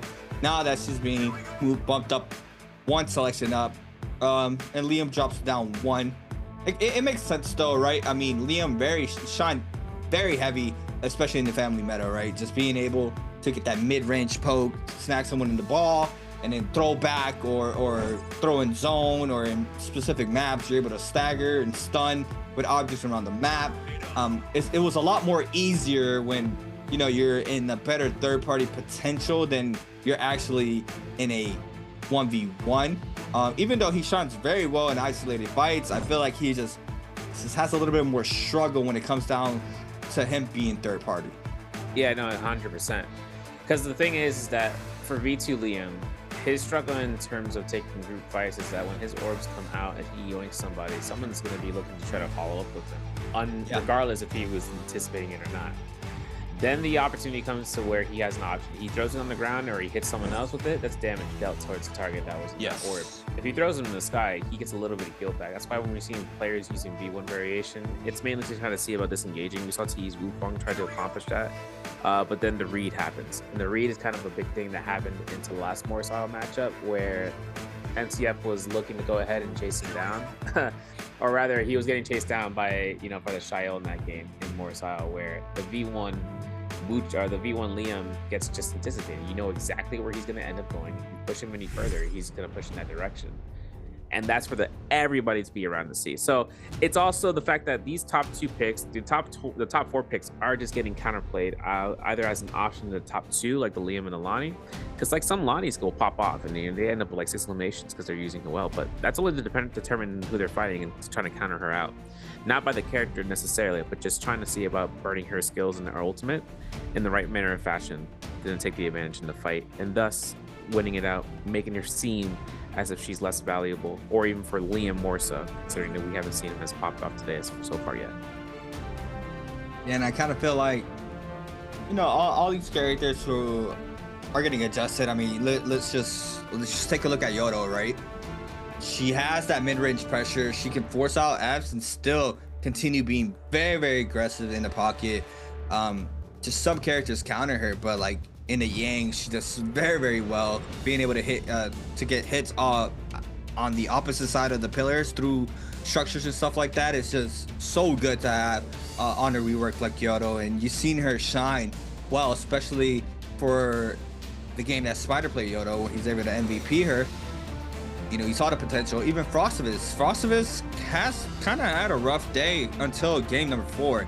He was pulling up donuts and 0.5s, and then for game 4 he was able to make it to that second place plus 6 points, and now he jumped up in the ranks off of that alone. So, you know, Yodo has a really strong showcasing now for these players after her rework, and you've seen that these players have, you know, are getting better with her as well. We did have, I think, Mike playing Yodo when she first got the rework introduced to the Pro League. He double picked her back to back because he had the advantage to do so. And I mean, talk about double picks. Now Frostivus is going to be locking in his second Yodo pick, and it's going to be back to back as well.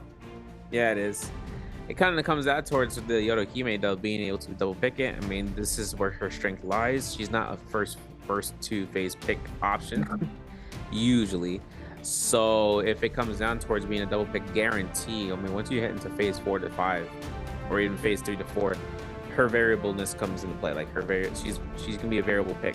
She can be chosen within it, and you can risk it out to get the double pick for her. And it works out for Frostivus here. So he was confirming with his coach, just like Spider right now. Because I'm seeing the Spider's got Akos on the standby. I know MTF. Ah, man, he ain't doing it. I ain't gonna say the character that I'm thinking he's gonna play. But Nessa, how'd you know? How'd you know? He saw it earlier. He's like, I have to. I gotta do it, man.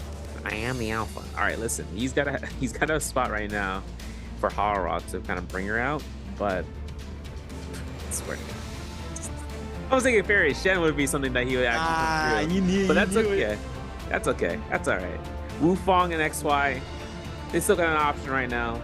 Akos is down, so they got Wu Chen as well, besides Valda. Since Wu Fong's picking it up, he's got a good chance of actually going through with this. I think one spotlight that puts XY in this position, though, is the fact that since the mulch is ready to be taken, I mean, this is an early pick. I honestly think that it came down to him being a counter option, but he's choosing Tarka. Tarka, out of all the things to come through, bro. Oh, yeah.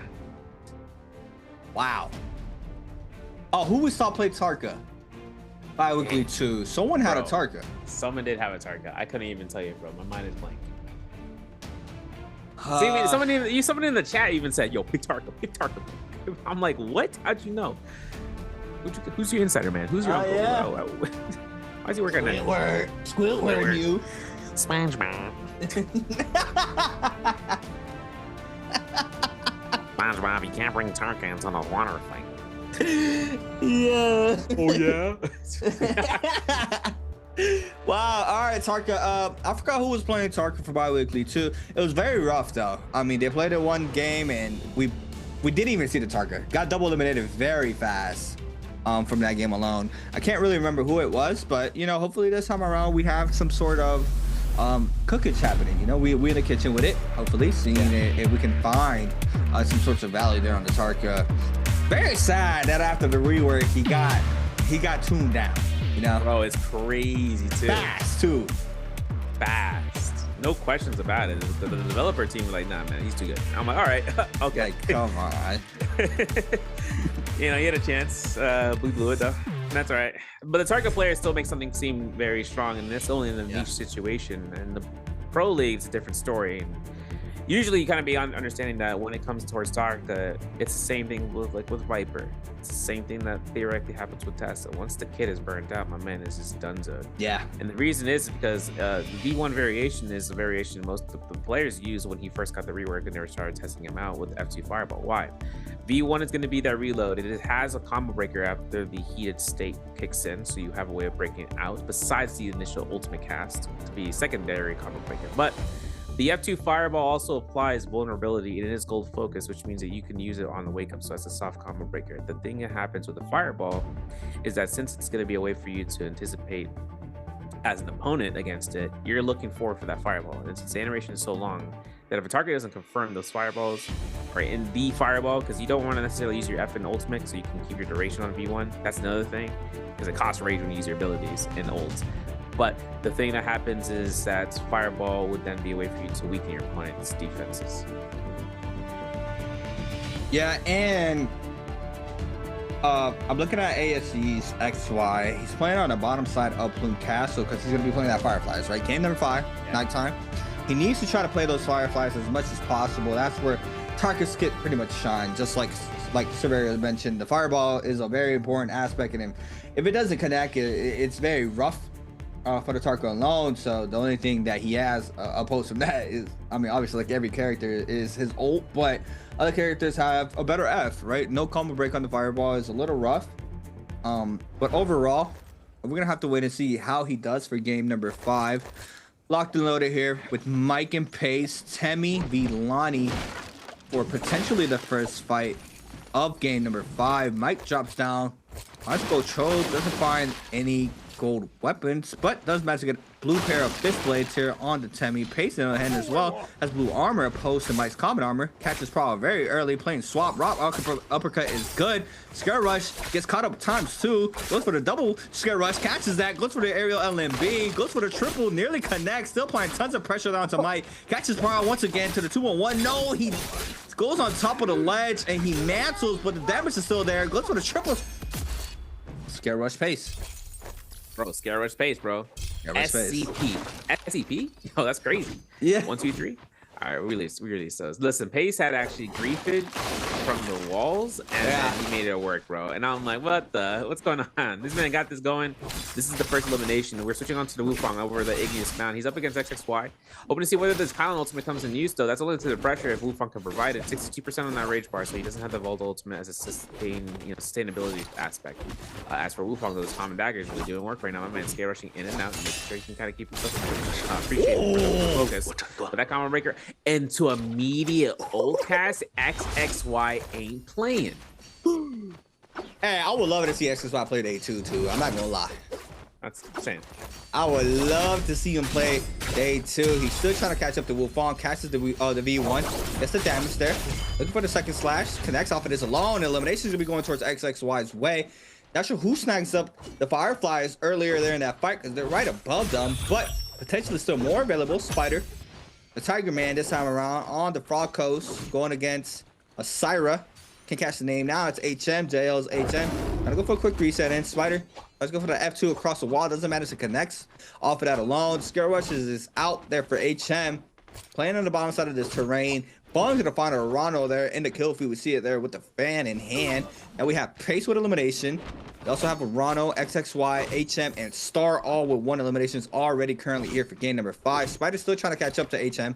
HM's going to try to kite to the Ballista Tower for the kiting, and he is going to be able to do so. Spider's going to stop the chase for now. And now we're going to be having a full reset, but we're going to be taking a trip here against Pace, against a Rano very low on the Justina. Yeah, and the Fortress Bamiani, there are Fireflies to be dropped here, so for Rano, it must have been consumed already. Considering that he doesn't have any vitalities here, his white health is not looking so high. Hoping to kind of wonder if whether or not Pace is going to get confirmed skill now. It's going to be a case of just chipping out the 600 armor. But for Pace with the blue halberds, all he needs to go for the 1-2, bait out the combo breaker, and then work himself out. Let's see. Blue armor there. Keep a notion about it. I'm not sure if... I'm not even sure if Arano saw that blue armor because he had to get out of there quickly. And for Arano, here's the catch here. From Pace to try to catch into the Clink. He's good for it. Jump LMB kind of knocked back, looking for the drop down to the RMBs. 1-2, burns out the combo breaker. We look for those. He's still having a lot of opportunity for the wall grabs, and the ledge grabs going to give him a chance of disengaging. We actually see an early combo breaker from Pace. Not what you'd like to see, but there's still a low enough HP threshold where Arano gets saved. The top of the tent gives him a little bit of salvation. But the Scare Rush almost catches, and the R&B will connect, and that will be his second kill. That's a beautiful Scare Rush there from Pace, being able to anticipate where Arana was going for the route. He is going to be snagging elimination. XXY in the mix against HM. Syra ultimate invested there for HM. Spider, on the other hand, wait this out. Just needs to cut out the pressure here from the ult. We see XXY going for the full reset as well. Off the common armor. HM's ult is about to run out in around 5 seconds, as we see now the aggression happening towards XXY. And Spider.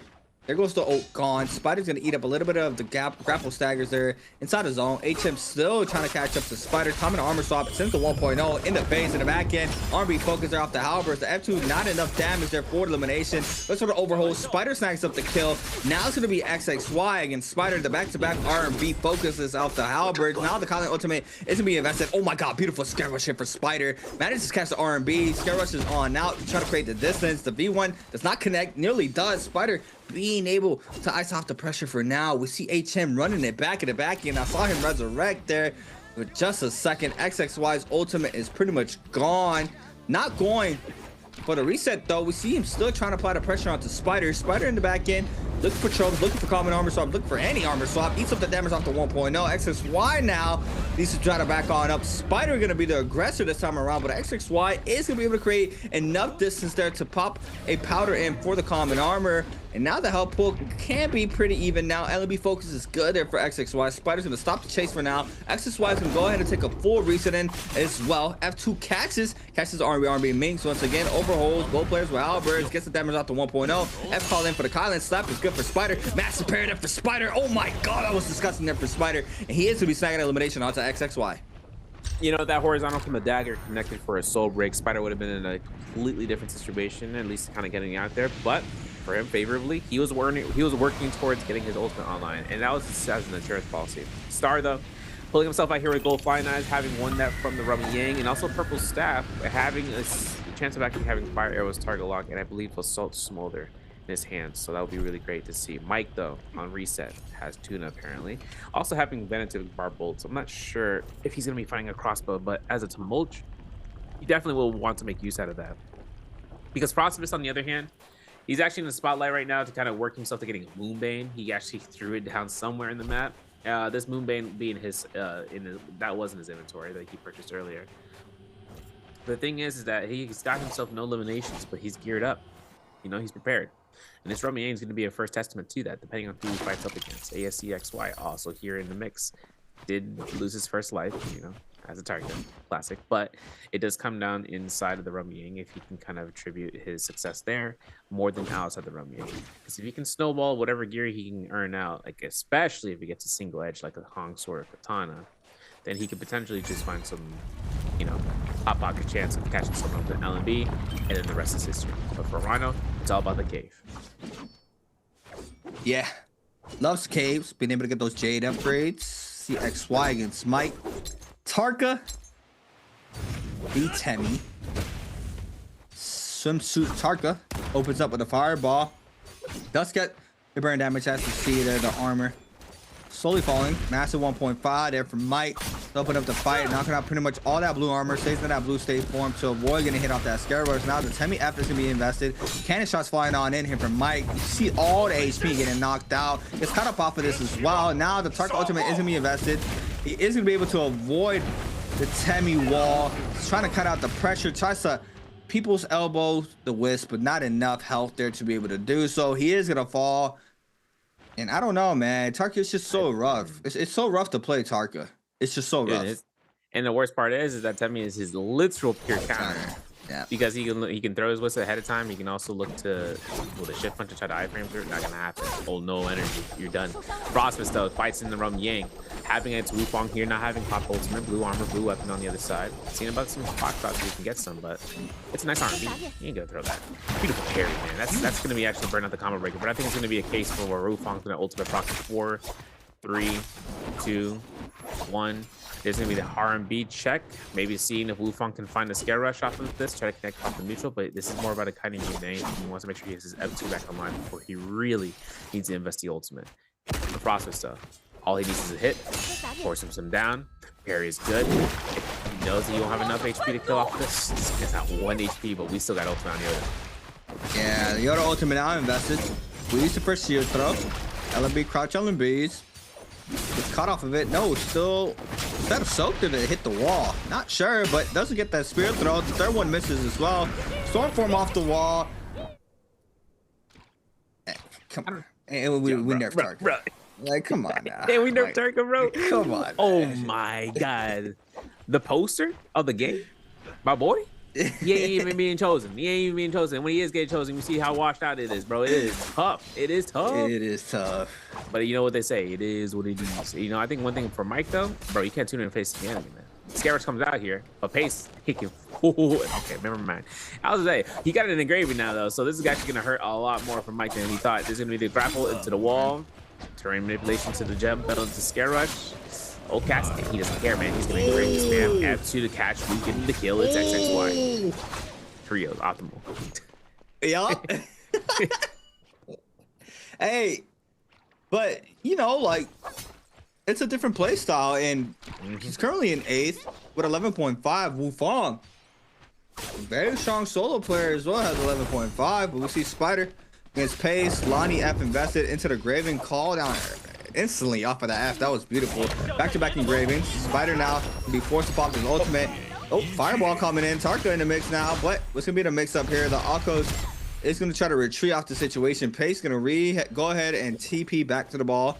Spider, on the other hand, looks like he is going to be able to get a full reset, and the pressure should be going towards, I believe, the Lonnie's way. As we see, XY still trying to cleanse out his Yang depletion. We do have him, not sure what how much time, around 2 to 3 minutes, though, so he needs to try to get active soon. Tarka ultimate, I think, is invested in the back end. Pace, on the other hand, does not create the distance. Action with 2 minutes and 43. Try to cleanse this out on the shot. Yo, XY's ult is gone. So yeah, the ultimate is gone. 24% on that rage. Do have him still playing the blue halberds with the blue armor as well. Not be able to get an armor upgrade thus far out of Yang. But Pace, on the other hand, still getting aggressive off the engraving. Throw down now from Pace and XY. Mid-range pressure there from flying knives, cannon shots, everything going towards Tarka's way. Doesn't even matter. Pace will be snagging up elimination onto XY. And now it's coming down to X and getting the yoink of the century, and no elimination still on the Shayo game. So having ultimate though on standby, trying to pick up some resources here for that vitality, the white health bar for it, and then seeing what he can pick up on the back end. But for Wu Fong, 2 minutes, you know, we talked about it earlier. Yang depletion is going to be ineffective as Walda, and Lobby knows that there's a Walda at least. So on the Yang depletion, I should say. Frostfist is taking a heck of a lot of damage out against HM though on active side of all the ultimate, or Syra ultimate I should say. Frostfist goes down for millions. The Solum is not. Wu Fong's hit is HM, who just came off of ult, so that's gonna be rage for the be built up. As for Wu Fong, my man is probably heated. I'll be honest. 100 seconds left on the clock right now. Hoping to kind of capture somebody before the Yang starts to kind of disperse everyone to go into their own respective areas. But as for the 4 players here between WZ Toronto, DRG's XXY, Jail's HM, Wu Fong's the only outlier out here with blue armor, and also to have another minute or so to kind of get himself out of that Yang depletion state. But I don't know, man. The opportunity comes out to the other Yang, so maybe the transition to this Yang portal might work in his favor, because there is a heck of a lot of players now here in this area.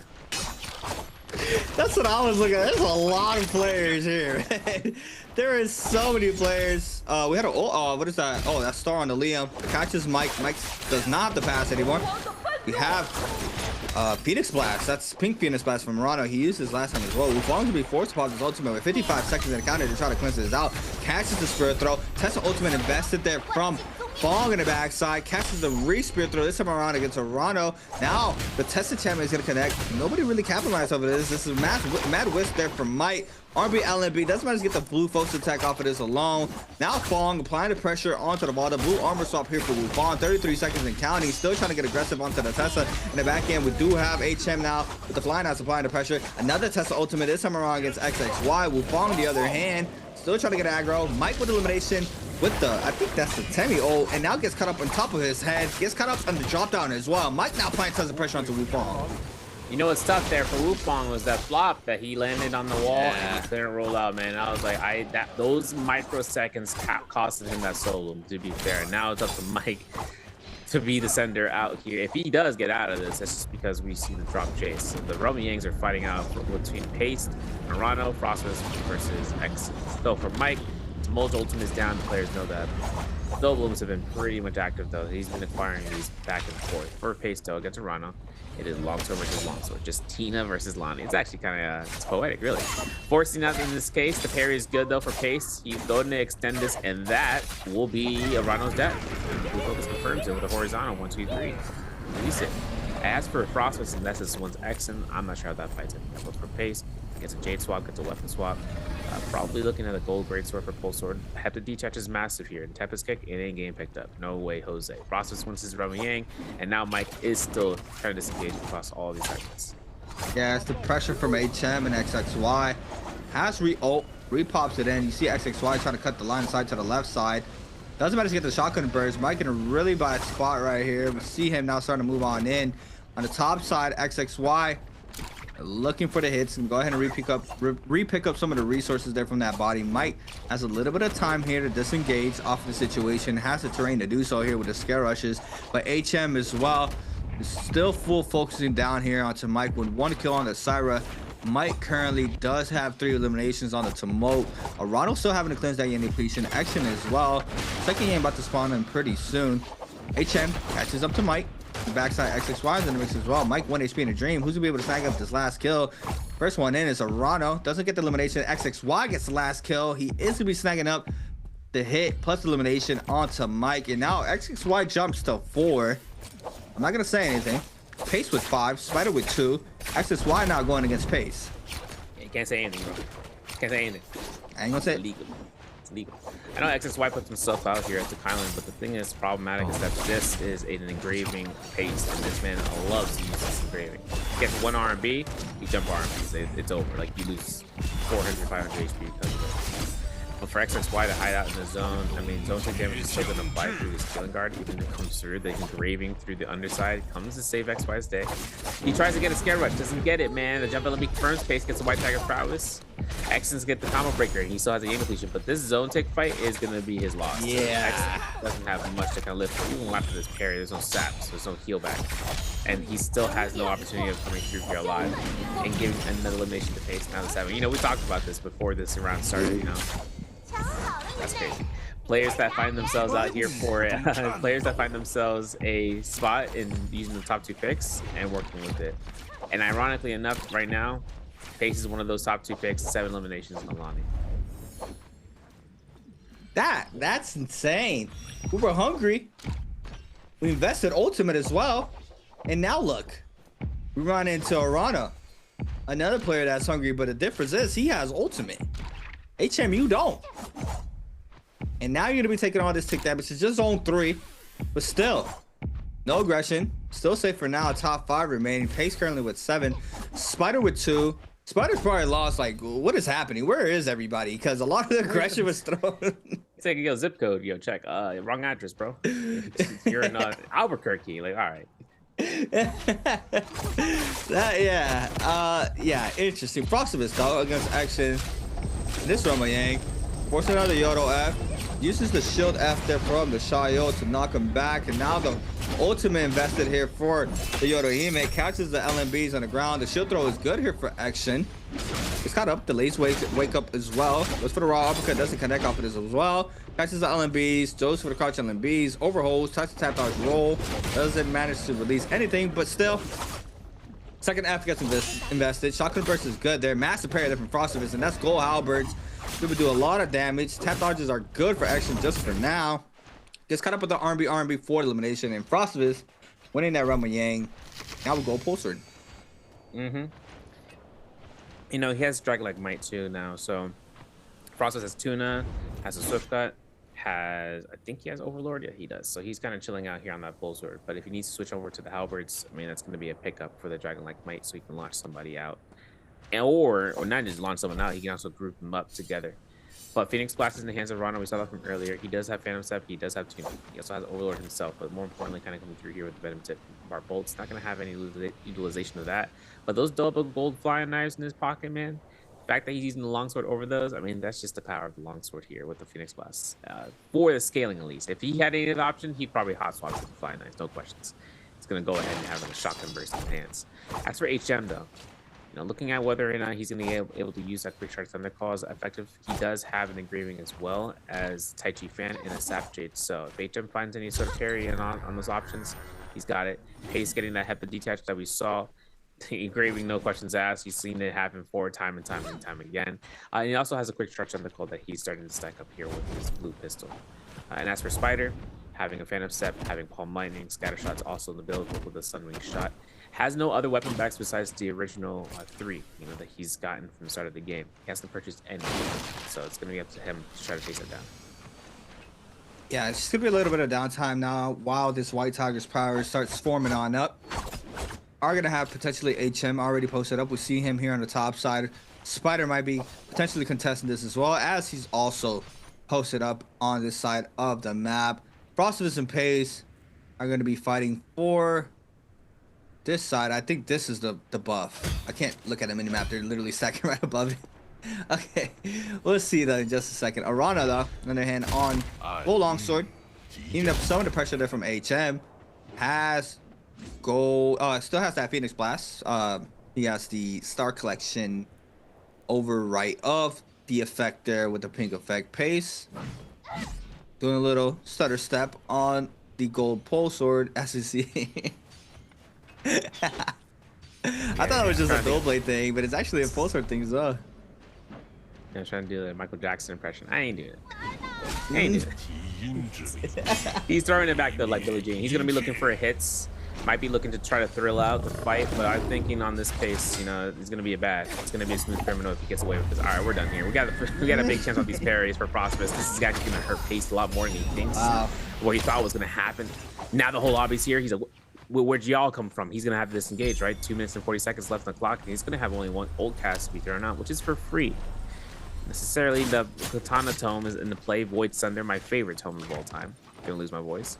Seeing how this is gonna be coming through for JL's HM if he finds it to kill select somebody, if he waits for the rollout, and then he just confirms that damage. Keep in mind, a lot of players here have pistols in their hands. So the moment that he goes for that Void Sunder, for that Katana tome, if they feel necessary to aim in that direction, there's more than enough time for them to confirm those hits, and then seeing about who can get those last hit confirmation for the kill. We'll have to see. As for Spider, the White Tiger's power is proc, and he's chasing unfaced. If he's trying to get active, this is the ult, because he's gonna get it right back. Catches V2 onto Pace. Lots of pressure on Delani, knowing that Delani just invested that ult, so good target selection here from Spider. Now, remember the lobby, look at Delani trying to disengage. HM in the back end being potentially one of the first ones up. Opposed to Spider, Frostivus as well. R&B focus. Doesn't connect. Phoenix Blast from mid-range there from, I believe, Arano on the Justina. Pace trying to live out the situation. Gonna be a little bit of bane surfing. Frostivus gonna eat up a little bit of damage there from the White Tiger's powers. Spider snags up the kill onto Pace with a pistol shot.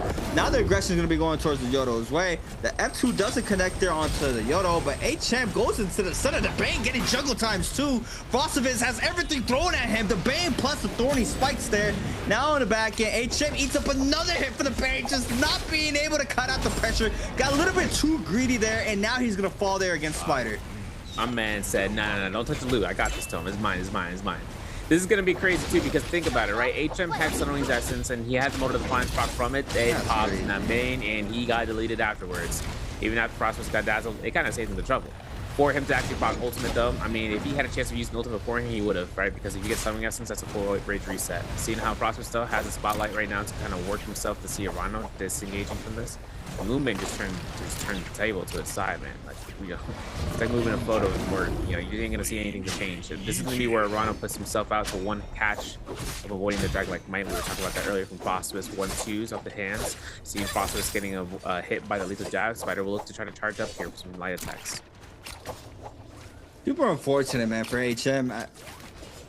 We got too greedy there, man. We had no aggression being thrown our way. We just wanted to be a little bit too greedy in the Bane serve and, you know, fall for it. Eats up 2-3 hits for the elimination there due to the Bane, and Spider being the last one taking the hit there really shuts down your game there. Yes, you probably weren't going to get the MVP with just how many eliminations Pace has, but now Spider has a chance at MVP if he's able to snag up both of these kills with 6 eliminations plus first place for the multiplier. But we're going to have to wait and see how that goes out. But Arano currently eating up a lot of the pressure between Frostivus and Spider right now. Both of these players looking for the Justina for the last and final hits. Thus far, Rano being able to kite out the pressure, but with 45% on that rage, is not going to potentially get that ult just on time. The F2 does manage to get weave. Frosted snags up the kill, and now a final 1v1. Ult online for Spider. I don't think Frosted has it yet. There goes the Katana Tome. Does manage to get the damage. Now back in the pocket, both players going for the shit parry. Frosted is losing all that armor. Slide uppercut is good there for Spider. Into the slide uppercut, into the triple, into the 4, off the spike hit, and that was disgusting there from Spider. That was too nasty, man. Yo. And I'm talking grimy. That was filthy. That was filthy. Someone pull up the carbonara, bro. Where's the carbonara? We're cleaning that. That's a. That was filthy.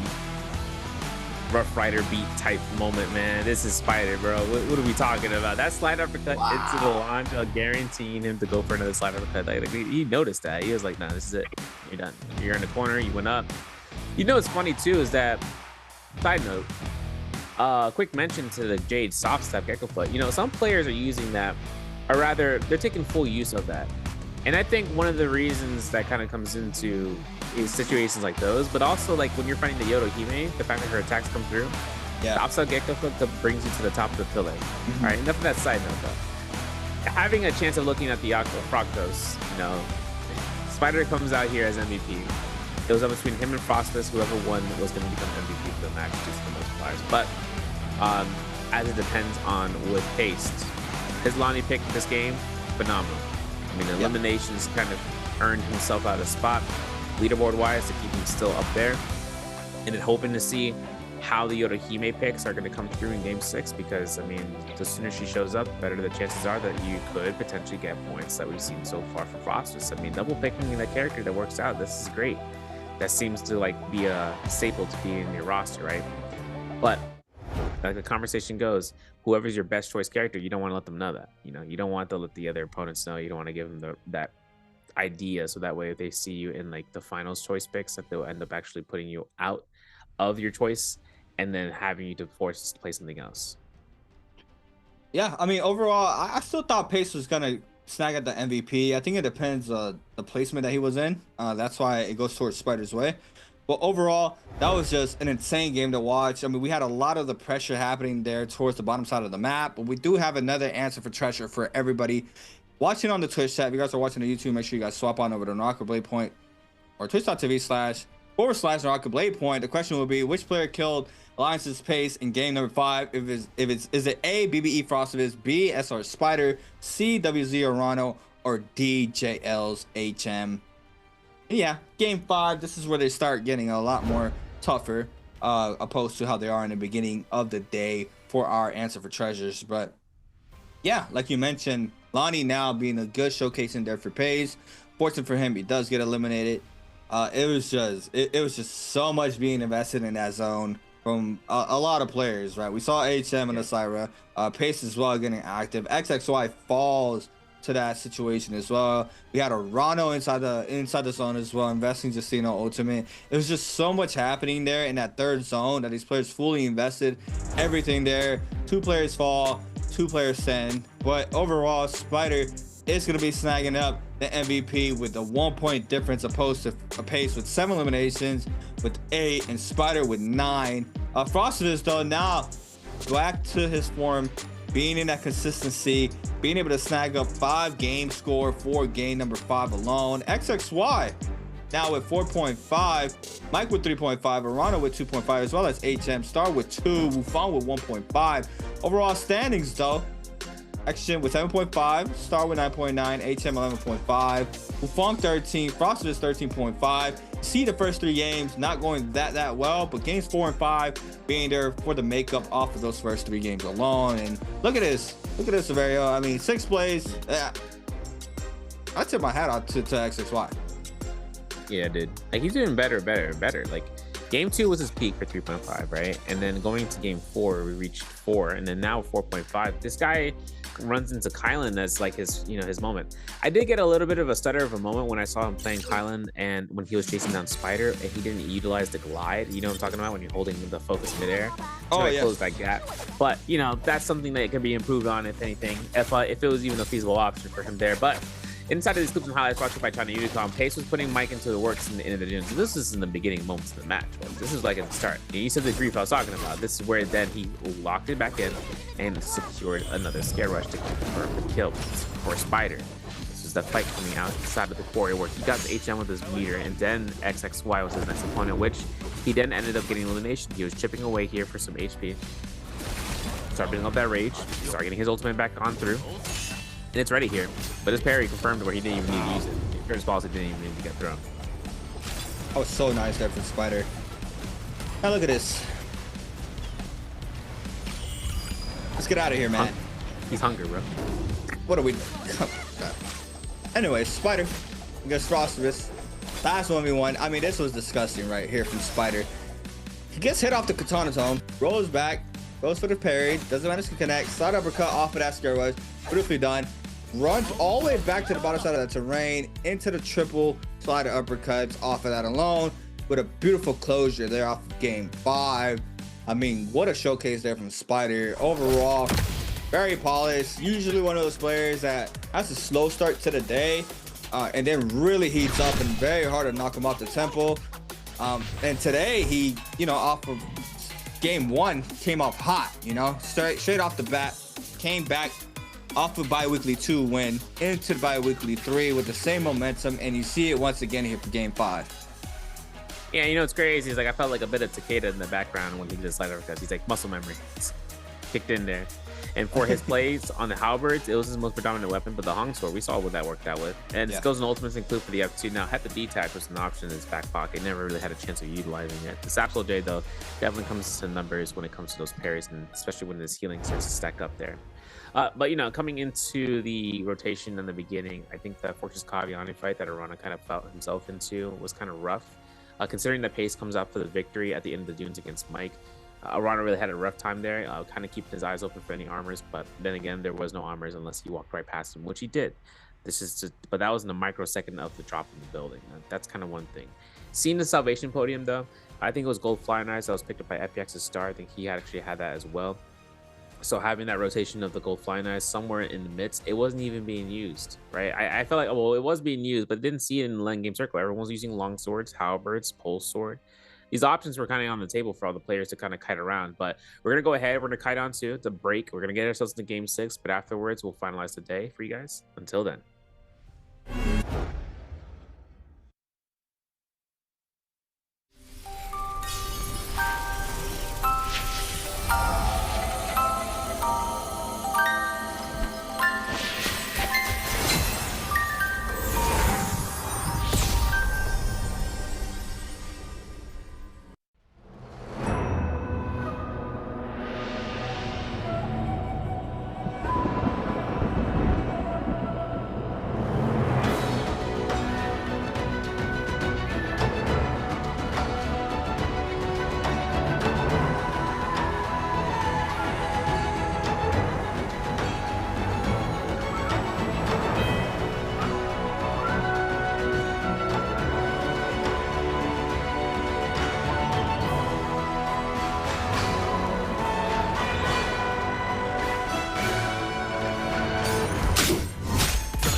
Welcome back, everybody, to the NARAKA BLADEPOINT Pro League Bi-Weekly 3, Day 1 here for solos. My name is Creatives, and I'm here with Severio. We just watched 5 games being played out today for today's matches alone. A disgusting finish there from Spider for Game 5. Being able to get that re-slide uppercut off the spike hit was just so disgusting there to watch for the closure.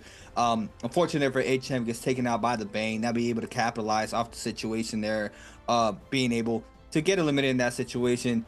Big aggression towards that mid to late game for the remainder of the lobby there on the bottom side of the map as well. Lots of players falling, lots of players investing everything. We saw a lot of bodies dropping. On the other hand, trio player XXY in the mix here for today. The solos playing for DRG solos. Overall, I think he's in 6th place right now. I think he's not doing bad. He's not doing bad. 6th place right now for the overall standings. I really hope DRG keeps him for Day 2 to potentially even qualify for the bi-weekly finals as well. I don't know. We might have a double demon for solos and trios for DRG. That's going to be very interesting to see how the second day goes there for DRG. But overall, we see his potential. We see him win one-on-one isolated fights. He has a crazy mid to long range poke game with ranged weapons, because in trios, that's a staple thing to do, right? Being able to lay down the chip damage with ranged weapons, especially when you're positioning up for those those mid to late game engagements there in trios. You see it now impacting how well it's impacting XXY's way. And the man of the hour that I was just speaking about, the RG's XXY, I mean, he's locked, right? I mean, obviously he's a trio player, but he knows how solos works. He's seen it, he's experienced it by the way he's looking today. So I think he's doing phenomenal, and I really hope he does manage to play Day 2 as well.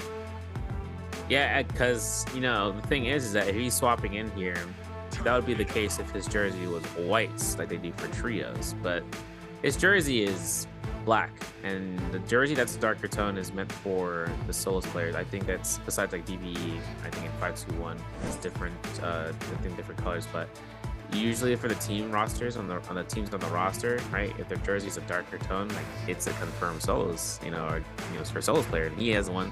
So I'm assuming either he went to choose, room, he's like, yo, I'm rocking that fit, I like what you got, let me see, and he's like, it fits. But the other thing too is that if he does end up being a double demon, right? If he ends up being a hybrid player for both solos and trios, ends up going through for DRG, gets him qualified for finals and making it through there. Yeah, okay. So this is where it's going to be coming out to where if DRG XSY can kind of set himself up to be that guy, the guy. Yeah. Kai Bao, I mean, he's back there. I don't know where he's at. Mike has this, a day he's like, I'm gonna play, I'm gonna take off. He's like, I got you, dog, right? That's Kai Bao going through here. But some teams don't have that benefit of that. They don't have the background help to kind of come through and take the day for them, unless it's an emergency. Like we see from Phosphorus here.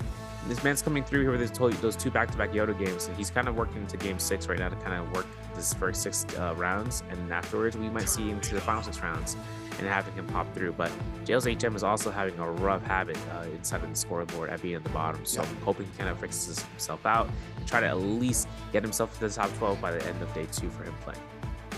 Yeah, I mean, once again, right, rookie in the league has a lot of ground and a lot of adjustments to do, especially in lobbies like this. But I mean, then you look at XXY, never played solos in the league, comes in now at 3rd round selections and be able to have one of those strong picks for game number 6. But for our 1st and 2nd round selections, we're going to be having Star and Action potentially signing up to Syra for his 6th game, his last game for today. And then we'll see how the overall picks go. And once again, I mean, XY was on the Tarka for game number 5, and we saw no value, right? Just how rough it is to try to play Tarka in these lobbies. It's just so rough to try to get some sorts of value. A lot of the fights are never isolated. I think you have some isolated fights in the beginning, if even, depending on how the drops look. But overall, Yang wasn't too well there for the Tarka as well. Then you have to try to cleanse. You're forced into the 3rd, 4th, 5th party potential with how things are looking now with the system, knowing who has Yang depletion.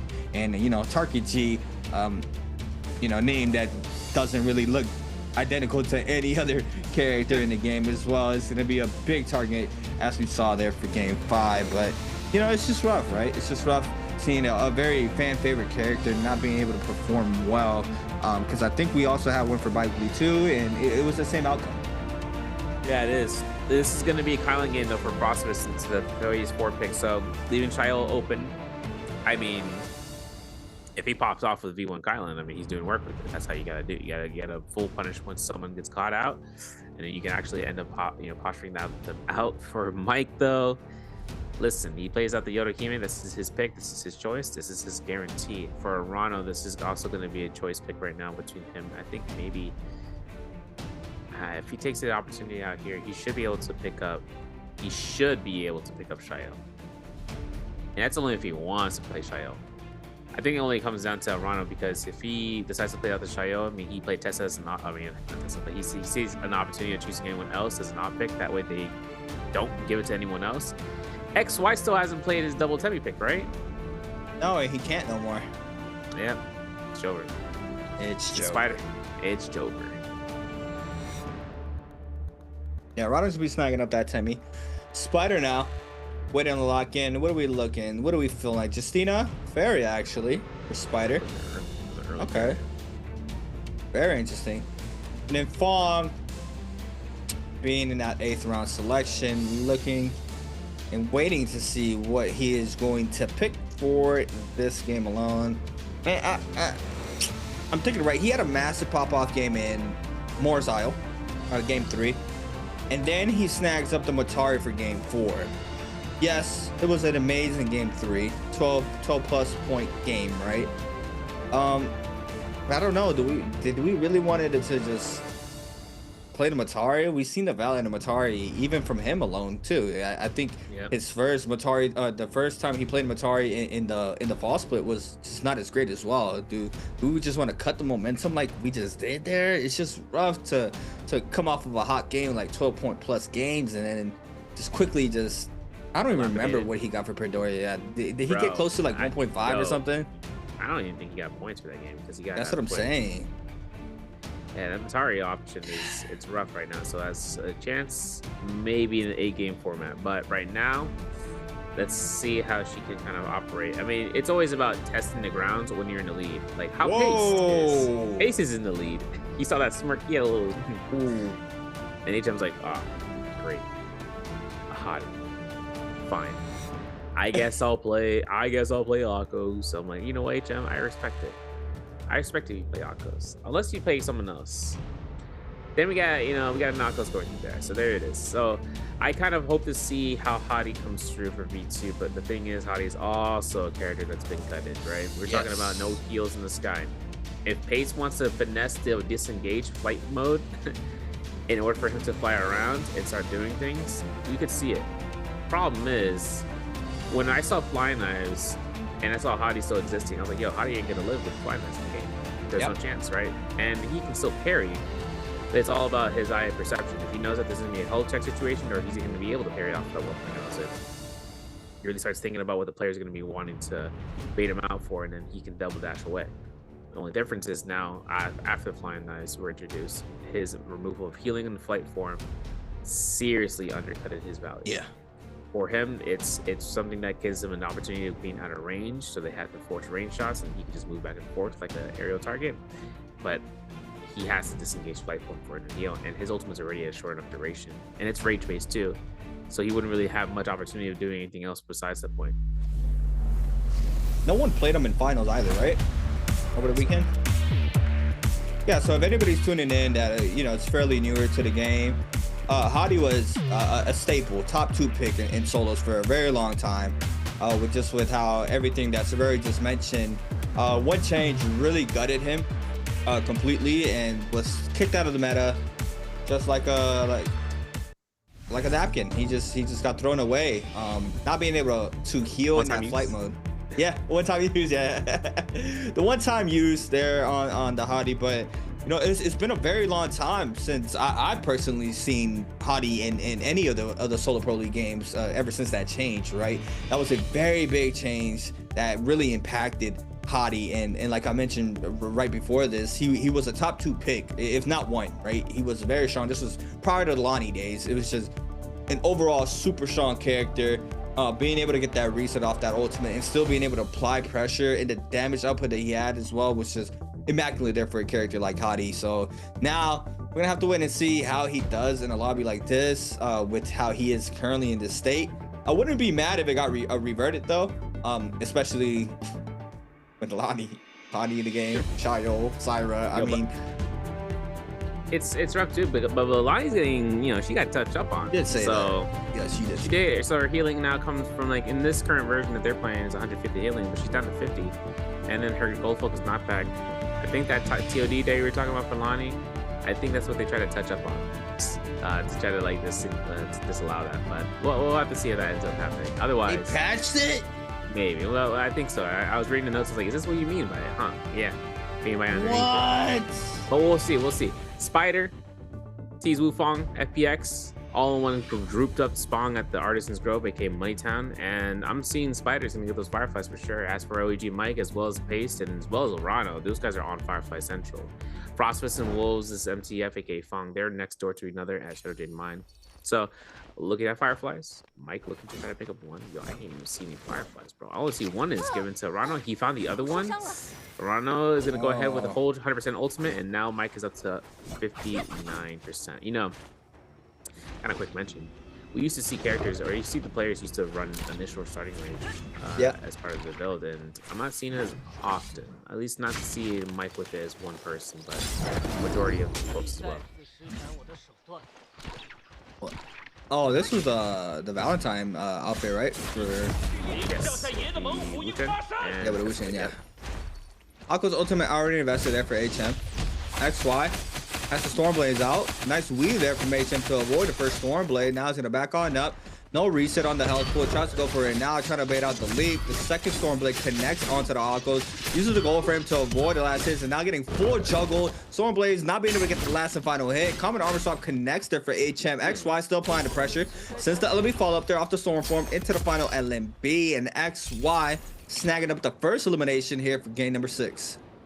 That's kind of crazy seeing that. Frostfist though, getting a kill with F1. Unfortunate for MTF in his first life. But now Mike casting up the V-cast, charging up the sword, you know, cooking to perfection. With 1K elimination left in face, needs it. There it is. Gets the Soul Bloom as well, has the F2 to cover his ground. Seeing how DRG's XXY is right there, losing the body in his face. It's a parry off like that. Hey, wait a second. Hey, are we kill confirmed this? Oh, that's it. Wait, the army is released, and now it's up to Mike to not get caught by any LMB whatsoever. Oh, he jumped. Yo, XXY don't tech, bro. I don't care what anybody say. XXY my new favorite player. XXY my new favorite player. He know tech. True player coming in solos. He working too. Currently with 1 elimination, but now we got Spider against Wufong. Grapple LMB's on in, sends a 1. That's 2.0 there. The damage off the common dual blades comes into play. Now, Shaya ultimate investor here from Wufong. She'll throw is good onto Spider to eat up a lot of damage to the armor being minks. Uses the F to try to back on up. Does manage to go inside the mech just in time. Missile pressure now from Spider. Connects off the first shot. Second one manages to weave there from Wufong. Looking for the third. Not enhanced no more. Needs to go for the reset. Does manage to do so. Wufong playing in the backside now. Being able to get a common armor swap or pop the Vitalia or powder. Sorry. Spider looking for the full reset.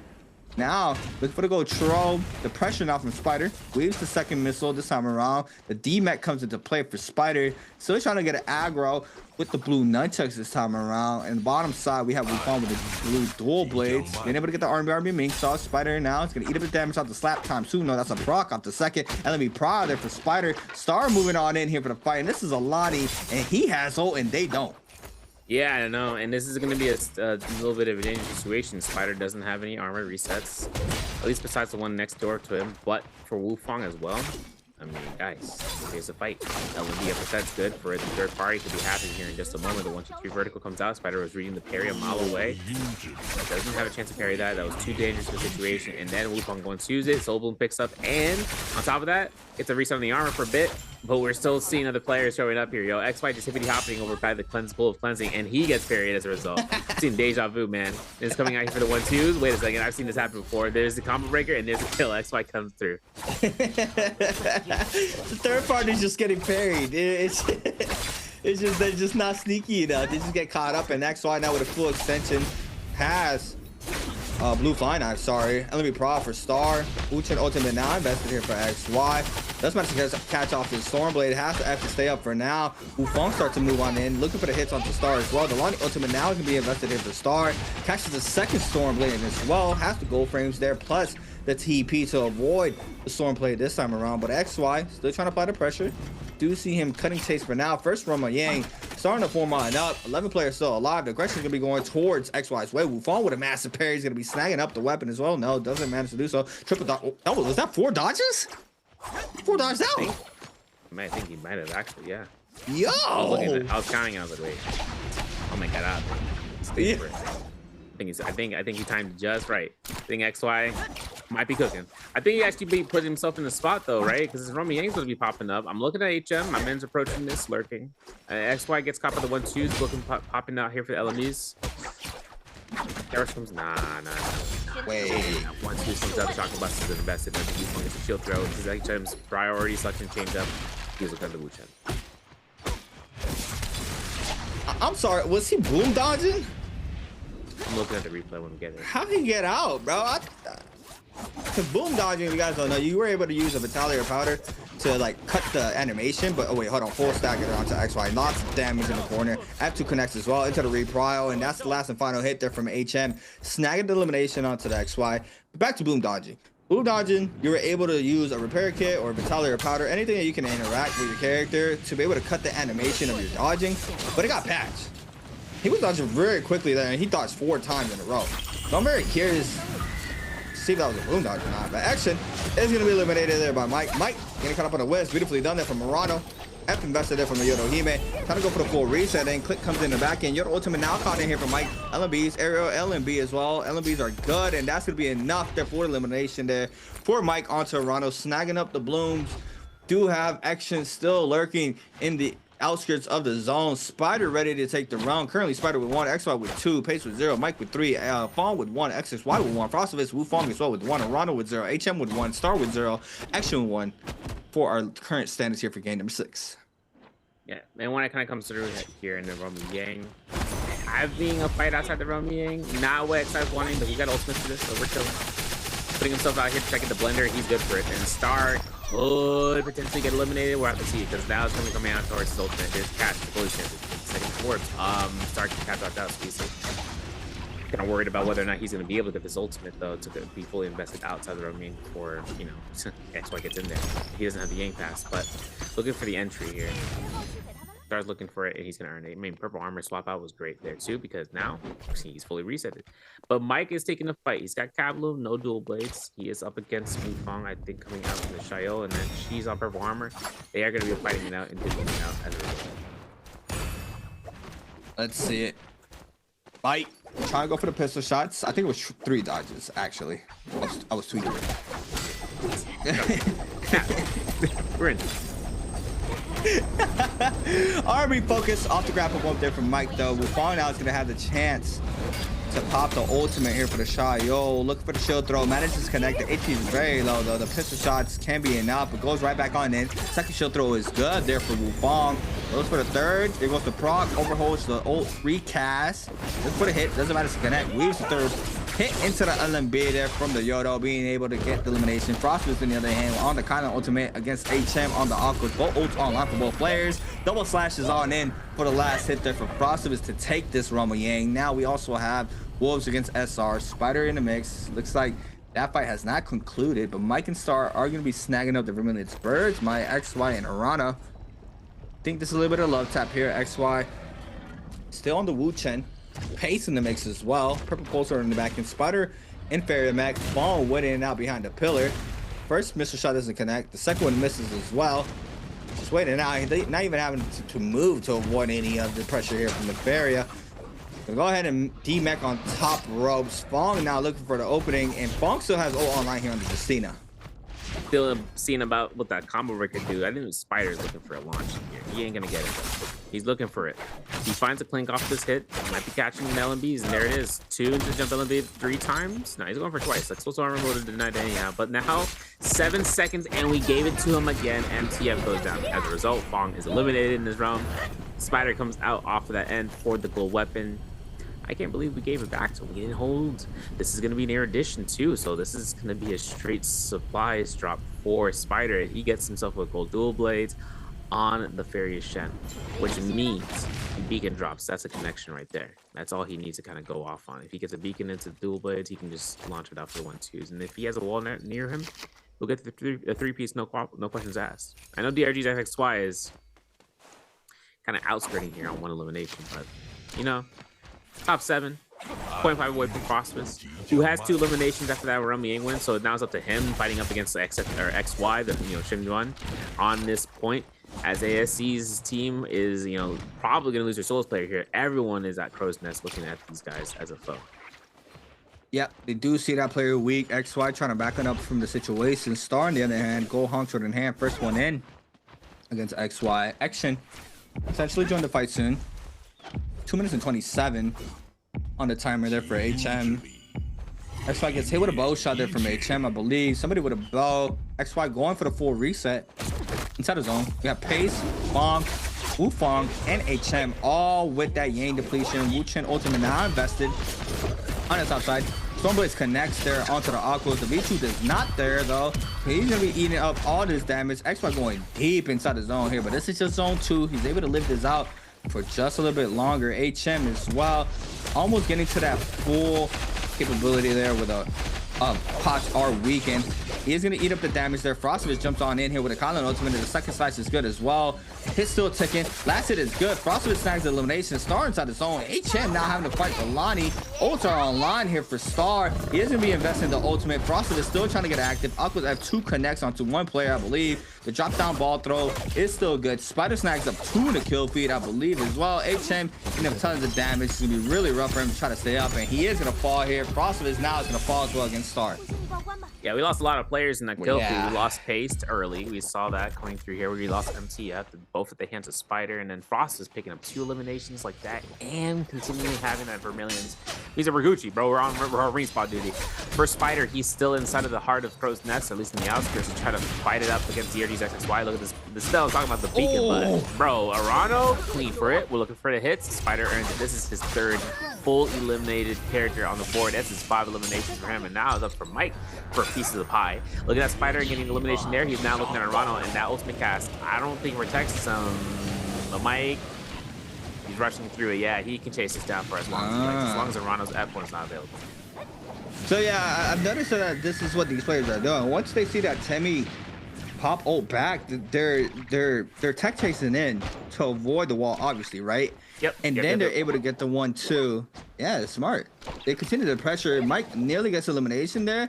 And now Arano is in the back foot trying to retreat here from the pressure from Mike. And Mike still has ult online and F on cooldown. The Temmie Whisk is online here for Arano. So if he gets caught up, it could be bad. And one Scare Rush is enough there for the elimination. And Arano's going to fall off of game 6. We also lost XY, Pace, Fong, XXY, Wu Fong, and HM. Top 5 now. Second Roman Yang. Action posted up on the sidewalk with 1 elimination. Star in the mix as well on the lineup with 2. Frostovich currently with 4 on the Kylan. And Frostovich has really pop-off games on the Kylan. He's a very strong Kylan player, and we see it here for game 6 as well, that he does have 4. But on the other hand, we have Spider with 5 and Mike with 7 on the Yodo. Yep. Rampage is going to be in the hands of Spider with a swift cut into a wild wind spell. We'll see if that turns up. But yeah, like you said, Frostwich's Skyline game right now, popping. 4 kill eliminations, 5 players left. We're still chilling. But for Spider, he's taking this fight in predicament against XN. Now, XN has a lot of things in his hand in terms of his arsenal. We'll have to see if he kind of brings them out here to showcase. The musket shot's going to be coming through. Looking at whether or not the bow shot's going to come from. Yo, my man is getting quick pot shots with the musket. Very nicely done. Spider looking to try to get that LMB. A little bit of chips here and there. This is all he needs. He's looking for the full check, and there's going to be the release. And as for what happens next, I mean, Spider can get a reset, and if he allows it for himself, Exton will get allowed for his armor. So long as the parries don't happen here in the next couple seconds, because this is a very, very blue bait out scene. Yeah. Parry baits into the 1-2. Goes for the raw uppercut. Arm being the ground to the 1-2. Good damage. Shotgun burst connects as well. Chunking up all the purple armor here onto Spider. Looking for the hits off the Scare Rushes. Shotgun burst doesn't connect this time around. Overholds for the Scare Rush. Slap is good for Spider, but he still chunks up a lot of HP. Has that V2 beacon down. Connects off the rebounce off the V2. And now the pressure happening towards Spider's way. Action is gonna be able to get a full reset, and Spider as well in the mech. And now it's just a waiting game. It is. The reset's going to be happening here for Spider. He's kind of putting himself in an opportunity of just putting up a full reset. The Syra ultimate's still available, though. This is going to be a very, very tight situation. Now, we've seen players use the cancellation of the Syra ultimate to then chase down, because once a person has a lead on the disengagement, right, there's no way you can kind of forfeit any sort of opportunity to chase. You need to take that now, because there is 20 seconds left. This Syra ultimate can't be used here, man. That's the worst part for Exit. He can't use the Syra ultimate because it gives more time for Spider to disengage. It's all about coming through and capturing him, and he can't even do it. And then 10 seconds will go ahead, and they're left. Probably going to be a tight situation. Unless Combo Breaker is not up here for another second. Still not enough. He even switches to Spear to try to confirm for another set of staggers, but that's going to be it. There's no time on the clock. Spider goes ahead and times it out with Exit. As for Frostvis, 5 kills on the board. Kills out FPX's star and gets himself his remaining victory. The timeout queen, Feria, right? I mean, shit, before the timer changes, you remember? yeah, dude.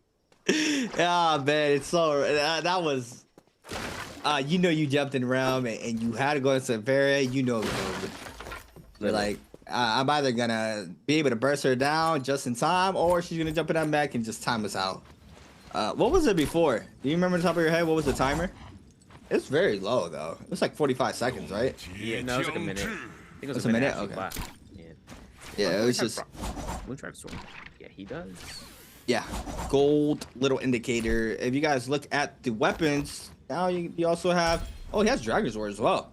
Yep. Little indication there on the weapons to help with the I appreciate Jade. them. Yeah, I appreciate them doing that too. For That, sure. like between Jades and all that stuff, it helps you guys out too. So if you guys see the little gold indicator, just critical thinking it out, and then Like, what's the gold Jade for this weapon, huh? I wonder what this is. Oh, you know, that's a little moment.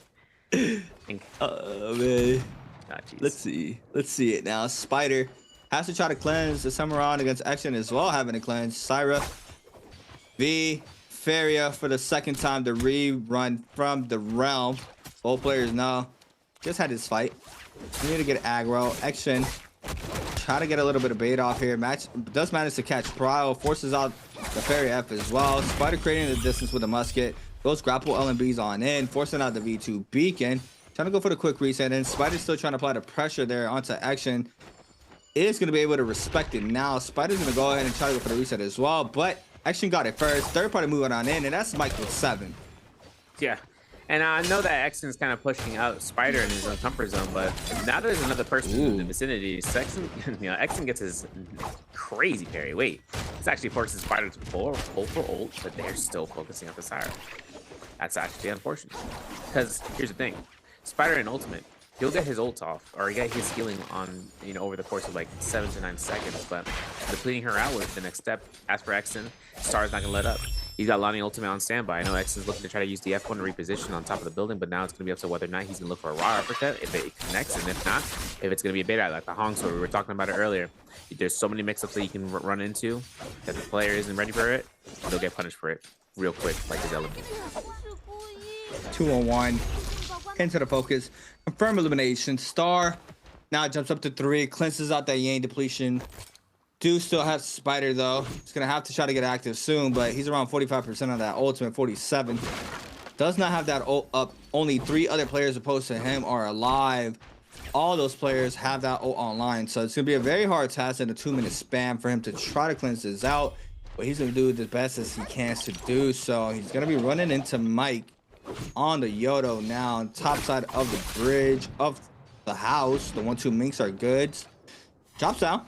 Frostvis hears the commotion, as well as Star. This is going to be a 4th party in this fight. Clink comes in off the lunge, gets the Clank jump into the... Oh, he lands on top of his head. Doesn't get the 1.0 confirmation. The Yoda with jabbing, plus gold staff there from Mike.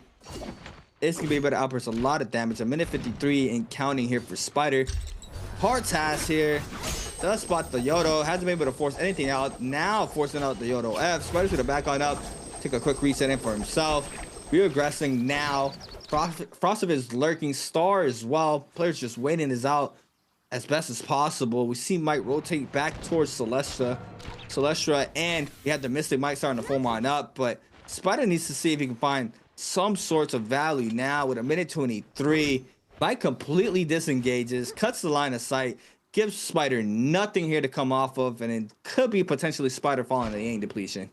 Really can be. It really can, because in 70 seconds or so, I mean, his ultimate has just come back online. Mystic Might Spearwell is going to be contested. The Yang Spearwell as well. Like, we're talking about a lot of factors that come through here for that Yang Essence holder, for the Sunwing Essence, I should say. So he has to go through a Mortal Defiance, essentially. There's Mike with the combo breaker. Spider puts himself up here for at least a quarter of his armor bar.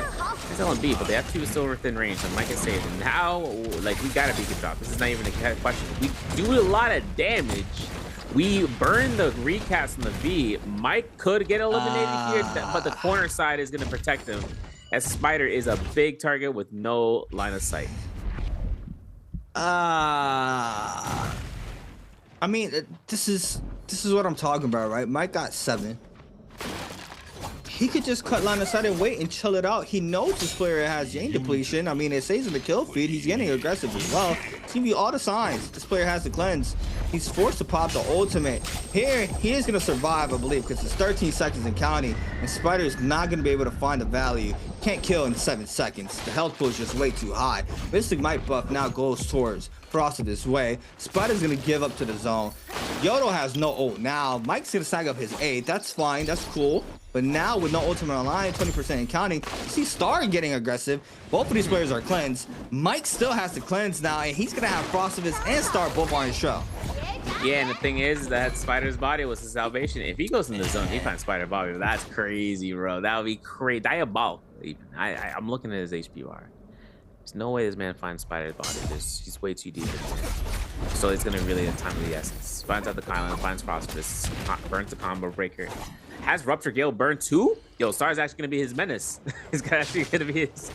Yo, I'm not even going to say it. I think things come out to Mike where he's going to be having to work across the fields. And if anything comes out in the next 60 seconds, if he gets his flag capture, Frostivus has to be made well aware to not allow that to happen. But I don't know, man. Mike's going to start hold checking, throwing 1.0s, and before you know it, Frostivus' armor goes to 0. Do we lose this matchup? Like... Against we Stormform. We Stormform. We're Stormform, right? But against Alani, he's a little bit rougher, right? Against Alani, yeah, it's... Oh, he weaves out with a crouch LMB. Beautifully done there from Mike. I'm still thinking about the play, right? Yeah, he was getting aggressed on there from Spider. Nearly gets taken out, manages to stay up, and it looks like he is gonna be able to snag up the flag as well. The pressure's not going towards Mike's way, so he is safe from Yang depletion. So 60% on the rage. I mean, he got blessed, honestly. I feel like the pressure could rain down there on the Yodo, knowing that ultimate was just invested there due to Spider forcing that out just moments ago. But no, I mean, he manages to stay up, he manages to ice off the pressure, and he manages to cleanse. But now on the other hand, Star does have the Greatsword Tome in hand, locked and loaded and ready to use. 2 gold weapons, currently playing gold dual blades, also has gold Hong Sword in the back pocket. Mike with gold staff, I believe with jabbing as well. Frostivus with gold nunchucks plus Dragon's Roar, has gold Hong Sword, gold pole sword. I mean, just full kitted out here for Frostivus, waiting out to potentially win out this game. Mike does have 8, but with the amount of elimination Frostivus has, if he's able to snag up both kills, he can snag up the MVP as well.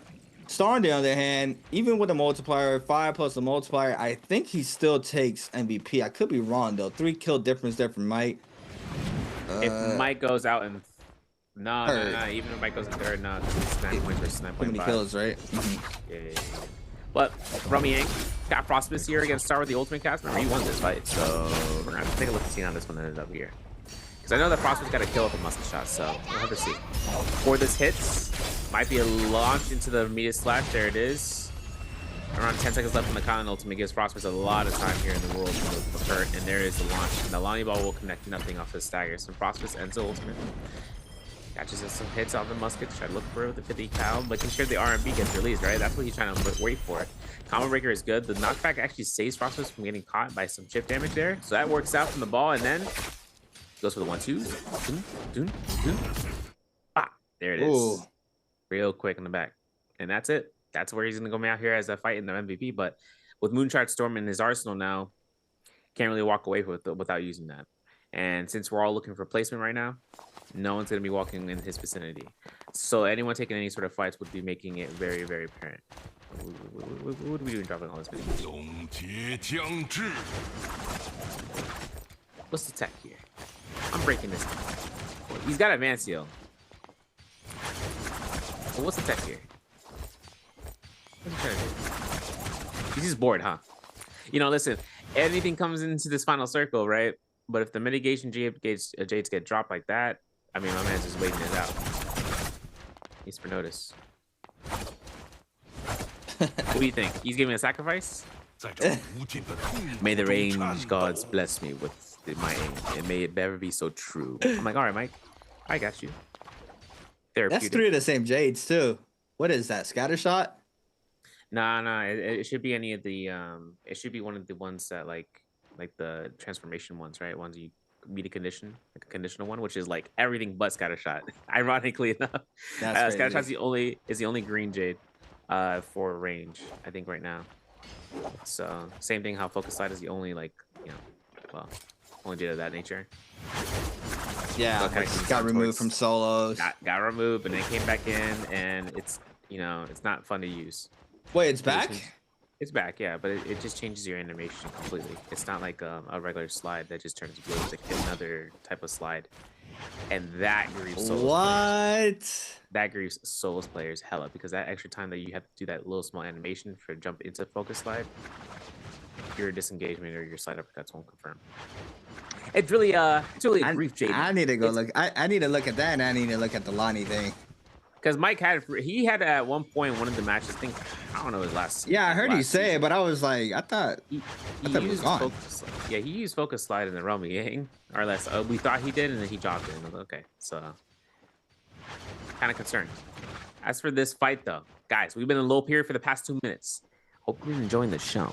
I know we're kind of coming out here for finals next week, but Shadow Jade, Morris Cup, NA, EU qualifiers for J Cup, they're happening. Just get a quick affidavit into that conversation. So if you guys haven't signed up, those begin tomorrow for solos and trios for next week. Signups are still up though, so we'll send it out in the chat when you guys get a chance of reaching back over here. But just letting you guys know, we are going to get the 2 representatives from NA and EU. The finals for that in like 2 or 3 weeks time, through the 7th through the 5th through the 7th or something like that, and then on top of the following week, which was also what bi-weekly 4 finals. All right, we're back. 30 seconds, C8. Close us out, because as long as these guys don't fight, something ain't gonna stop happening. Yeah, I'm looking at the end game, right? Have the Yodo up. Mike's gonna go ahead and take the skies up high. Gonna wait this out. Go ahead and use the LMBs in the air. Frost is gonna respond with the Kylan ultimate. Star now is gonna respond with the Lonnie ult. Does get clipped down on the bottom side. The ball throw is not going to do any damage to the Yodo He-Man. Being able to stay in that gold form there on the recast. A lot of pressure going towards Frosted his way, losing a lot of HP to the zone. Star snags the elimination onto Frosted. Star now, on the other hand, is going to stay up, and both players are going to tighten this up. And Star is not going to be snagging up that MVP, because it's going to be Mike with 8. Even though Star snagged the 4, it was not enough. Mike with a marvelous game 6, being able to snag up the MVP for the last game of today. And that's what Mike needed for the confidence booster, right? Not being able to snag one up throughout the whole day. Had good games though. I think in the Hollow Rock game 2 or 3, had a good start. Had a good early to mid game, had like 6 eliminations, and then he continues to get aggressive, which I was kind of questioning him for it right now as well, against Spider. But it worked out for him, right? Mike being able to stay up, being able to snag the MVP is going to be a winner here for game number 6. Yeah, slow rolled, wins the race. My man was working it out there inside the building. He had a good spot, and there was no reason to engage. And I think coming through from Yodo Hime, when that fight happened with Spider, like you mentioned, it was a little bit sketchy, because people were around, and if anyone noticed about the Yodo Hime being where she was, in his case, it would have been something that they were looking for. And then when the Fairy Shin ulted as a result of the Yodo, those were 2 pocket pieces that were looking to try to find him out. But he got the flag. I don't know how I feel about it, because the flag is kind of a big big substance essence where you deny it. But the problem is, when there's only another player left, they're waiting to see if that fight ensues so they can yoink it. So there wouldn't be really a reason why you would want to instigate a disruption on the capture the flag. Just leave it out to its natural elements into the end game circle, rather than what we saw in round 1, right? We saw what happened with Mike and Spider, where the Yoda Hime ultimate versus the Syra ultimate. That kind of like gambled out against a Fairy Shen as the remaining. The Lani was the only other person that would have been someone that disengages completely. And so long as there's enough sustain between the 3 of them, or even to the 2 of them, like there would have been enough time for them to kind of survive, as long as that circle starts to chip in and they start still having enough HP bars. But unfortunately for Frostbus, him going down in 3rd place, kind of rough estimated that with the amount of HP he had left, and on top of that, how much damage was being done to him via the burns. Yeah, and range pressure too, right? We saw Mike swapping over to the musket shot, trying to get that chip damage. It was just pretty much getting fully looked at. Delani just in gold state form, just being able to overhold the ball throw is just a good element to have. Does not really find a lot of value due to they try to go for the Yodo Hime while they were recasting ult. Mike was recasting ult, doesn't get the balance back off of that alone, but overall, beautiful game 6. And we see the overall standings for this game alone. Mike with 8 eliminations, 10 game score there for Mike. Beautifully done. Frostbus though in 2nd, as well as Spider, both with 6.5, Star with 6, XY and Action with 2, XXY, Wufong and HM with 1.5, Fong and Arana with 1, and Pace with 0, which is unfortunate because Pace Syra's game was an amazing game, and he was not able to continue that momentum off of that game alone. I think he fell off short in the remainder of the games, which we'll see right after this game score for game 6. But, you know, XXY really surprised me. Yeah, he slowed down a little bit, but he's consistent, and I feel like he has the potential. He's an 8th now, but I think he has the potential to qualify for the bi-weekly finals, and, you know, everybody knows that's not an easy task. It's not, especially coming from the average of points and what it might be, which it could be around 30 points or so for this week. So looking to see if he can kind of earn it himself in the second day playing. Otherwise, that halfway point on the top threshold has MTF, Bong, 19.1, and Frostbus is in 5th with 20 points. So good day so far. This, like, it was the first 3 games slow roll. The final 3 games, final push, worked out, right? 18 points earned out from games 4 through 6. Then seeing with Pace here at 25.5, 25% for XY, and Mike at 27.5. Spider takes the reins again for the first place, of course. 32 points though overall for his first 6 rounds of playing. Then we get some clips and highlights brought to you by China Unicom as we conclude the day out here for this final game into round 6. I feel like I slept on Mike all day. Got a good amount of points. He's 2nd. Yeah, dude. I was sleeping on that boy. Before you know it, you're like, wait a second. I was like, wait, hold on. 27 plus. But overall, highlights here for game number 6. This is Mike in action against Action. 1, 2, 3 is good there off the dual blades. It's cut off with the whiz then from Murano, but quickly makes him pay for it. Pops the F into the ult recast or the ult cast into the LMBs, aerial LMBs. For the elimination. In the Yang, Spider against Fong. Jump LMBs. Truck comes in. This is a timeout? No, reprowl here for Spider. Wins it off the 2 jump LMBs off the uppercut. Now Mike against Spider. Spider picking up elimination onto XXY. Mike takes out Spider. Had Vermilions. Arano. He took the damage off the R&B. Pops the ultimate.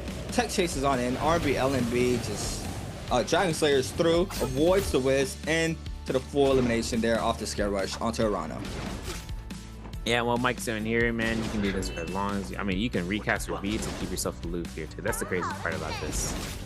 But for Mike, he drops down, casts it because he wants to confirm that everyone is affected by the slash, so that way he can get some sort of last hit priority on the strikes and an area field of effect. And just like that, Frostbus burns out his HP and 1 HP for Star to stay there alive. And I think Star, I'm not sure if he had a Mortal Defiance proc out there, but I'm pretty sure there's just a little bit of heal there that kind of kept him going. But all in all, Yoda Hime, MVP, not surprised. So doing. This is going to be coming out here for Yoda, where her MVP status is twice so far today. So having a chance of her actually getting it for the 6th time from Mike. He had Vajra grip on standby with jabbing, and that advance was working out. And yeah, you're right, 3 of the same joints. 3 of the same jades for the slow shot summoning shot. That's why he dropped the musket too. He's like, give me strength. I'm like, all right. Skills and ultimates here at 4,000. Staff and spear were really what he set up for it. He just came in to get quick kills, like not to like invest full fights into kills. Like he just went in there, got a quick hit on 1-2, boom, done. Like what happened to Spider, what happened to Arana earlier. And just like what you said, one of the biggest I say the counterplay, right? Yeah, the biggest counterplay to mulches is that if you do have a staff or a spear, is that you utilize the kick like into like the one like the the kick for like the Dragon Slayer for the spear, or like off of the stanchion kick the lunge, that you go forward. Yeah, the lunge, perfect. The lunge itself is enough for you to walk through the wall without any inhibition, I guess.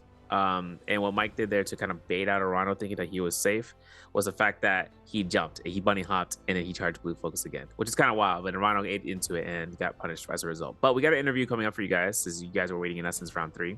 We're gonna go ahead into that and return right after. Ladies and gentlemen, welcome to a post-game interview. This is Jaeger, and now I'm standing here with our player, and let me say hello to our audience. Please. Hello guys, I'm Frostivus from Team BB. Welcome Frozivas to the post-game interview. And to be honest, I would like to say you're just like change a person, like compare with the last 3 games, compare with the first 3 games. So I would like to know what happened. I think it's mainly because of the heroes that I was using, and on the last 3 games I was on my comfortable hero, and I know I can win a lot of Realm of Yang fights with that hero. So are you satisfied about the last 3 games your performance? The last 3 games I was hoping that I could win at least one of them. So not that satisfied, but still okay, I guess. Yeah, I think it's okay, it's cool, and I would like to say straight up. And also, I would like to know, as an esports player, when you find that your status is not that good, like in the matches, and how you just adjust like today, just like today. I think it doesn't matter. The game is being played one by one. So if you do bad in a few games, as long as you just keep calm and think about what you will do on the next game, you will be fine. I think you really clear and also came down a lot like in the matches and make you just cool and you can just change your status. Okay, let's move on to next part. Answer for treasure.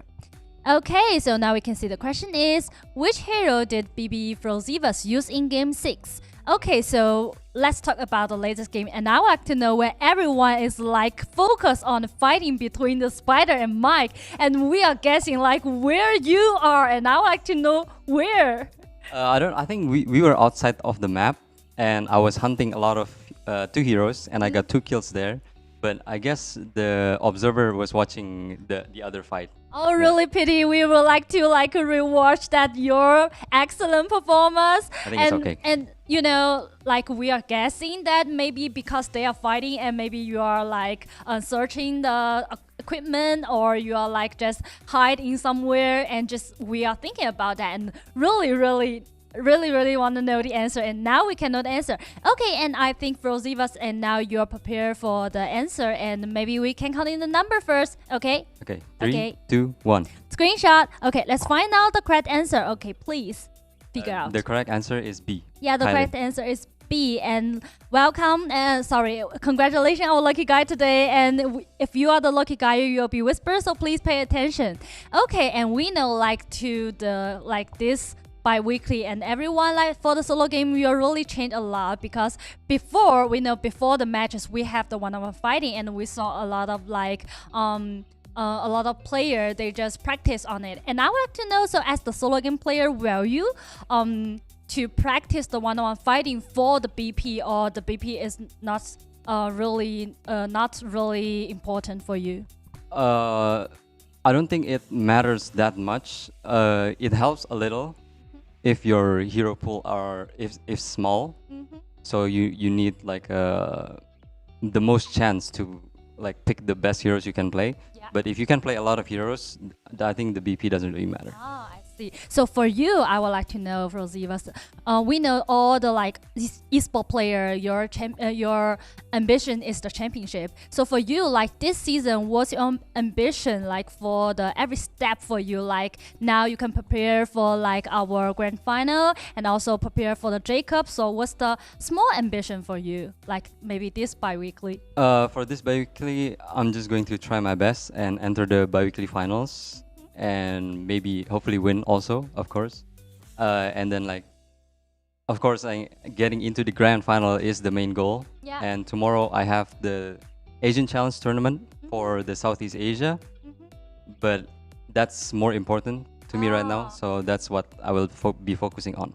I see. So I would like to say here, and also I would like to say you're very clever because you know every small step for you to the final ambition for you. So good luck to you. Thank you for Rosivas for today's post-game interview. And now we are going to back to our casters.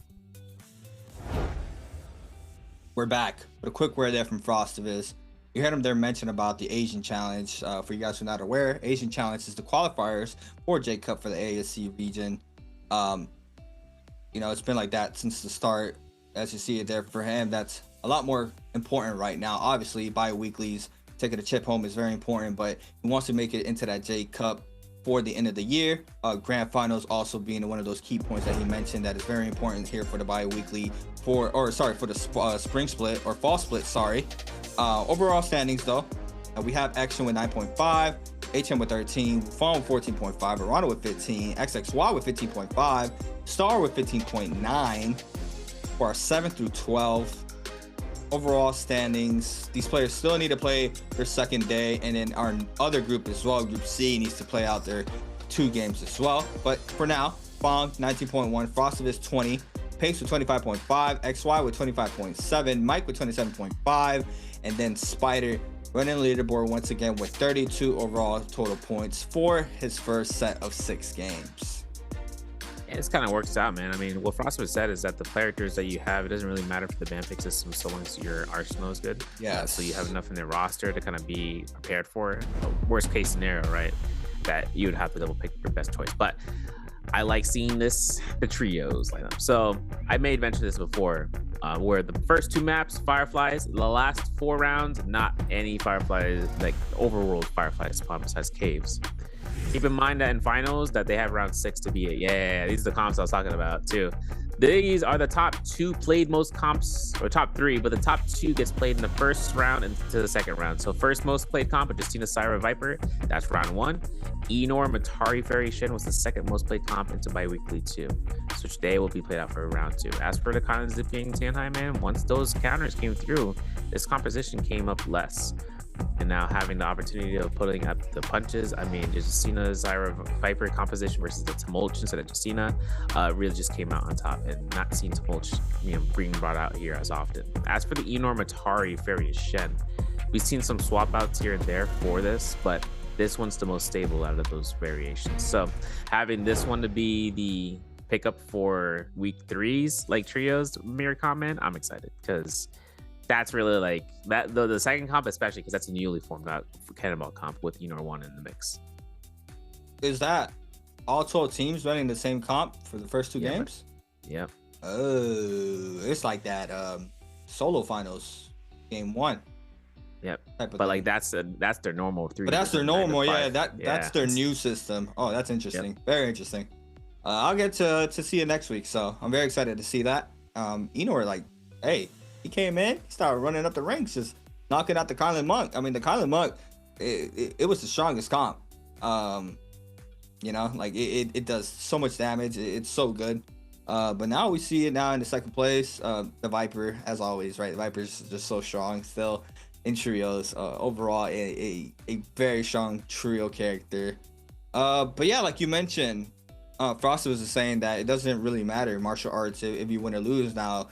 And that's very interesting because the first day, either his day 1 or 2 with the new system, he was saying that was very important, right? Winning that martial arts is very important. And I really thought that players were gonna, get into the 1 bands and really try to lock in that type of fighting styles and an isolated fight like that. But now he just, he sees it a lot more clear that it doesn't really matter if your hero pool is wide and you have a lot of versatility, because at the end of the day, you're able to close out games. And like we were mentioning, we do see a lot of the mid to lower pyramid characters still take MVPs home. And, there it is. Like you have it very clear there that those characters are still able to take MVPs, but that doesn't be enough for us. We are going to be ending today's show. All 6 games locked in for the first day of the bi-weekly 3 here for the fall split. My name is Creators. I'm here with Severio. Hope you guys have a great rest of your day.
光辉，沉溺光辉，光辉之